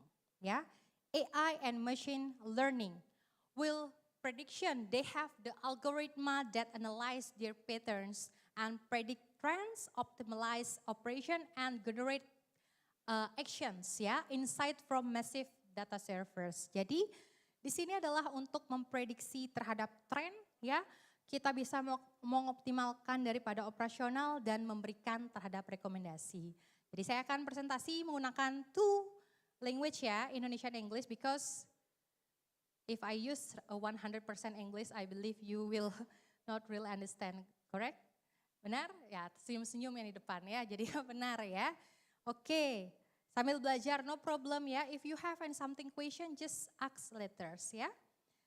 The third one is the big data dashboard ya. Integrated by visualization platform that synthesis multiple data streams ya. Artinya adalah ada suatu daripada dashboard visual ya, visual dashboard yang memudahkan dalam pengambilan keputusan terhadap data tersebut.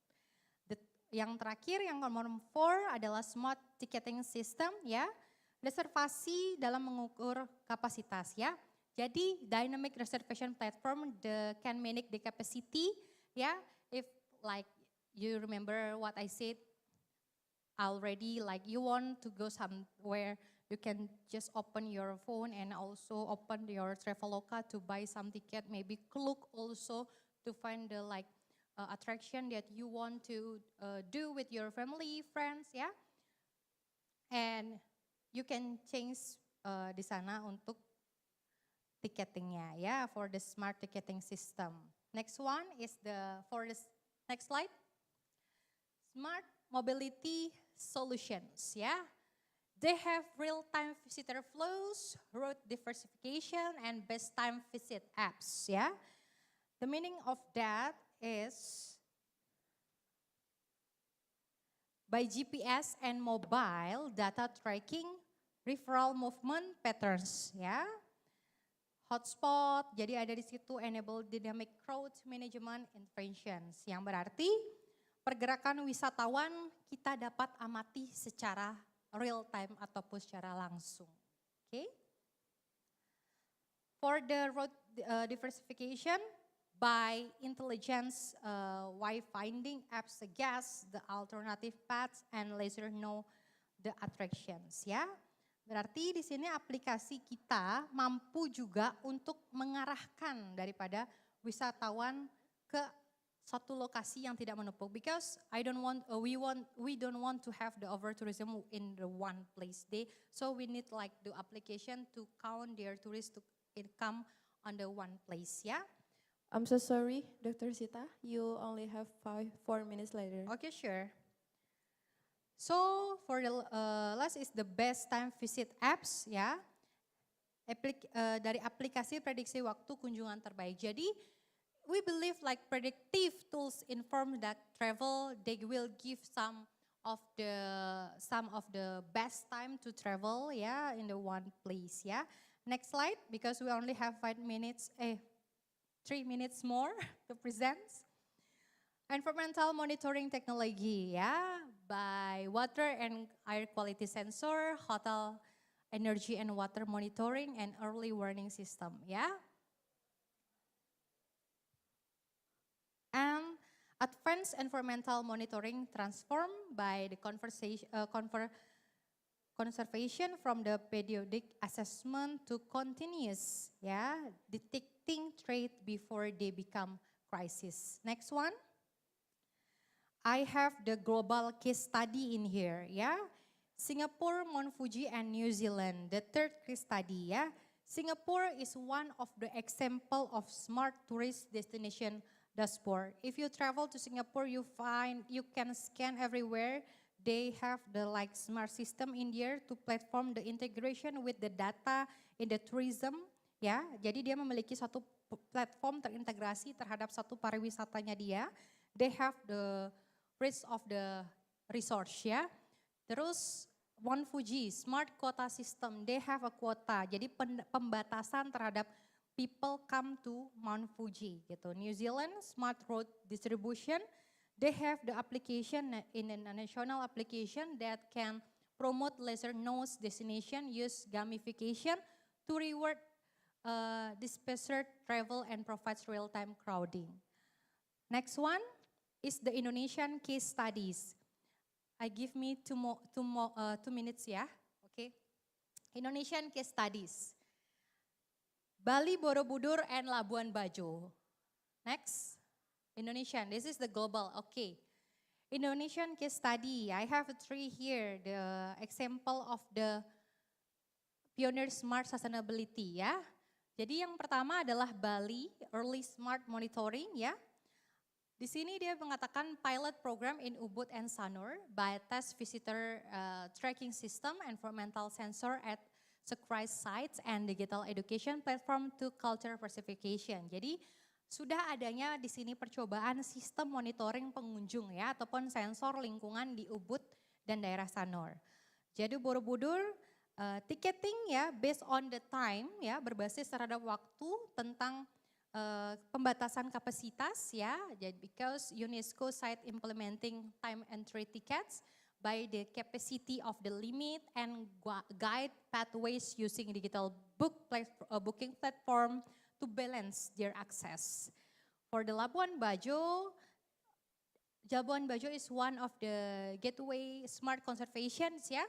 Gateway to Komodo National Park can deploy marine monitoring sensors by digital park permits. Artinya sensor daripada Taman Nasional Komodo sendiri ada izin digitalnya dan AI untuk perlindungan spesies langka dan terumbu karang yang ada di Labuan Bajo sendiri.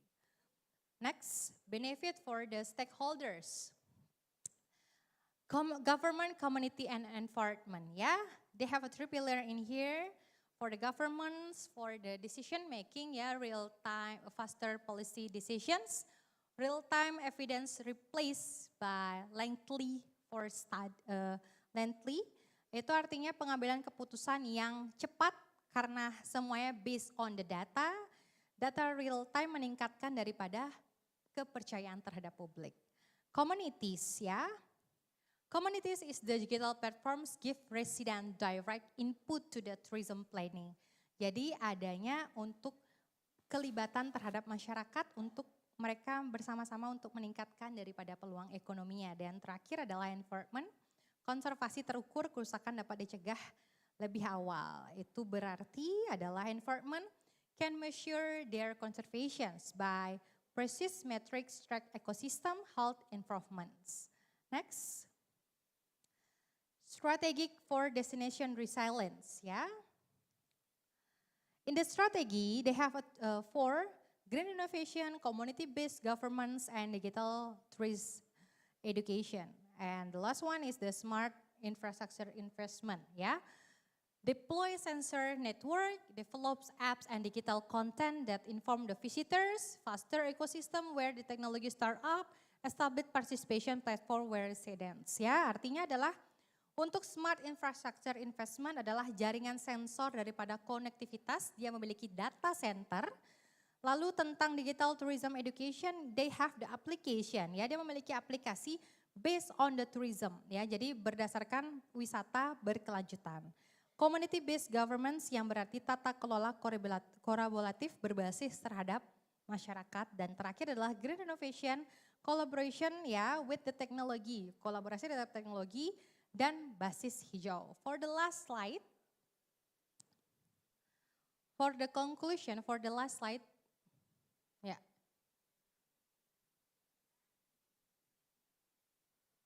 Oke, last slide ada? Oke. For the last slide is the building the future together so we can insight build sustainability, data builds smart destination, collaboration builds resilience. Thank you. That's all for me. Bye-bye. Okay, thank you so much, Dr. Putu Ayu Sitalaxmi, who already present their own materials. I think that's really related to us, especially if we talk about tourism and also hospitality. Yeah, and also Dr. Putu Ayu Sitalaxmi also told us about when we use or bring our phone anywhere, and then how we can use public transportation, and when how we can make a stabilization between the quantity and also quality about our tourism in Bali especially. Okay, maybe I need to make sure first. I need to make sure the second speakers, Dr. Wacharapong Ratisukpimol, is it already joining us by online, by Zoom meeting? Hello? Hello, Dr. Wacharapong? Can Hi. you hear us? Hello? Can you hear me? Yeah, I can hear you. Yes. Good How afternoon are from you, Bangkok, Warm? Thailand. Hi. Hi, Doctor. I think, hello? Yes. Yeah. Hello, welcome, Dr. Wacharapong Rati Supimol. Good afternoon. Hi. Good afternoon. Hi, Nice to meet Warm. you all. Hi, Warm. Hi, Warm. Hi. How are you? Uh, this is a formal session now, right? Yeah, the Okay. formal. Okay. Because you call me my nickname, so I'm not sure whether it is formal or not. Yeah. Okay. Thank you for joining with Joining us, us. yeah. Okay. Okay, thank you And so much. I will talk in the next 30 minutes, right? Yeah, Okay. so you are the second speakers because Okay. Dr. Sita already present their own materials. Okay. Okay, Dr. Wacharapong, so welcome to Warmadewa University, and thank you so much for joining us by online. But first, I want to introduce yourself for our participants here. So, Dr. Wacharapong Ratisukpimol already finished his education in the bachelor degree from Economics, Tamas University, and then already finished his master degree in Economics of University of Colorado Boulder, and also finished his doctoral degree in the PhD from Economics University of Colorado at Boulder.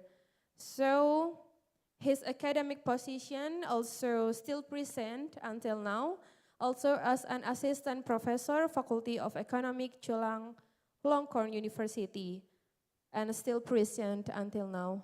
So for Dr. Wacharapong Rotisikpimol, the time is yours to present your own materials. Thank you. Oh, do I have to present now? Is not 1:30? No, so the time is yours Oh, to really? present your own materials, Doctor. So you can prepare yourself first for sharing your own materials. Okay. Okay. So, can you share the screen for my file, or I have to download?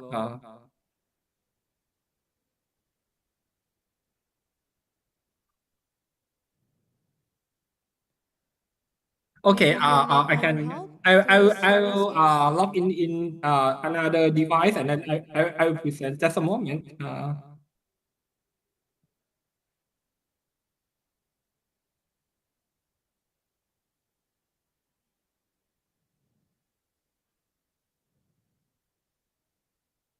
Maybe we will help you to share your own materials, Doctor. Just a moment. Never mind. I will join into another device. Yeah.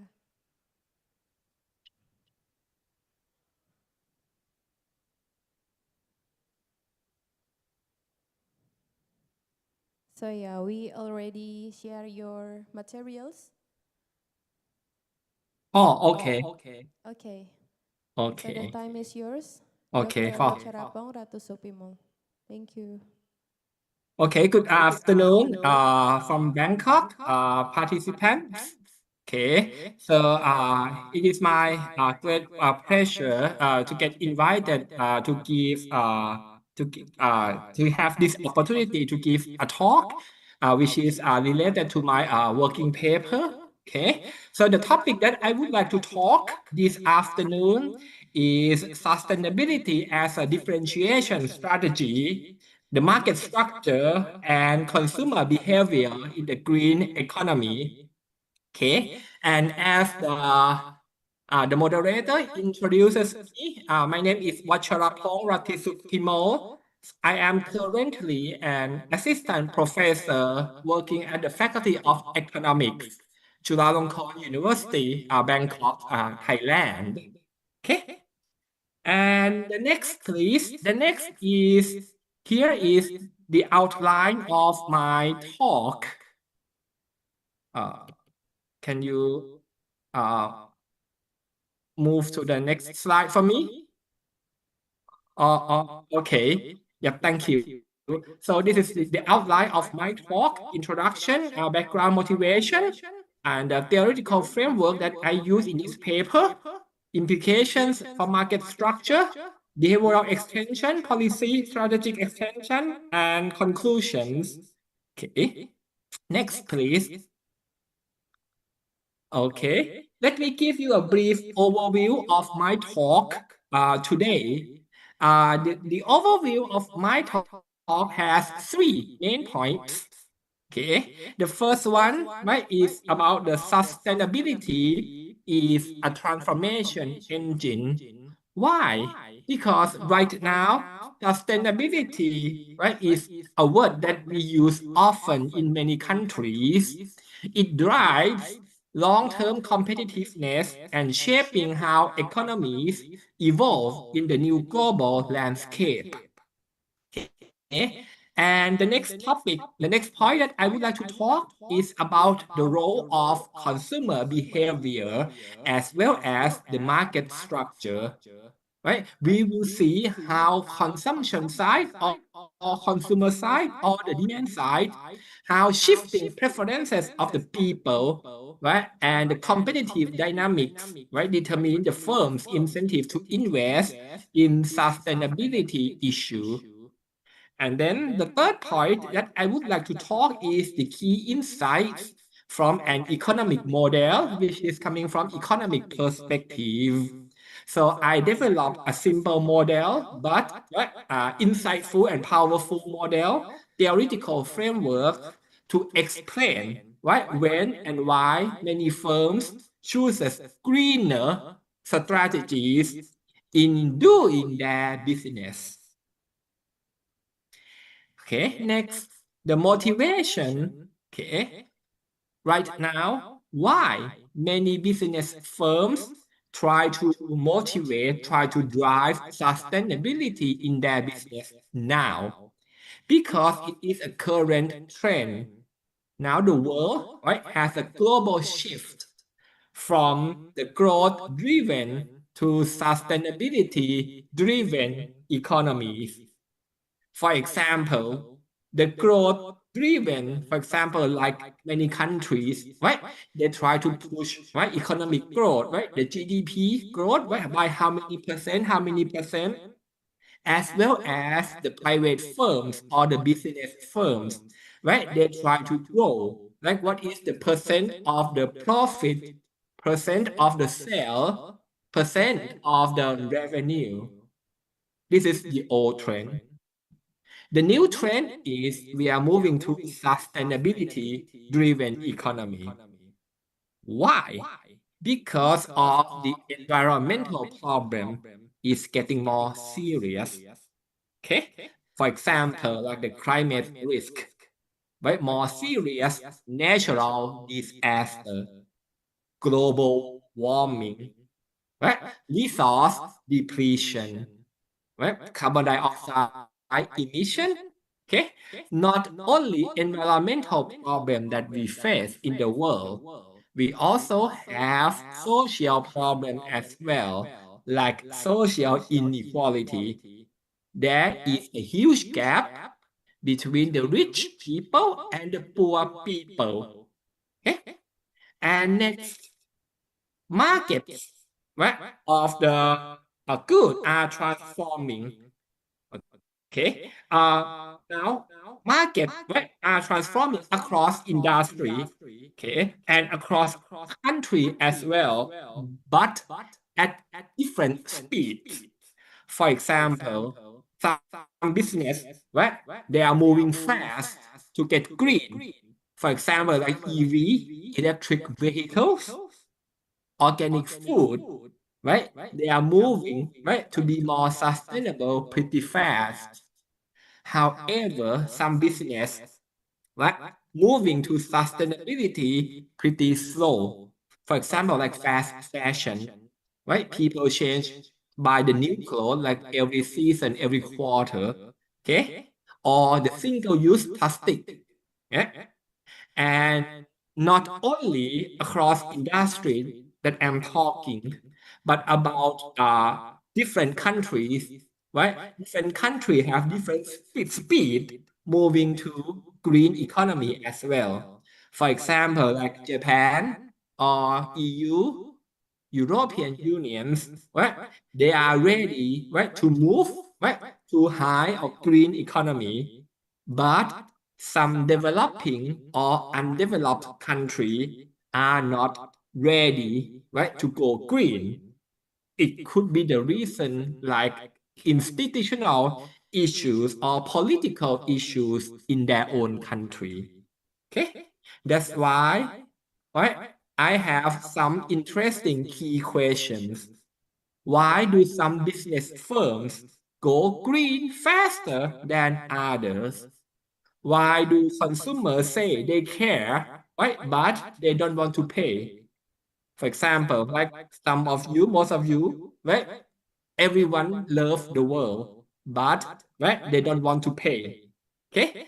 And the third key question is how can sustainability reshape market competition? Okay? So green economy reshapes competition. Okay? Since the trend of the world, we are moving to green economy. That's why the competition among business firms are changing as well. For example, the government regulation about the environmental standard, carbon policies, and global value chains, right, increasingly determine which firms, right, stay competitive. Moreover, how about people, like as a consumers? They have higher education, better education, so they know that the world is in crisis. We have many environmental problems in many countries. So consumers demand sustainability. We call preference shift. We shift, right, from traditional consumption to green consumption, especially the younger people and the urban consumers because they have a better education, right? So, right, this group of consumers, right, we can create a price premiums. They have more willingness to pay for the green product, right? And these generate the new market segments for the greener products. Next, please. Okay. So that's why, right, the business firms use greenness as a strategy, right, for differentiation. Green quality becomes an additional competitive dimension, right, alongside price, allowing firms to escape price-based competition. Normally, right, in economic theory, many firms they are competing with each other, like firm A, firm B, firm C selling the same good, right? They compete by using price competition. Now it's not. We use right green competition or green quality competition. Okay. Many economic theories help explain why greening right emerges endogenously. So in this paper, right, I work on simple economic models that explain right the mechanism, consumer preference, the cost structure, and competitive intensity that drive the firm's sustainability choices. Next, please. Okay. So this concept, right, is my motivation linking to applied economics. So we have microeconomics of sustainable transformation. How about the supply side, the market structure? How firms compete. Demand side, consumer behavior. So how people, how consumer make a decision, how consumers choose the green product. So we combine the demand side as well as the supply side. So these together determine whether sustainability becomes a real economic force or just a marketing slogan. Okay, next.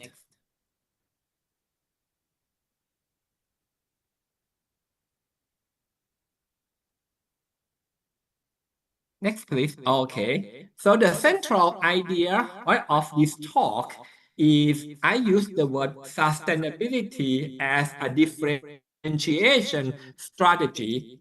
So not only a cost reduction, not only a moral choice, but sustainability is a strategic tool, right, or the marketing tool that right we escape from price competition, the cutting price, okay, and to create the brand loyalty, right? So that right many consumers right trust in your brand, okay, and creating willingness to pay premium, right, as well as achieving inclusive development. For example, in the accommodation sector, right? We have, like in Thailand, we have green hotels, right? Competing with traditional hotel. CV, compatible vehicle, when you buy a car, right? There are traditional car and EV, electric vehicle markets.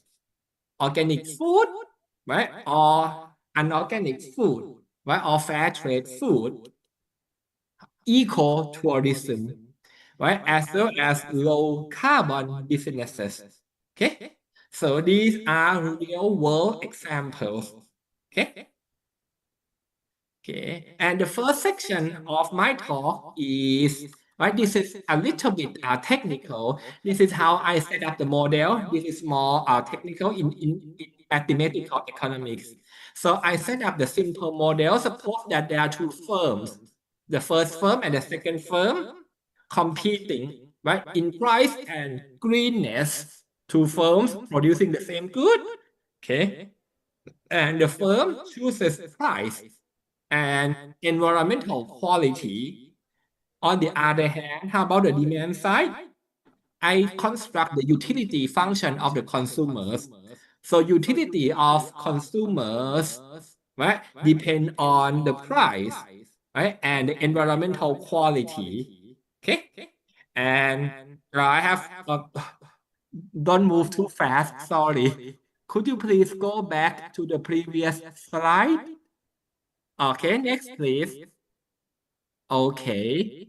Demand structure, right? So I construct like the probability of choosing firm, right? In the logic form. Okay. If the value of the green, right, is higher, then this will attract green consumers. On the other hand, if the price of the good, right, is high, then consumers will not purchase, right? This is simple the law of demand. The higher price, the lower quantity demanded. Next, please. Cost and profit function of the firm. So if when the firm, right, produces something, right, there is a cost of production. So I generate the cost function consists of the cost of production plus the cost of greening, okay, like in this form. And then I construct the profit function, total revenue minus total cost. Okay, next. Okay, I will not go into details because this is a highly mathematic or highly technical. So I have first order condition, right?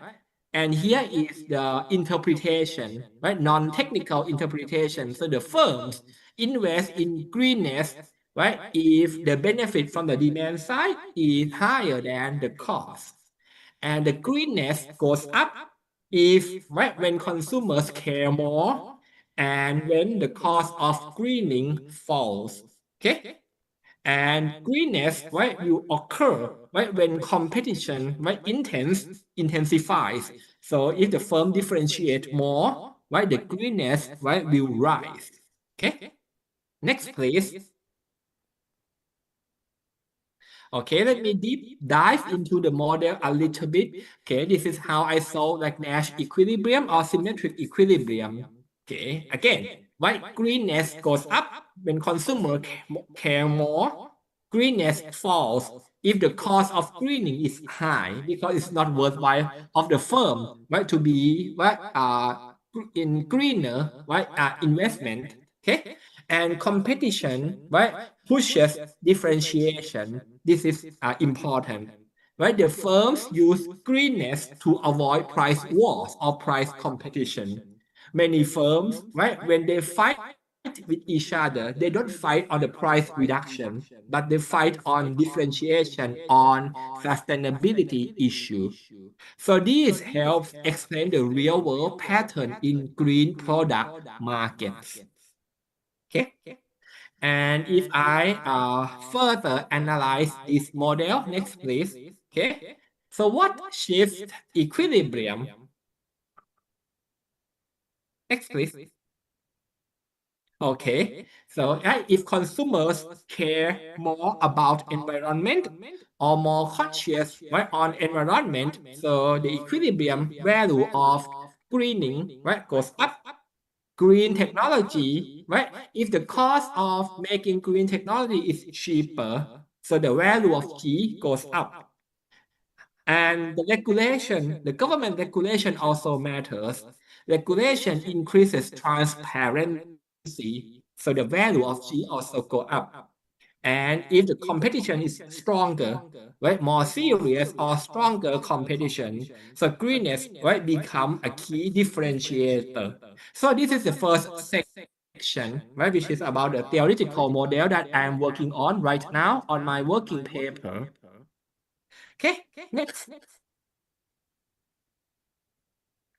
Okay, the second section of my talk is about market structure and implication. Okay, in economics, as you may know, right, there are four different types of market structure. The first one is perfect competition. Perfect competition, many firms producing the identical product. So the role of sustainability is really low, minimal, low differentiation because the products of all firms are identical. Next, monopolistic competition, right? Monopolistic competition, the keyword is differentiated product. So, right, the firm can make like strong green branding.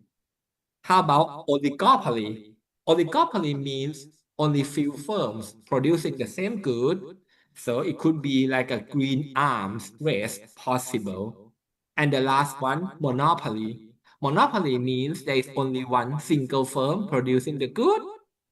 And the role of sustainability is, right, the monopolist, right, will adopt, right, green product if the willingness to pay premium of consumer exists. Okay, next. Okay. Okay, the key message that I would like to talk is here. Sustainability thrives in market with moderate competition, differentiation opportunities. This is important. And consumers who value, right, who put the value more serious on environmental quality, as well as right, trusted information or certification. Okay. Right. Next, the third section is about the behavioral extension. So behavioral economics matters. Behavioral economics also plays an important role, right, in this issue because, right, people decide to consume green product. It depends on the behavior of other people, like we add moral and psychological elements in the model. Warm glow utility. It means, right, if you use green product, right, so you feel good, right? If you use organic product, right, you will feel good, right? Okay. And social norm. Can you please go back? Okay. Social norm, right? Right. If your friends are using or consuming green product, then you will follow them. You buy green product as well. Okay. And right, we can make it like a default effect. However, right, many firms they pretend, right, to produce green product, but actually they don't. We call green washing. So greenwashing risk, right, when consumer misperceive. Okay. Okay. Next, please. The green perception gap. Okay. So consumers often evaluate sustainability imperfectly, right? Because the information is not perfect. Okay. If people overestimate, then the greenwashing benefit. Okay. If the people or the consumer underestimate, then the firm might under investment in sustainability. So what's the implication of this issue? Right? How to make sure that the firm is not doing greenwashing. So it could be the solution is that, right, we need a certification from the government. So the government guarantee, right, that this firm really producing the green products. So certification and information policy are important, right, to aligning, right, perception of the people. Okay. I'm so sorry, Dr. Yes. Ratcharapong. You still Yep. have 3 minutes more. 3 more minutes?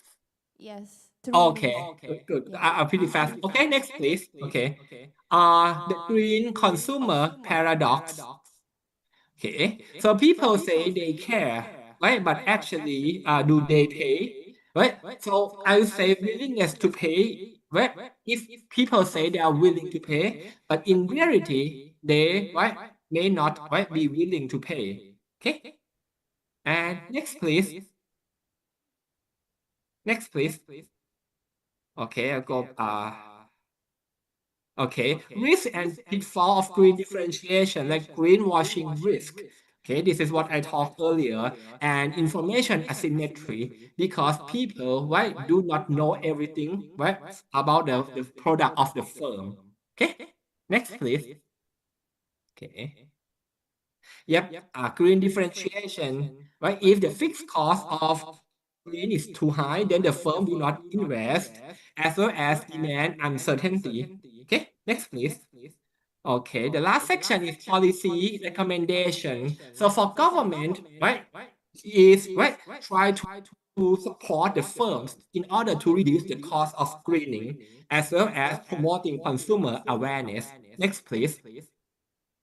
Right, the government policy is the third one, promote inclusive transformation like skill training, community-based tourism.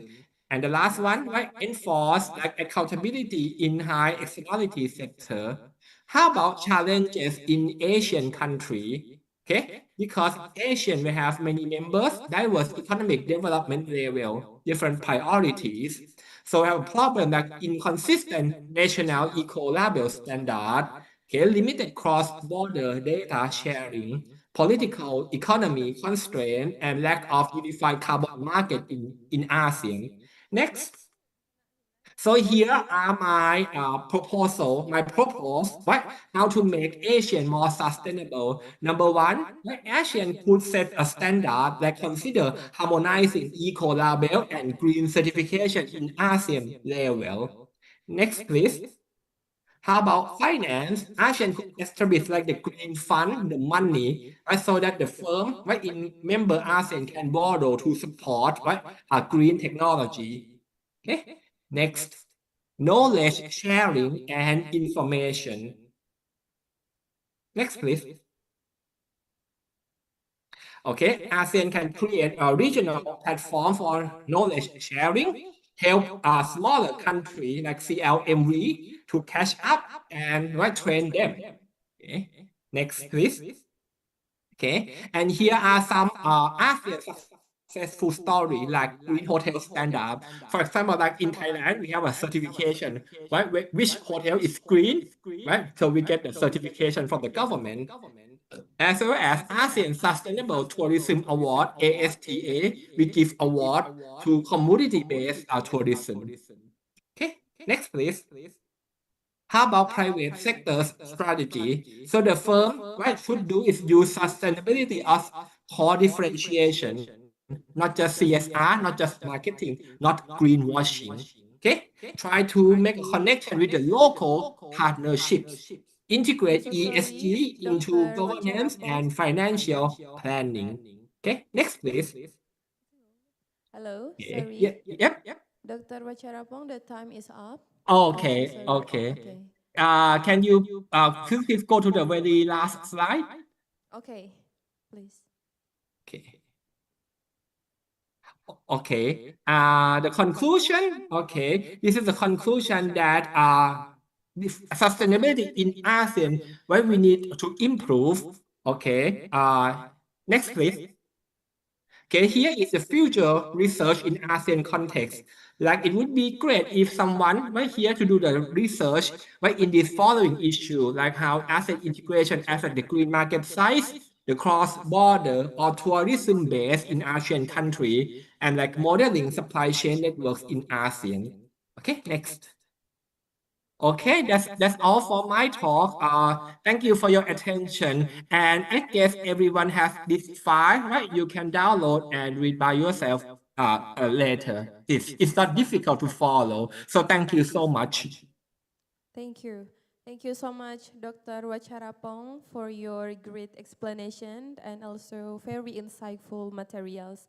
So I think based on your materials, I think that economics through transformation through sustainability can only occur when the governance, firms, and also consumer will move together. So when the three actors will align, the sustainability becomes a stable equilibrium that will support the long-term competitiveness, inclusive development, and also environmental protection. Okay, I think we will continuing our panel discussion to Q&A session. If the participants have a question for our speakers, not only for offline participants, but also for online participants. Okay, I think there's a question from offline participants. Okay, thank you. This question from Dr. Sita. Your presentation shows how smart sustainability integrates data analytics, smart mobility, and environmental monitoring to strengthen destination resilience. Considering Bali current issues such as over-tourism, pressure on sacred areas, and environmental stress, what do you think is the biggest risk if Bali adopts smart technologies without simultaneously strengthening its governance and community participation? In other words, can smart sustainability fail if technological advancements move faster than local institutional readiness? That's all, thank you. Okay, thank you. I think the question is delivered for Dr. Sita. For the question is clear, Dr. Sita? Okay. Clear. So please answer the question. Okay, sorry, what is your name? What's your name, sorry? Name is Desa Ketut Juliani. Pardon? Desa Ketut Juliani. Yeah. Okay, Desa. Thank you for the questions. Like the biggest risk is for me, yeah, Bali develops is the smart technologies. Yeah, I will answer with two language, yeah, Indonesia and Bahasa. Yeah. So the biggest risk is that Bali develops like the smart technologies, ya. It's the meaning like risiko terbesar adalah terciptanya antara kesenjangan antara sosial dan juga tata kelola, ya. The meaning of that is without becoming a truly smart system, when digital tools can such as a sensor, dashboard, and also AI-driven visitor management advance faster than government's capacity and community participations, yeah, technologies end up operating without cultural legitimacy, policy enforcement, or local ownerships, ya.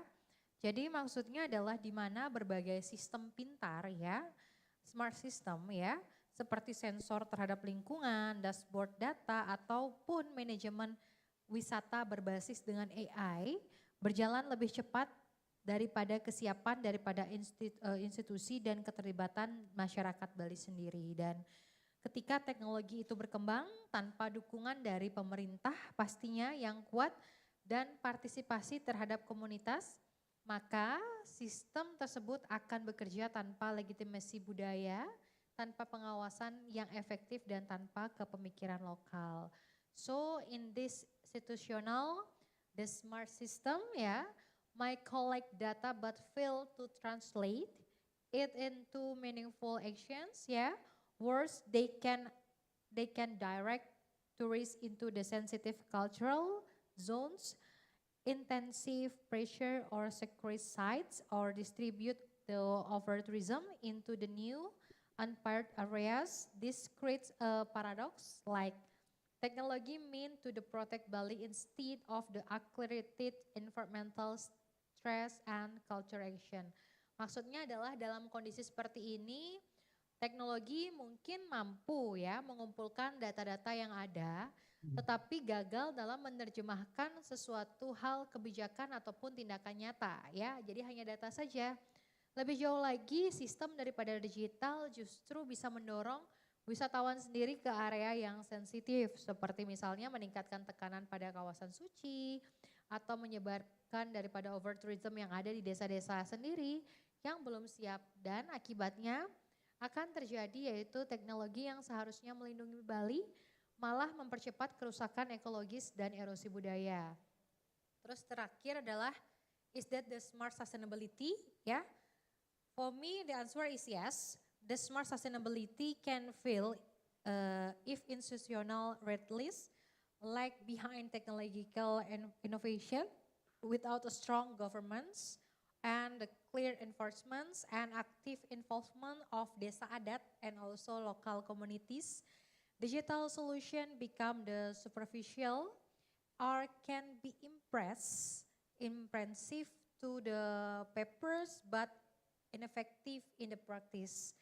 Like unlimitedly, the success of smart sustainability in Bali depends not on how advanced the technologies, but on the deeply how can be integrated with local decision making and culture values and community stewardship. Dan itu berarti karena hal itu memang smart ya, dapat gagal jika inovasi teknologi tidak bisa bergerak dengan cepat dan tidak adanya kesiapan daripada kelembagaan itu sendiri. Maka dapat dikatakan bahwa pada akhirnya keberhasilan daripada smart sustainability yang ada di Bali akan ditentukan bukan karena kecanggihannya terhadap teknologi, tetapi sejauh mana teknologi itu mampu terintegrasi dengan nilai-nilai lokal yang ada di Bali dalam hal pengambilan keputusan yang inklusif dan kepemimpinan komunitas.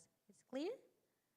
Thank you. Okay, thank you so much, Dr. Sita, for really great explanation, and also thank you so much, Desa, for the question. So I think the implementation of sustainability in Bali, based on Dr. Sita explained that the technology advance will move faster than the strengthening of governance and also community participants especially like Desa Adat and also the other participants. So I think without strong local institution and inclusive decision making, the smart technology and also increased pressure on sec areas, deepen social inequality, and also intensivity environmental degradation.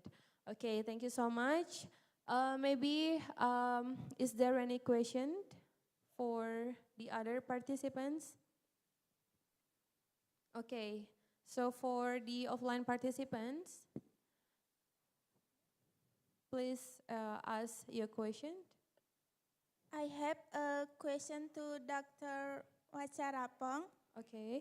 In your presentation, you explained that sustainability can be a powerful differentiation strategy, but only when consumers can clearly perceive and trust a product's green quality. In many emerging markets, including Indonesia, the green perception gap is still quite large. In your view, what is the most practical step that firms should take first to reduce this perception gap so that sustainability truly becomes a competitive advantage rather than just a marketing claim? Thank you. Okay, thank you for the question. For Dr. Wacharapong, is it clear? Or maybe the committee will help you If to write the question in the. That's okay. I think I quite understand the question. Okay, thank you. It takes time, I guess, and I'm not sure about in Indonesia context, but consumer perception can be made right by advertising, right? If the firm, right, sincerely, right, develop the green product, right, and allocate some like a budget, right, for advertising, marketing themselves, okay, as well as with the government support, right? So for example, like if the government like give a certificate, right, like to guarantee, right, like the green being green of that firm. So these can make a trust to consumers. So what I say is, right, not only from the firm, right, but it should be come up with the government support as well. Thank you. Okay, thank you so much, Dr. Wacharapong, for your great explanation. So I think the most practical, the first step for firms to reduce the green perception gap is to build the credibility through transparent, variable, and also how was the consistent the sustainability report and also communication that the company do. Okay, thank you so much. For the question, I think, is there any question from the online participants? Is still there's a question from offline or online participants? Yes, I have question. Okay, so I think there's any question from the online participants. Yes, thank you. Can you hear my voice? Okay, please give the question. Okay, Please good tell your name. afternoon, Dr. Wacharafo. My name is Dr. Madestini. I am lecturer here in Management Study Program, and almost my research linear with this is your presentation. I interest with green product, green marketing, and sustainable consumer. So this is your presentation is very interesting for me. And I have one, maybe I have one question for you. What do you think about the strategies should MSMEs and tourism business prioritize to using digital marketing to effectively promote sustainable product to Generation G? Maybe just it my question. Simple. Can you hear me? Yes, yes, I totally can hear you. Yes. So, I think you're asking about like a tourism sector, right? Yes, of course. I think right now, yeah, the global trend is changing.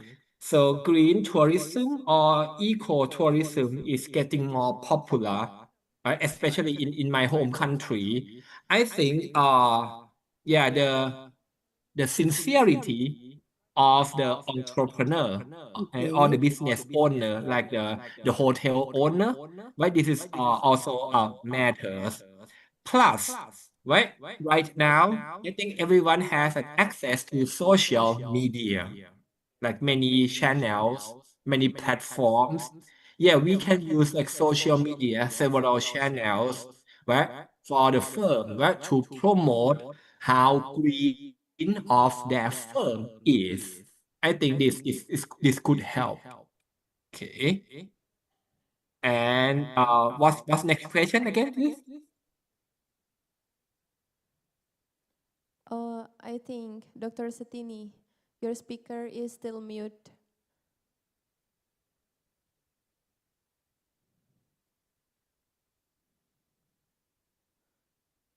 Please unmute your speaker, Dr. Setini.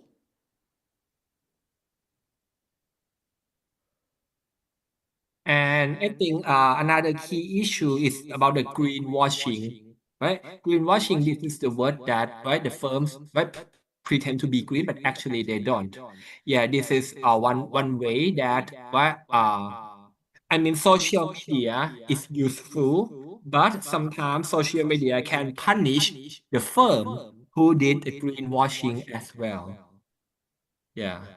Okay, thank you so much. I think I got the point from our discussion. So the small, medium enterprises and also tourism business should prioritize the authentic storytelling, visual driven content, and also interactive engagement when using the digital marketing.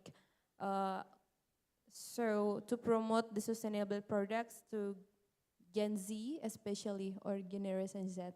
Okay, thank you so much, Dr. Wacharapong and also Dr. Madesatini for the question. I think, is there any question for offline or online participants? Okay, so please give the question. So you delivered the question for Dr. Sita or Dr. Wacharapong?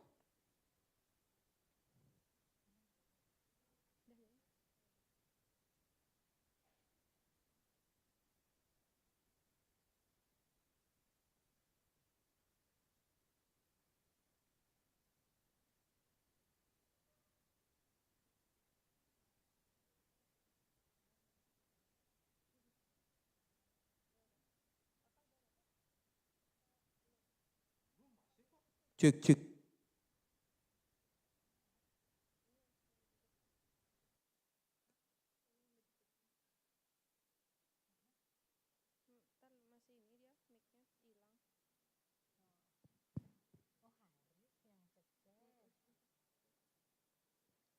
Hello, this question Hi. for Dr. Sinta. How can Bali ensure that the adoption of smart technology such as environmental mentoring, real-time data system, and smart mobility tools does not create new inequality or worse? Over tourism is governance capacity and community participation are not strong enough to support them. Thank you. Thank you. Namanya siapa? Astiti. Astiti. Thank you Astiti for the question. Yeah. Actually, Bali can ensure the success of the smart technologies. Yeah. In my presentation is already driven and only when digital innovations itu berjalan sesuai dengan seiring dengan governments yang kuat ya, the strong governments and also the partisipasi daripada community ya, community participations yang gini and technologies itself is not a magic solution without institutional red list. It can be easy backfire. And for me, uh, smart technologies will only success if they are grounded in the social legitimacy, culture alignment, and community co-ownership. Without these foundations, yeah, digital solution risks becoming superficial, uh, potentially amplifying the very problem they aim to solve. Therefore, the key is not adopting more technology, but ensuring that technological innovation move in the step with local institutional readiness. Thank you. Okay, thank you so much, Dr. Sita, for answer the question. So I think Bali can prevent smart technology from creating the new inequalities for achieve the best implementation of digital innovation. So thank you so much for the question and also answer. I think I want to make sure that Dr. Gina already joining us by online.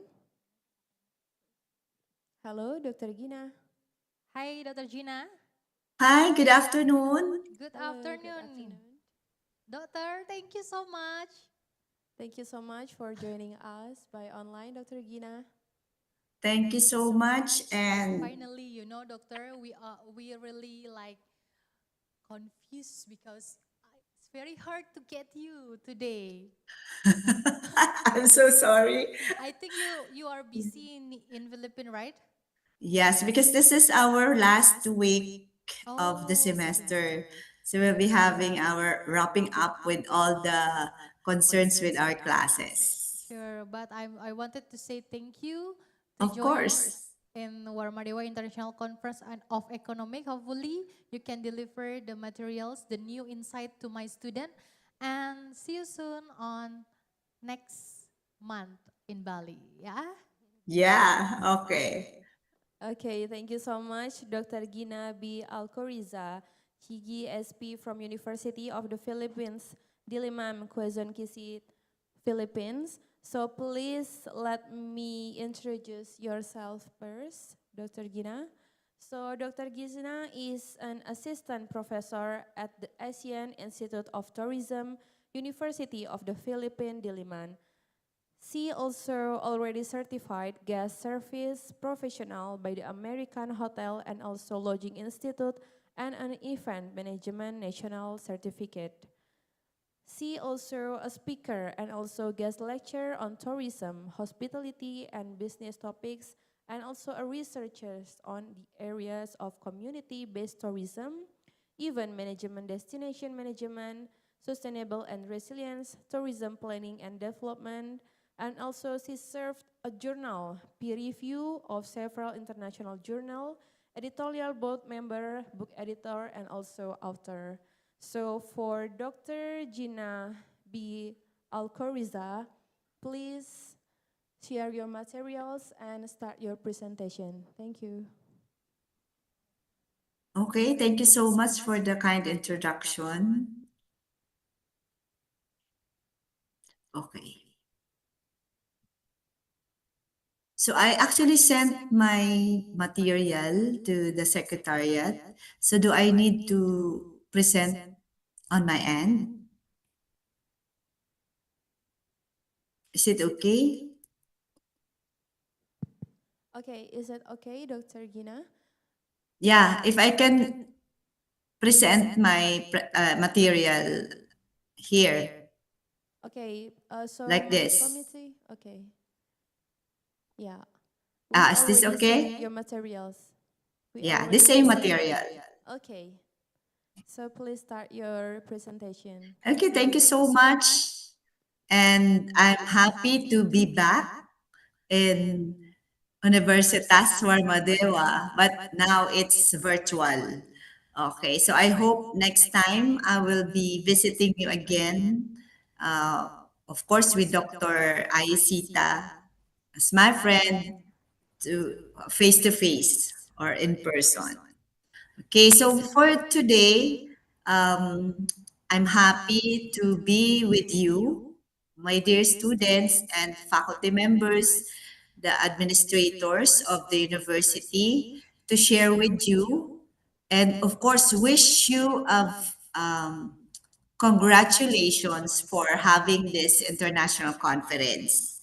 So, my topic is all about inclusive tourism, way forward for sustainable and transformative local economies. So, this actually lifted from your theme in your international conference. So, I'm Dr. Gina Alcoriza from the Asian Institute of Tourism, University of the Philippines, Diliman. Okay.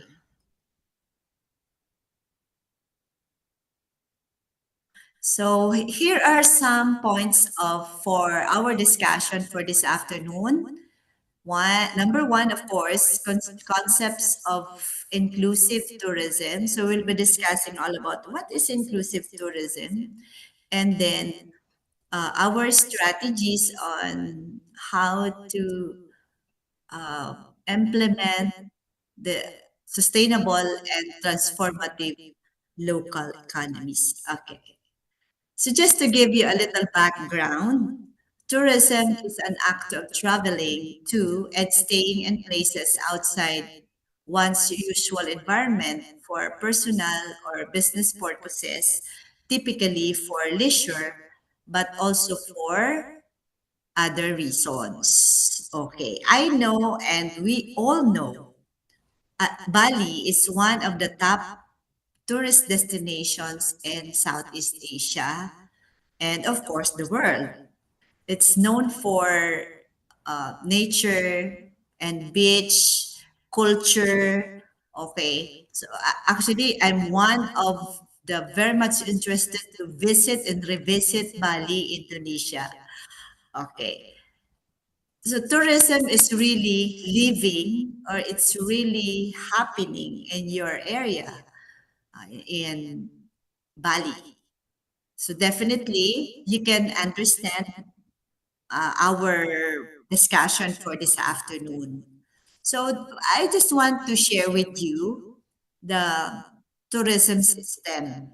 So in operating our tourism industry, so we have three major components: the traveler, the destinations, and then of course the industry itself, the one that operates the whole industry. Okay, so if you can see how the tourism system works. So we have the travelers generating region. It involves also the tourist destination region. And of course, in between of these two, we have transit route region. So we have different regions. And the persons involved here are actually travelers. And every step of the way from the traveler generating region to transit, and finally to the tourist destination and going back to the travelers generating region, it involves business, it involves money.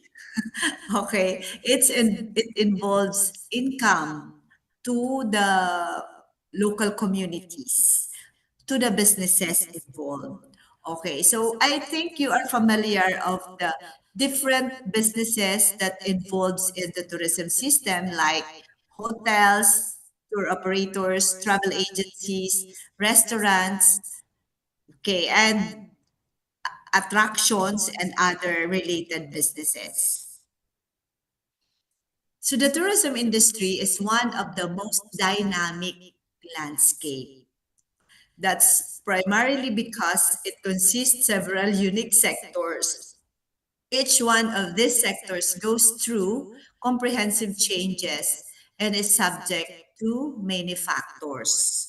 So tourism is really dynamic because we have a continuously changing world. So definitely tourism can actually change over time.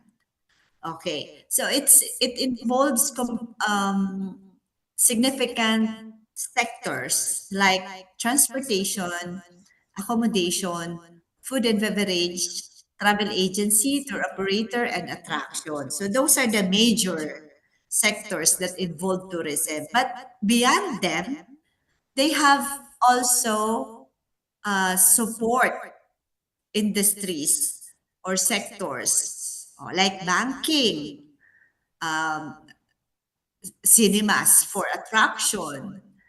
We have the farms for the suppliers of food and beverage. Okay, so we have the suppliers also for accommodation like the linens, the glasswares, everything.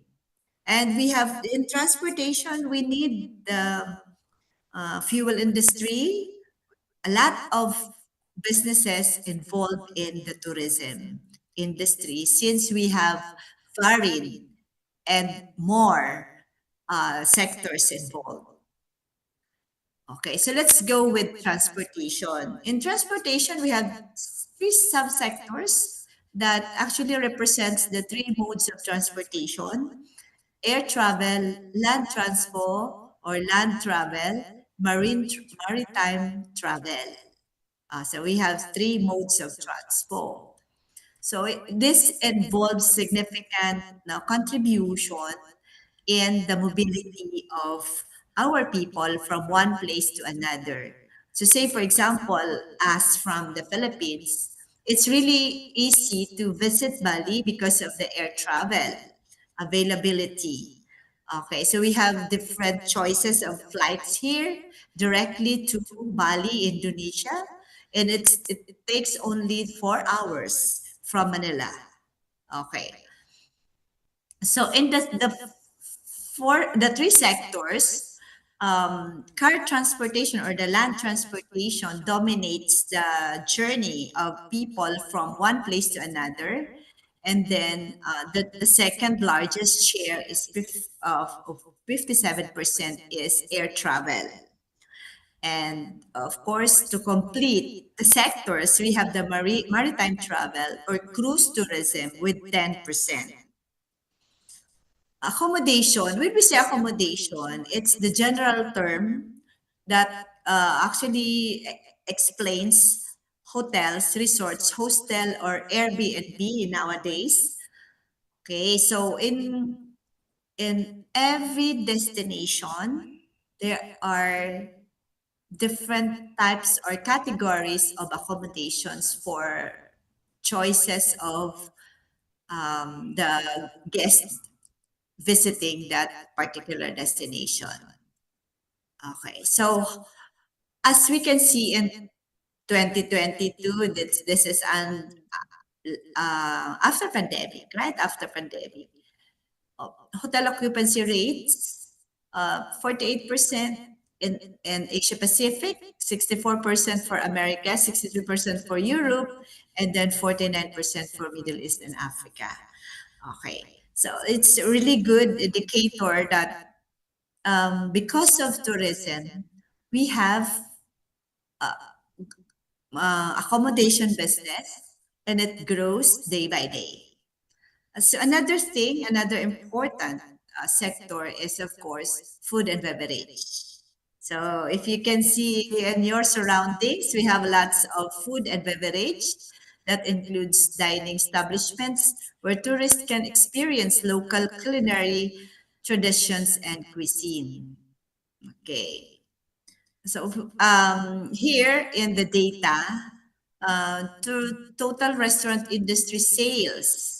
Okay, so by 2018, and then they are projecting for 2030 to have 2.2 trillion dollars total restaurant industry sales. Okay, it's good if we can showcase in tourism. It's good if we can showcase our cuisine, especially the local cuisine, to our guests. Many of our guests are actually visiting destinations because of um, curiosity about the culture and curiosity about the food. Okay, so we have also travel agency. So it provides tourists with access to accommodation and other tourism options. So they offer tour packages, accommodation packages, and transportation bookings. So I know you are familiar with the online travel agencies. We have the booking.com, trip.com, Expedia, Agoda. So we have a lot of choices. And as we can access the different tour packages, accommodation packages, and transportation bookings. So it's good if we can consider this sector as our business venture. This can help actually the travel trade really help people to access accommodation in that particular area or particular destination. Okay, attractions. So why people visit a destination? It's because of the attractions. Okay.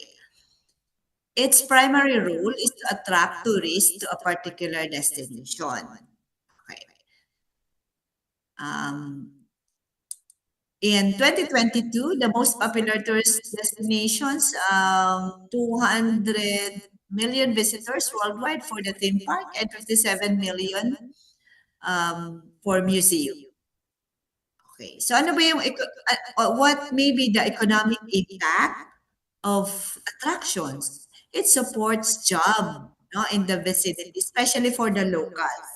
If you can observe, the workers in these attractions are normally basically locals, and it boosts local economies. So since the primary beneficiary of the income from these attractions actually go through the local people. And then it impacts also the overall tourist experience in that particular area or a tourist destination. Okay. So how tourism really impact our economy? Okay.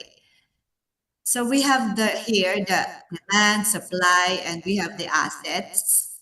So for demand, okay, so we have visas, marketing, access, infrastructure. That's the demand in our destination. And our supplies here are tourism institution, good business environment, and small business support. So it's really important if the government will support the small business or what we call as micro, small, medium enterprises. And then what are the assets? Okay. Asset conservation, and then conservation of the attractions, community engagement, and destination infrastructure. Okay, so what will be the tourism impacts? So growth of firms, investment, and jobs. So if the destination is actually catching up in the regional or maybe in the global audience, definitely more investors are um, interested to invest in that particular destination. And more destinations, more investments, and more jobs. Okay. For our society, the mostly the tourism impact here is the community engagement, heritage protection, and other social risks. For environment, asset conservation, water, waste, and energy use is actually negative impact. But of course, we have uh, conservation strategies for us to protect the environment. Okay, for economic impact, since we are talking about here more on economic and social, local industry transformation. So in terms of economic impact, 10% in 2024, 10%. Okay. The travel tourism contribution to global GDP totals US dollars 10.9 trillion, This includes direct and indirect um, induced impacts of the sector. A share, travel and tourism represented 10% of the global economy. So it's really good. Travel and tourism is also an important source of employment. In 2024, the sector supported to 357 million jobs globally, which is approximately 10 in 10, oh no, I'm sorry, 1 in 10 jobs. Domestic visitors spent 5.3 trillion US dollars, growing 5.4% over the 2023 level. At the same time, spending by international visitors increased 11.6% annually to reach 1.9 trillion US dollars. It's good. The source is the the World Travel and Tourism Council. Okay, so how this um, tourism sectors interplay or connect, collaborate with each other. So remember, we cannot offer tourism without the collaboration of all the sectors involved. Okay, so we need the transportation, we need accommodation, we need travel trade, food and beverage, and of course, the attractions. So the best way to look for interplay of sectors in tourism is to examine their partnership. Okay. So most common partnerships here, actually the airport, hotel, and travel agency. The travel agency must offer tour package with inclusions of airline, airfare, sorry, and hotel accommodation. That's a very good and simple form of partnership between sectors. Okay. But of course, we have also challenges, no? And opportunities in each sector that we face nowadays. For attractions, um, we have more infrastructure demand, seasonality, and preservation. One of the problem in tourism is, of course, seasonality. So I know a lot of destinations experience seasonality, but I'm not really sure if Bali is also experiencing seasonality. So do you have that peak season and lean season? I'm not really sure, but here in the Philippines, we have peak and lean season. So there are months that we have limited visitors, especially international tourists. And then because of Dr. Gina? infrastructure demand, it can affect our environmental landscape. But of course, our opportunities here is for more collaboration and expanding our offer. So for our travel agency, we have lots of competitors. Yeah, we have tailored services. But of course, the good thing, our opportunity here is customization and then multi.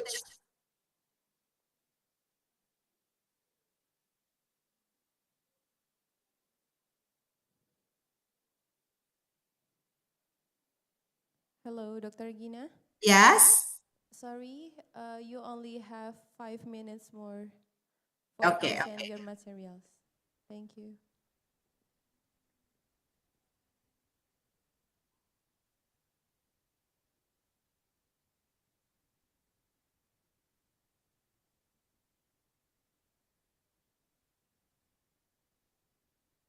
Okay, so with this given um, challenges and opportunities, of course, the United Nations have the Sustainable Development Goals. The number one thing that we can think think about it is leaving no one behind. Okay, so and then to fight climate change, transforming economies to create employment and achieve inclusive growth, building peace and effective, open, responsible institutions, and forging a new global agreement. Okay, so it's good if we can introduce inclusive tourism. So, inclusive tourism is a practice of creating travel experiences that are accessible, welcoming, and enjoyable for everyone, regardless of their age, ability, background, and financial means. So, this is tourism for all. So, when we say inclusive tourism, it's tourism for all. So I think it's good in our community if we can offer inclusivity, okay, rather than selective. Okay, so this is actually from planning to experiencing the destination. It should be more accessible and it should be inclusive. I'm sorry. So what are the core principles of inclusive tourism? So we have that universal design, accessible to all people, or not only the um, selected people that can access our destinations or our facilities, but all can access our facilities. And it should be full participation. Everybody can participate, regardless of age, regardless of their condition physically, regardless of their race, okay, of social or social um, economic standing. Okay. So we have equity and empowerment. In inclusive tourism, we have equality. We encourage here empowerment of the locals.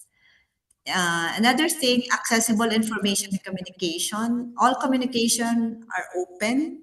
And then in inclusive tourism, our staff, okay, workers in the tourism in sector or maybe the enterprise are welcoming and empathetic, and it should be sustainable. Okay.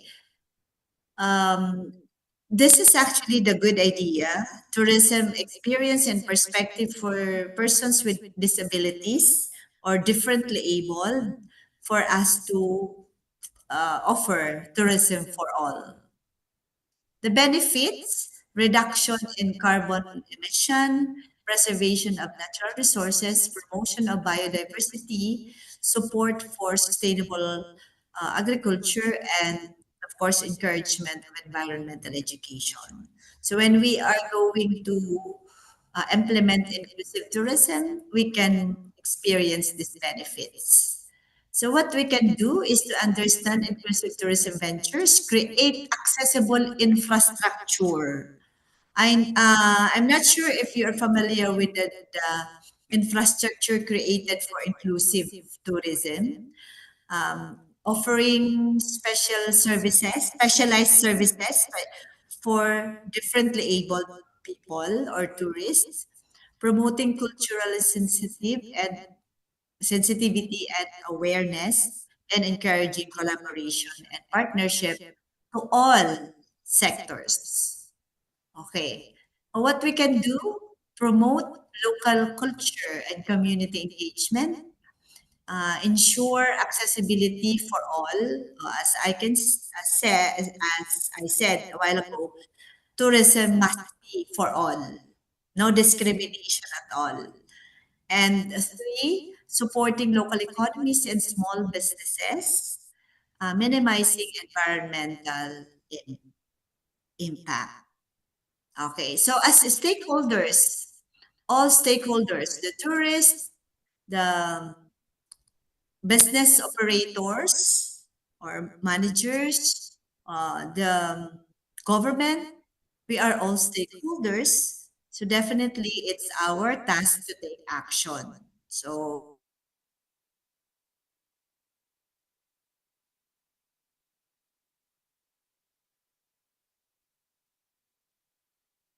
So here are the tips in and transformative local economies through inclusive tourism. So what we can do is to um,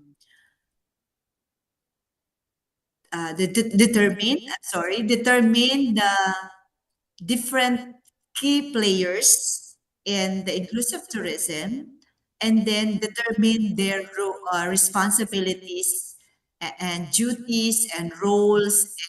It's a step in a way of journey and inclusive tourism. So for the tourists, they must be aware about the environmental conservation. They must be sensitive enough, respect the culture and environment, and appreciate local products. We can do this by um, properly uh, orient, orienting our guests. It's our duty as hosts, we as hosts. So say, for example, you in Bali, you are the host. So it's your duty to orient your visitors about your culture, about the do's and don'ts, about the environmental conservation that you are aiming for, and then about the local products that you are actually offering. For the local residents, so we have also our responsibility. We can actually talk with our local communities about tourism. So we must be aware of tourism, then empower them uh, to have more livelihood programs. And the best thing is, of course, respect also the culture of the tourists. And we must have that environmental rangers to protect our environment. For the government, we must have the tourism master plan, guidelines. It should be implemented. Support the stakeholders, support the businesses from the transport to accommodation, food and beverage to attractions. All the involved sectors must be supported by the government. Responsible marketing was as part of the tourism department, and then research what can we do for the next 5 years, for the next 10 years. And it should have that inclusive infrastructure at the end of the government. Okay, so for our tour operators and travel agencies, we must have responsible tour packages. Okay, so with uh, less impact Hello. to the Hello, Dr. Gina. local communities. And then responsible marketing, coordination, Hello. and Sorry, then, Dr. Gina. yes po, Can yes. you hear me? Sorry. Yeah, yeah. Okay, I'm so sorry the time is up, Dr. Gina. Okay. Okay, Yeah. thank you. Okay, so I'll just list this one for other stakeholders. It's good if we can offer local products, green practices, local cuisine, and energy and water conservation, and of course, eco-friendly accommodation. So this could be a public-private partnership. So this is the good thing that we can do in building sustainable and transformative local economies through inclusive tourism. Okay. So thank you so much for the sharing. And if you have some concerns with this, I have this um, contact numbers for you, just in case you want to ask some collaborations or whatever. Okay, thank you so much. Okay, thank you so much, Dr. Gina. I think your presentation already delivered very impactful, and that's very interesting also for our faculty, not only for our Department of Accounting, but also for management and also economic development. Okay, I think that's all for the materials from Dr. Gina. So I think if there are any question from all of the participants, not only for offline participants, but also for online participants, is there a question? So for the online participant, please use the raise hand feature. So that's why we can know that is there any question. Okay, for offline speaker, yourself first.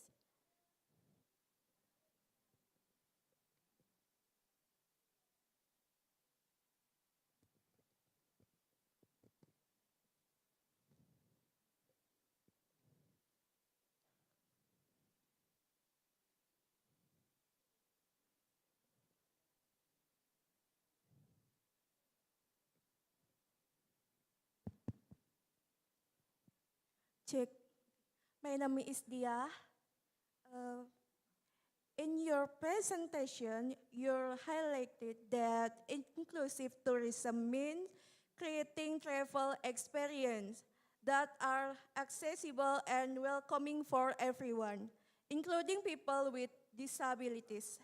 What do you think is the most practical improvement a destination should priorities first to make tourism accessible for all visitors? Thank you. Okay, thank you so much for the question. So for Dr. Gina, are Okay, thank you you so much here? for the question. Okay. Are Actually, we you? have universal design for our infrastructure.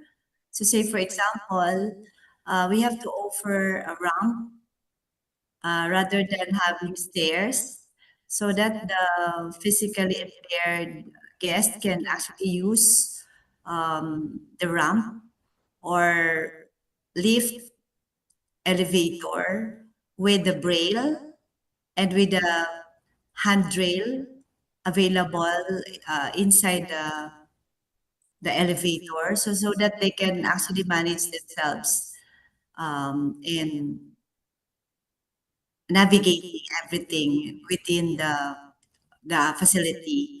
Another thing, in the rooms, there are requirements also. You can visit our the universal access. Here in my country, we have the universal access law. It actually tells about how to develop a universal or a barrier-free accommodation or barrier-free facility for tourists. So those are the things that we can do. And then aside from that, uh, when we are talking about cultural sensitivity, so we can ask them if what particular food they are good into. So maybe local foods are not good for them. So you have to ask. So the tourist establishments must offer varied types of food for varied types of tourists. So those are the things that we can do in inclusive tourism. Okay, thank you so much, Dr. Gina, for answering the question. So I think the most practical, the first improvement a destination have to priorities the ensuring basic physical accessibility, not only in public infrastructure and also the tourism facility. So I think without first addressing the physical accessibility, broader goals of inclusive tourism risk remaining aspirational rather than truly accessibility for all visitors is not will be achieved for the tourism activity. Okay, thank you so much, Dr. Gina. I think Thank you I will so give. much. Thank you so much. So I think I will ask the other participants who still have the other question, maybe for online participants.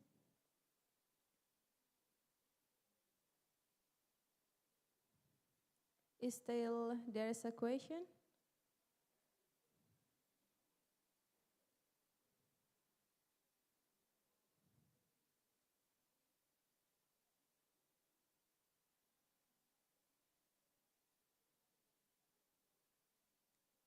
Okay, Dr. Gina, I think still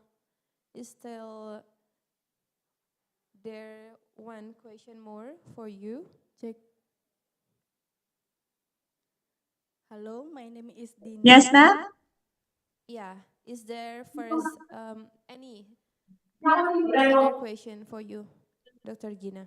Sure, sure. In your presentation, you emphasize that inclusive tourism helps support local economies by empowering communities and ensuring stability for all. In your view, What is the most important first step that destinations should take to make their tourism more inclusive, especially in places like Bali, where local culture and community involvement are very strong? Thank you. Okay, thank you. For Dr. Gina. Okay. I'm sorry, I cannot catch well the question. Um, I think I have. May I request to repeat the two last lines? Two last lines. Could you please repeat your question, please? I'm sorry. Okay, that's okay, Dr. Gina. Especially in places like Bali, where local culture and community involvement are very strong.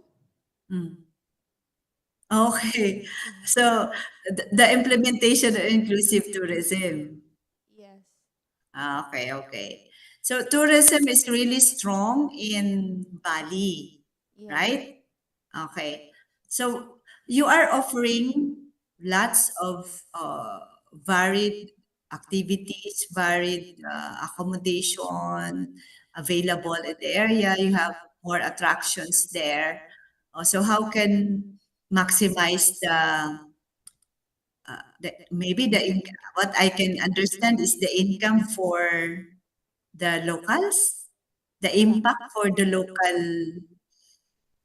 So the question communities. is, what is the most important first step that destinations should take to make their tourism more inclusive, especially in place like Bali, Like where Bali. the local culture and community involvement are very strong, Dr. Gina. Okay, so what should be the first step? Yes. Okay.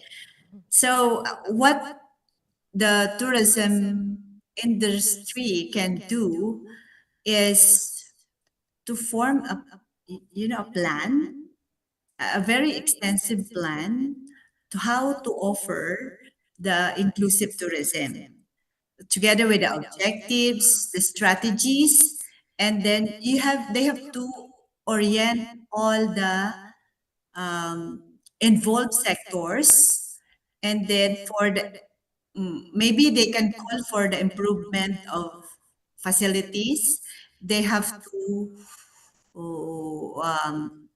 re, um, train, for capacity building the the local workers to make more um, sensitive and service ready for guests, so, that actually protect also your culture and understanding also the culture of the tourists. And another thing, so when it comes to inclusive tourism, we are talking about the physical aspect, like the facilities, and of course our sensitivity also to the visitors visiting our place. So it's good if we can do it together. So we have the inclusive infrastructure, and we have to be ready also to be more sensitive host in our community. Empower actually our local residents in their community so that they can maximize the income or maybe the benefits of tourism in their area. Okay. Okay, thank you so much, Dr. Dina, for your great explanation. I think based on the Dr. Dina explanation, the most important first step in making tourism more inclusive, especially in Bali, is to actively involve the local communities in tourism planning and also decision making from the very beginning. Okay, thank you so much, Dr. Gina. Thank you. But I have to make sure first, is still there's any question from the participants? Okay, I think there's no question more for our panel discussions today. So as we come to the end of this insightful seminar on the topic of transforming economies through sustainability, accountability, innovation, and inclusive development, we reflect on the key discussions that have shaped our understanding of digital technology, empowers micro-entrepreneurs to grow responsibility. Moving forward, we must take these insights and turn them into action because sustainability is no longer an option but a necessary for building resilient economy and a better future for all. Let us continue to innovative, collaborative, and lead the way in making sustainability in reality. So thank you so much for all of the speakers, participants, and all of the committee. I hope today's discussion will be inspire meaningful action beyond this seminar. So thank you once again, and we look forward to seeing you in the next event of Warmadewa Economic Competition event. See you and goodbye. For Dr. Gina, thank you so much for joining us by online.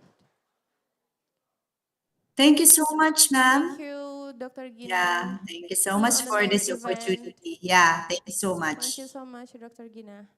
So I will be back to the MC. Thank you. Thank you very much to our moderator for assisting the parallel session. To moderator on the stage, please return to your seat.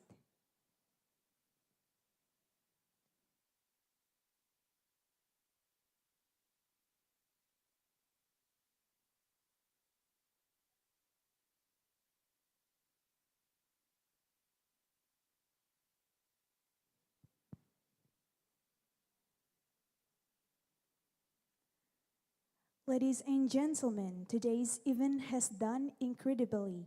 The honorable speakers, moderator, and all of the participants on this event, on behalf of the committee, we would like to thank everyone for participating in the 5th Warmadewa Conference of Economy 2025.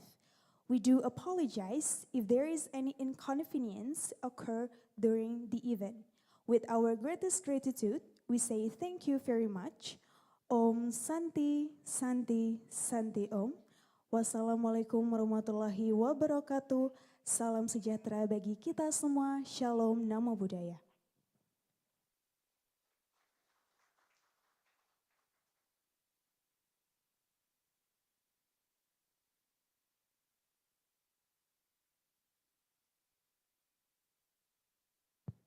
Kepada seluruh peserta dipersilakan untuk mengambil acara bebas. Sekali lagi